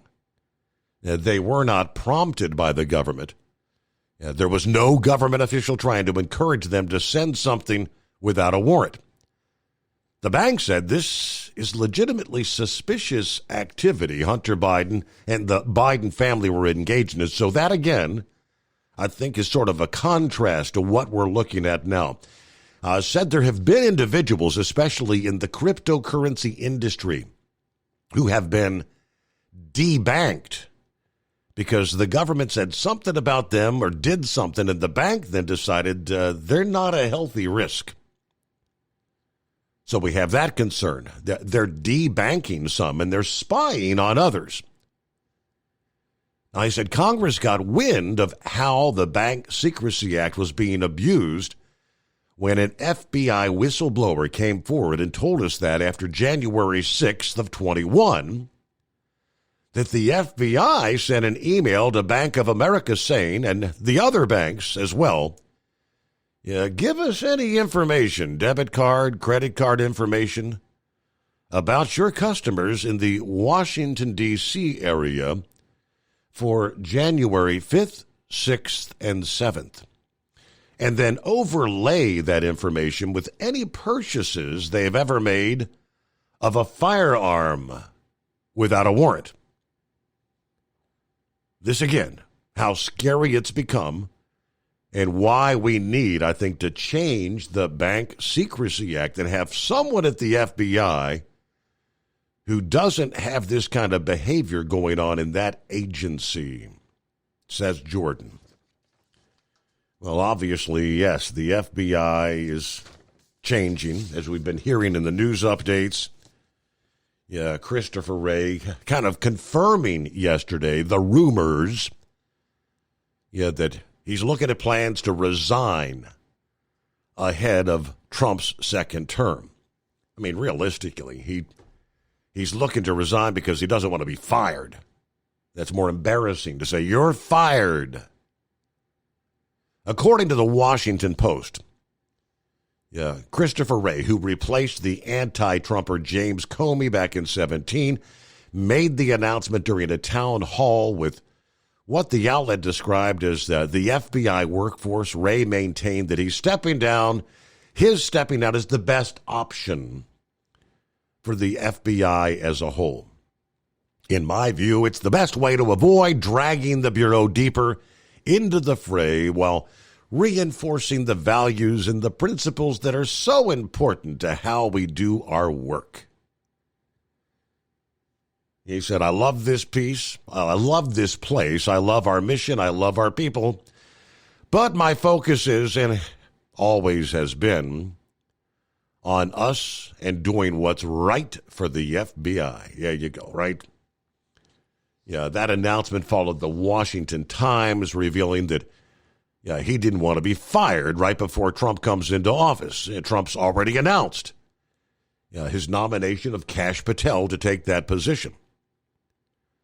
One source says he's going to be gone at the inauguration, on or before the inauguration. Of course, Trump, kind of weighed in, continued to sour on Wray for years.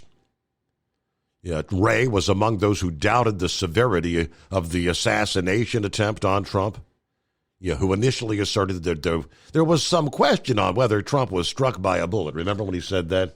We don't know if he was actually hit by a bullet or just... 844-844-3388. Back after this. From Feature Story News in London, I'm Ollie Barrett. The leader of the rebel group that now controls Syria says the notorious prisons run by ousted President Assad will be closed and his security forces disbanded. The head of the HTS group also promised to punish those involved in killing detainees. FBI Director Christopher Wray says he will resign before President-elect Donald Trump takes office. It comes just days after Trump announced his intentions to replace Wray.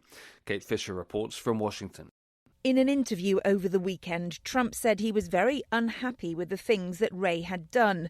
Under Wray's tenure, the FBI's investigated Trump, including assisting in a federal probe into his handling of classified documents. In a Truth Social post, Trump said that Wray's resignation is, quote, a great day for America. In announcing that he would step down, Christopher Wray said he believed it would be the best way to avoid dragging the Bureau deeper into the fray. Trump says he wants to appoint Kash Patel as his replacement. He's a longtime loyalist who's called for dramatically limiting the FBI's authority. Kate Fisher, Washington. Security along the India-Bangladesh border has been beefed up after attacks against a diplomatic outpost. The Bangladesh Nationalist Party is organising a rally to protest against the incidents in India's northeastern Tripura. Ishan Garg reports from New Delhi. Officials say local police and the border security forces have deployed troops along the border for the past week. This comes after Bangladesh's erstwhile main opposition party, the BNP, said it would organize a march till India's Tripura state's capital, Agartala. It later said the march will conclude at the India-Bangladesh border's checkposts. Tensions between Delhi and Dhaka have mounted as attacks on Hindu minorities in Bangladesh have risen since Sheikh Hasina's ouster in August. In retaliation to the arrest of a popular Hindu monk in Bangladesh, right-wing groups in Tripura had attacked a Bangladeshi diplomatic outpost earlier this month. And now the BNP says it is launching a protest against what it calls an insult to Bangladesh and its people. Ishran Garg, New Delhi. The United Nations General Assembly has overwhelmingly voted in favour of a ceasefire in Gaza. The vote isn't legally binding. The United States voted against the ceasefire, as Jody Jacobs reports from the UN in New York. 158 countries at the General Assembly voted for the ceasefire. 13 countries abstained and 9 voted against the ceasefire resolution. These included the United States and Israel. The U.S. says the document risks sending a dangerous message to Hamas that there's no need to negotiate or release the hostages. The General Assembly also passed a resolution calling on Israel to reverse its decision of banning the UN aid agency UNRWA from January. Jody Jacobs, New York. From bureaus worldwide, this is FSN. Ultimate comfort on the road. That's the Bostrom difference. And why so many drivers are upgrading their seats to Bostrom seating.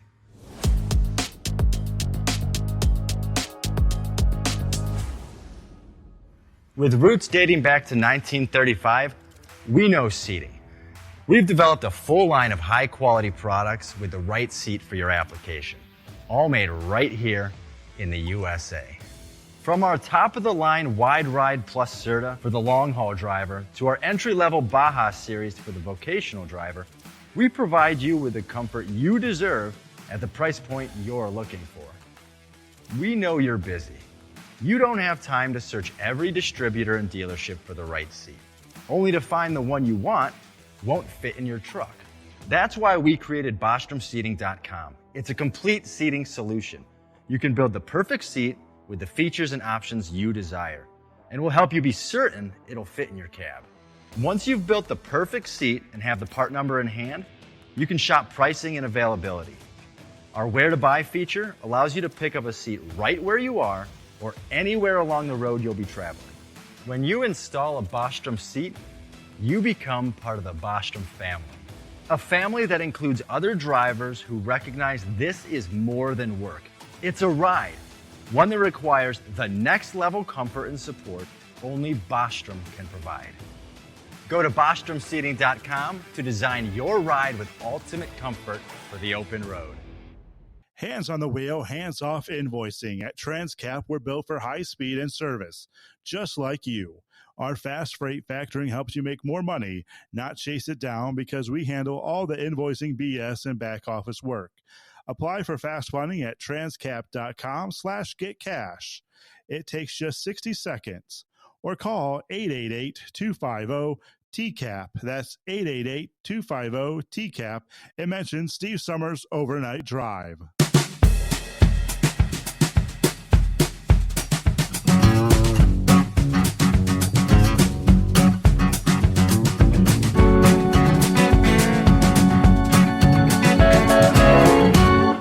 All right, who we had checking in here in the last little bit? Hello to Gary. Gary Montgomery on board, chatting with some of the other listening friends. Hello to Hillbilly Tex. Good morning. A great day to be alive. I guess that means tipping the hat, ringing the cowbell, right? From I-75. There's Mark. Dan Bongino did suggest, he says, the Secret Service start using drones. Maybe it's them? Everybody trying to guess, right? All right, Roki is on board this Thursday morning. Good to have you with us. I had not seen that. He said Trump announces Carrie Lake as next director of Voice of America. What is the director of Voice of America? That's interesting. Earlier in the week, there were some rumors and rumblings about Carrie Lake possibly being named ambassador to Mexico. But like 24, 48 hours later, another guy, forget his name, was named ambassador to Mexico this week. So, yeah, what else we got? How about this? Mark Zuckerberg has donated $1 million to President-elect Donald Trump's inaugural fund. Posted on X 4 hours ago. I'd almost have to see it to believe it, really. Lauren Weiss, two-time world champion bull harbor, announced Trump being the Person of the Year, Time magazine. He said, I was on the list for Time Person of the Year for consideration. For the sake of our great nation and to avoid a humiliating loss by those better-known names on the list, I asked that for the 4th year in a row that my name be taken from the list. Ha ha! There you go. Meanwhile, it's 844-844-3388. Vic, were you on the list for Time's Person of the Year nominee? No, I'm not. But when Lauren Weiss was talking about that, I was thinking about all the livestock haulers and everything. And they actually serve a pretty vital service to agriculture and the nation in general. But years ago, I don't know how, but somehow they listed me in Who's Who in America. And to this day, I have no idea what that was all about. But I took it more as a joke or as kind of a, did they get my name mixed up with somebody else or something? But that's neither here nor there now. But you mentioned Voice of America. Is that transmitting tower? Is that still there in Cincinnati? I was trying to think where it was, but yeah, they had that voice. It's Voice of America Park now. I think I think the towers are down. They're gone. It's just a park now. Yeah, well, that's what I was thinking. I wanted to make sure, but I sent you that thing. I don't know if you've seen it or not about the Jersey Devil. The legend of the Jersey Devil is kind of an odd-looking creature, and it actually goes back to Napoleon Bonaparte's time, and it's quite similar to the West Virginia Mothman and stuff. So I don't know, but you know how sometimes people put out these challenges if you can get an actual picture or a sighting of Bigfoot or some other monster or whatever, the Jersey Devil. I know that's a big one. So I didn't know if somebody that got the wild idea, they get these drones and kind of see what's going on. But I know some of those drones, they're radio controlled, and you can also pre-program them, like with the cruise missiles. But you have to have a topography for them. And of course, that's the big question: is are the drones filming the topography to send for something else? Or I can't believe that with all the investigative stuff we have in this country, that somebody can't get to the bottom of this, because it's starting to create a hazard. And that's a heavy air corridor up in there too, and they're flying at night, so that means people would have to. I don't think you can fly at night with just VFR. I think you have a visual flight rating. You have to have an instrument flight rating, I'm pretty sure, to be flying in at night or inclement conditions and things of that nature. And one of the things that I remember when I was listening to, it was Grump that was talking there. One of the things they did when the Air Force brought out that F-111 fighter bomber, they wanted to test that, and they had the pilots basically letting that thing fly itself. I mean, it was hugging the ground, and it had to follow terrain. He was using terrain following radar, and I thought to myself, man, there's got to be some people, puckered up pretty good or something, or closed their eyes, or had a lot of faith in that, because I mean, it was going to almost to supersonic speeds, following up and down and across the the mountains and the hills. So I know some of those drones you can pre-program them. They're not really radio controlled, but that was more of a joke or anything. But the last night there, I looked up that deal with the hog thing, and there's a Vermont blogger that he calls it the Vermont Digger. And I'm thinking to myself, who in the world sits around and read those reports about that? But by and large, he was talking about the heat stroke and all this stuff. And all I knew, when you used to transport livestock, you wanted to make sure you didn't stress them all that much, because you'd wind up getting shrink. And whenever I was in the feed industry, we had a product called Electrosol. Basically, it replenishes the electrolytes. And we always told our people, but before you ship anything, make sure you put that in all the water tanks and all this other stuff. So, and if you don't you lose money from the shrink, from the weight when you transport. And, how when runners run and they get leg cramps, things of that nature, that's usually a buildup of lactic acid in the muscle. Same thing happens to animals. And when that happens, you get a low quality dark meat. So I really don't know what that whole deal was about. But, all that stuff happened. I can't understand that the packing plant even going ahead. If those hogs had heat stroke, they had to unload them at a heck of a discount, because they knew what was going to happen to them when they processed. So that was, it's called dark cutting meat.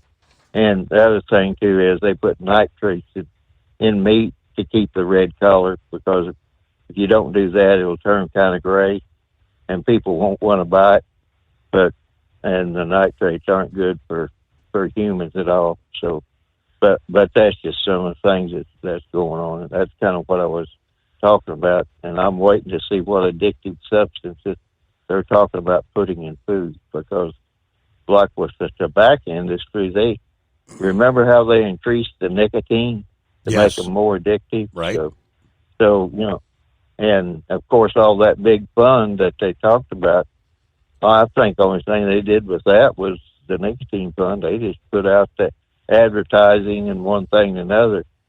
The deal was it was supposed to offset health problems, and I don't think they helped anybody offset their health problems. Lung cancer is one thing and another. So, the last I heard, that whole fund, I don't know how much money it's accumulated, but it's just it's doing very little good. But anyway, I just wanted to call in and talk about basically about these drone things. I don't know why the government is holding it. I don't know why they're withholding information, because all states, all cities, everything else, they have laws against that. I know in Indiana, if you fly over someone's house and you don't ask them about it, you can be held liable for trespassing. It's it's viewed the same as ground trespass or air trespass. So that's pretty much it. And it was interesting to listen to Blind Man. He's pretty much a radio aficionado there, talking about all that skip and everything. I don't know if I used to listen to DX shortwave, and there used to be Radio Australia used to put out those reports every morning at 8 o'clock, your transmission conditions and sky wave and ground wave and sunspot activity and all that good stuff. But everything's went to computer now.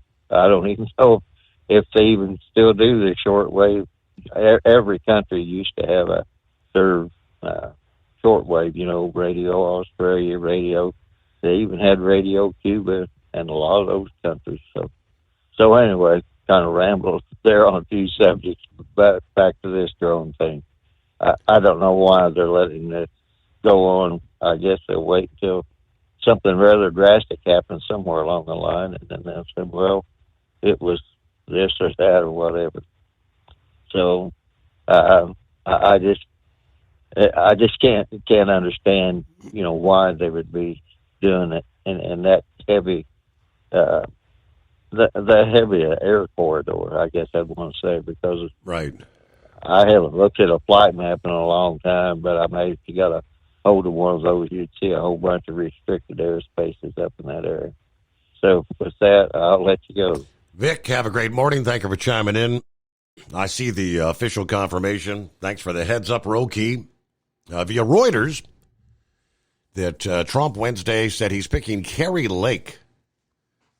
She is a former news anchor, hardline Republican, failed to win that Senate seat in Arizona last month. She will be director of the U.S. government-funded media outlet Voice of America.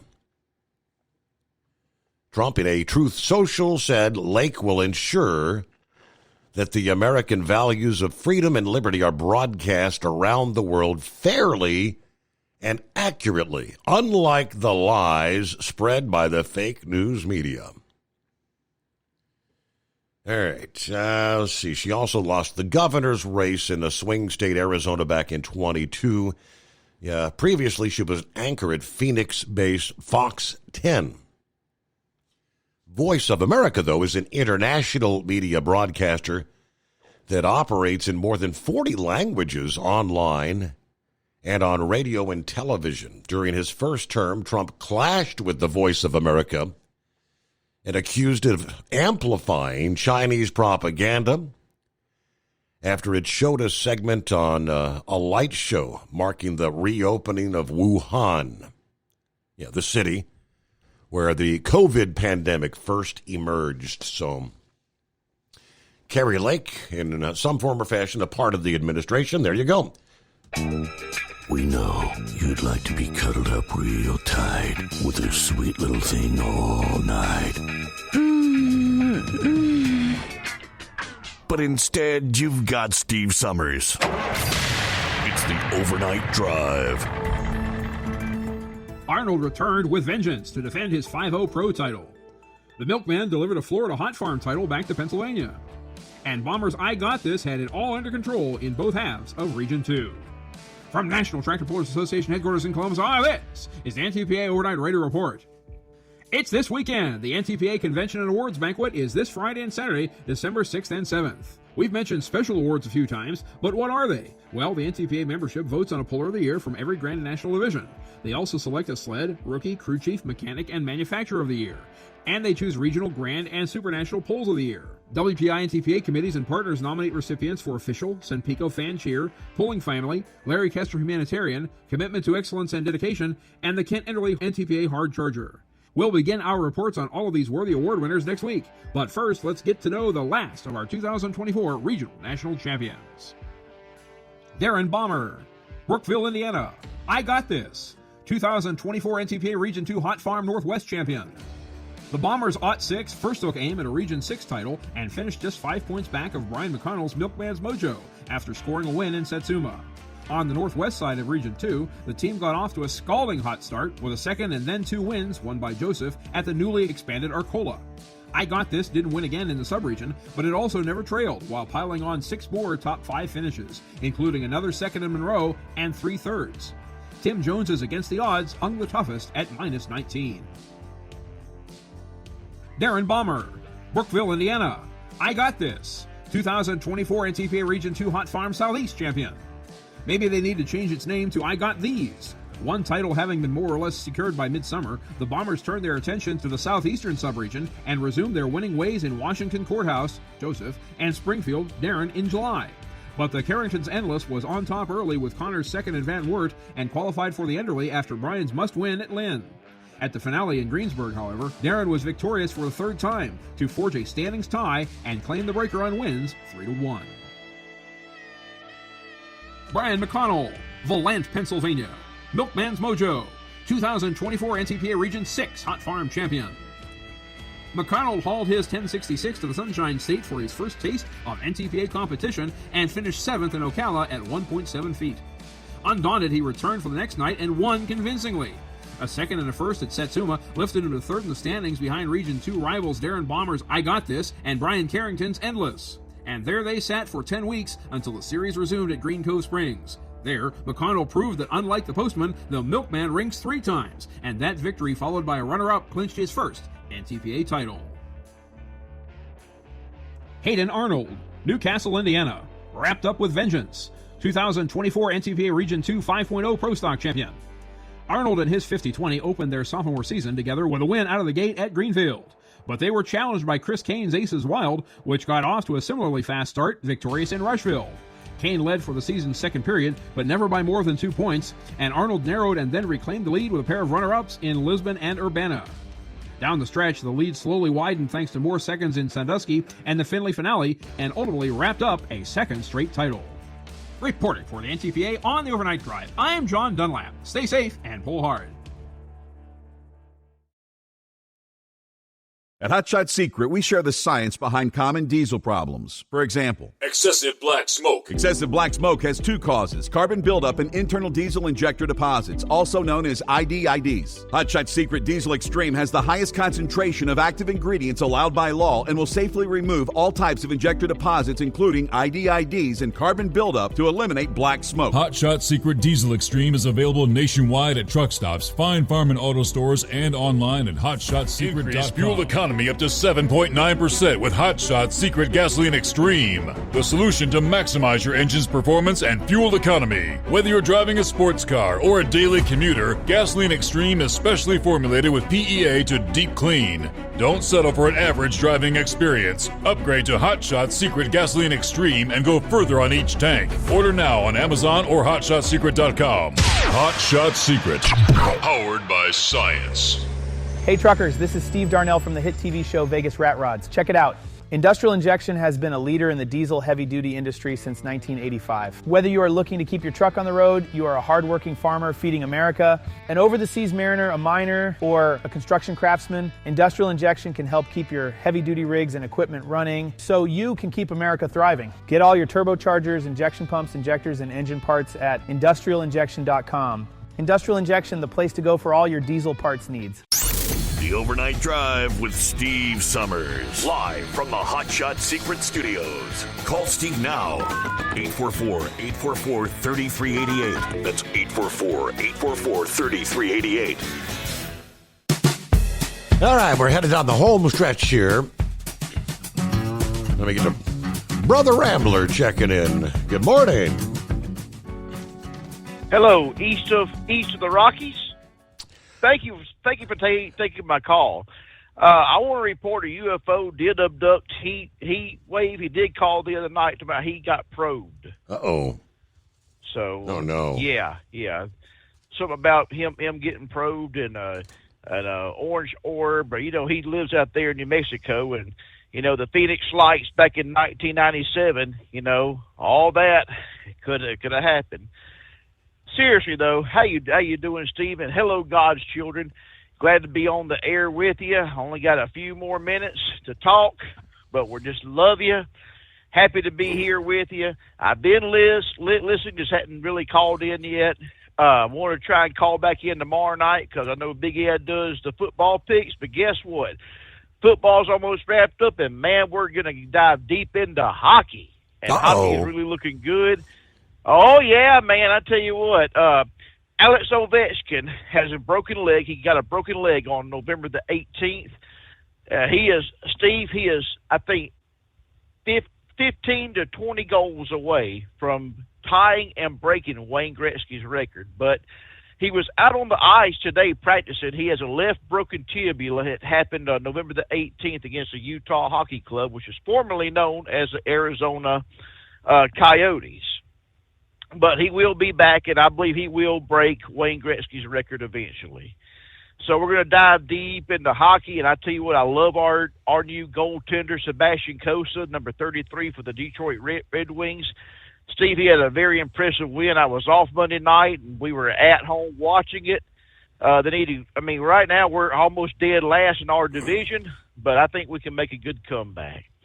Before I get off here, we got a lot of our family members that listen to this show. When I mean family, I'm talking about the Overnight Drive family that are going through some hard things. I want to just say Russell Miller and his wife, y'all just keep Russell's wife in your prayers. She's got a battle going on. Miss Millie, she's got some health issues going on. More and more people that listen to us and follow us at Determined Ministries Church, Steve, they got some things going on, and I just want you to remember that this time of year is when Satan unleashes the spirit of depression. A lot of people get very depressed this time of year, but I want you to remember, like the message that's going to be preached this Sunday at Determined Ministries Church, are you a Christmas light? Have you let your light burned out? It's going to be a good message. Do you feel like people just pack you up in a box and put you on a shelf and drag you out one time a year and try and plug you in to see if you'll work? Think about that, God's children. Think about that. Tune in this Sunday, 5 o'clock p.m., Determined Ministries Church. That's Central Time now. And listen, go to your smartphone. If you've been wanting some Steve Summers swag, send the link to your significant other. Tell them, this is what I want for Christmas, overnightdriveradio.com. And get your Steve Summers swag. Tell them that I want this in my stocking, that you want a T-shirt, a hat, a 30-ounce travel mug, whatever you can get from the Steve Summers Overnight Drive and overnightdriveradio.com. God's children, we love you. And love is just not another four-letter word. It's something you have to do. It's something you have to enact. And if Jesus loves you, and he does, oh, Brother Rambler can love you, and I do. Steve, God bless you. Everyone have a great night. God bless you, and I love you. Bye now. All right, thank you very much. Hey, Pappy pointed out that I had been neglecting to get my picks. You're right. I think I did all right through the first hour, maybe hour and a half. But so I forgot. About Jolly Green Giant, I think, is where I kind of ended taking picks. Lauren Weiss, two-time world champion bull hauler. 2 picks. All right, there's a shout-out to Brain Dead, Eskimo Mom, Heat Wave, and yes, we just hung up with Brother Rambler. We'll just say, this one night, shout-out to all of our regular listening friends, because we wouldn't be able to do it without you. All of you, thank you so much. All right, we close it out there. Hey, it's Friday Eve, isn't it? When we come back at the midnight hour tonight, yes, rolling into a Friday, TGIF. Hope you'll join us at the midnight hour Eastern.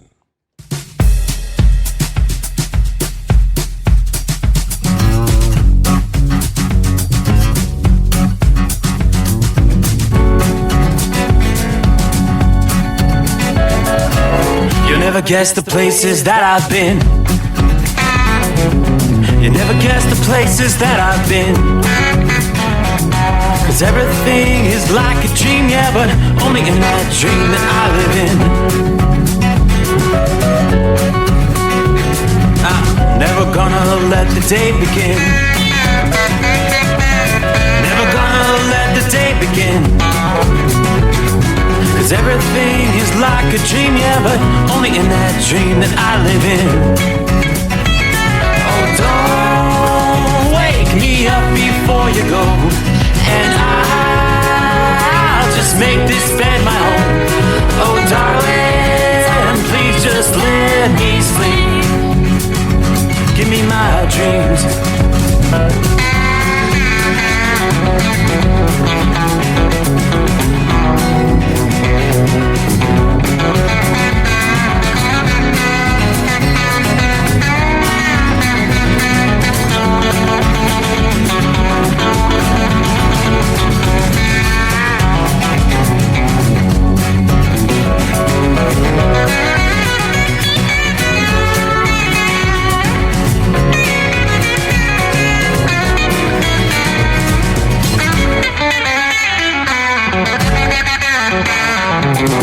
Never gonna come down from above, cause everything looks better from above. Nothing's ever as it seems, yeah, except in that world that I dream of. Never gonna lose the ones I love. Never gonna lose the ones I love. Cause everything is like a dream, yeah, but only in that world that I dream of. Oh, don't wake me up before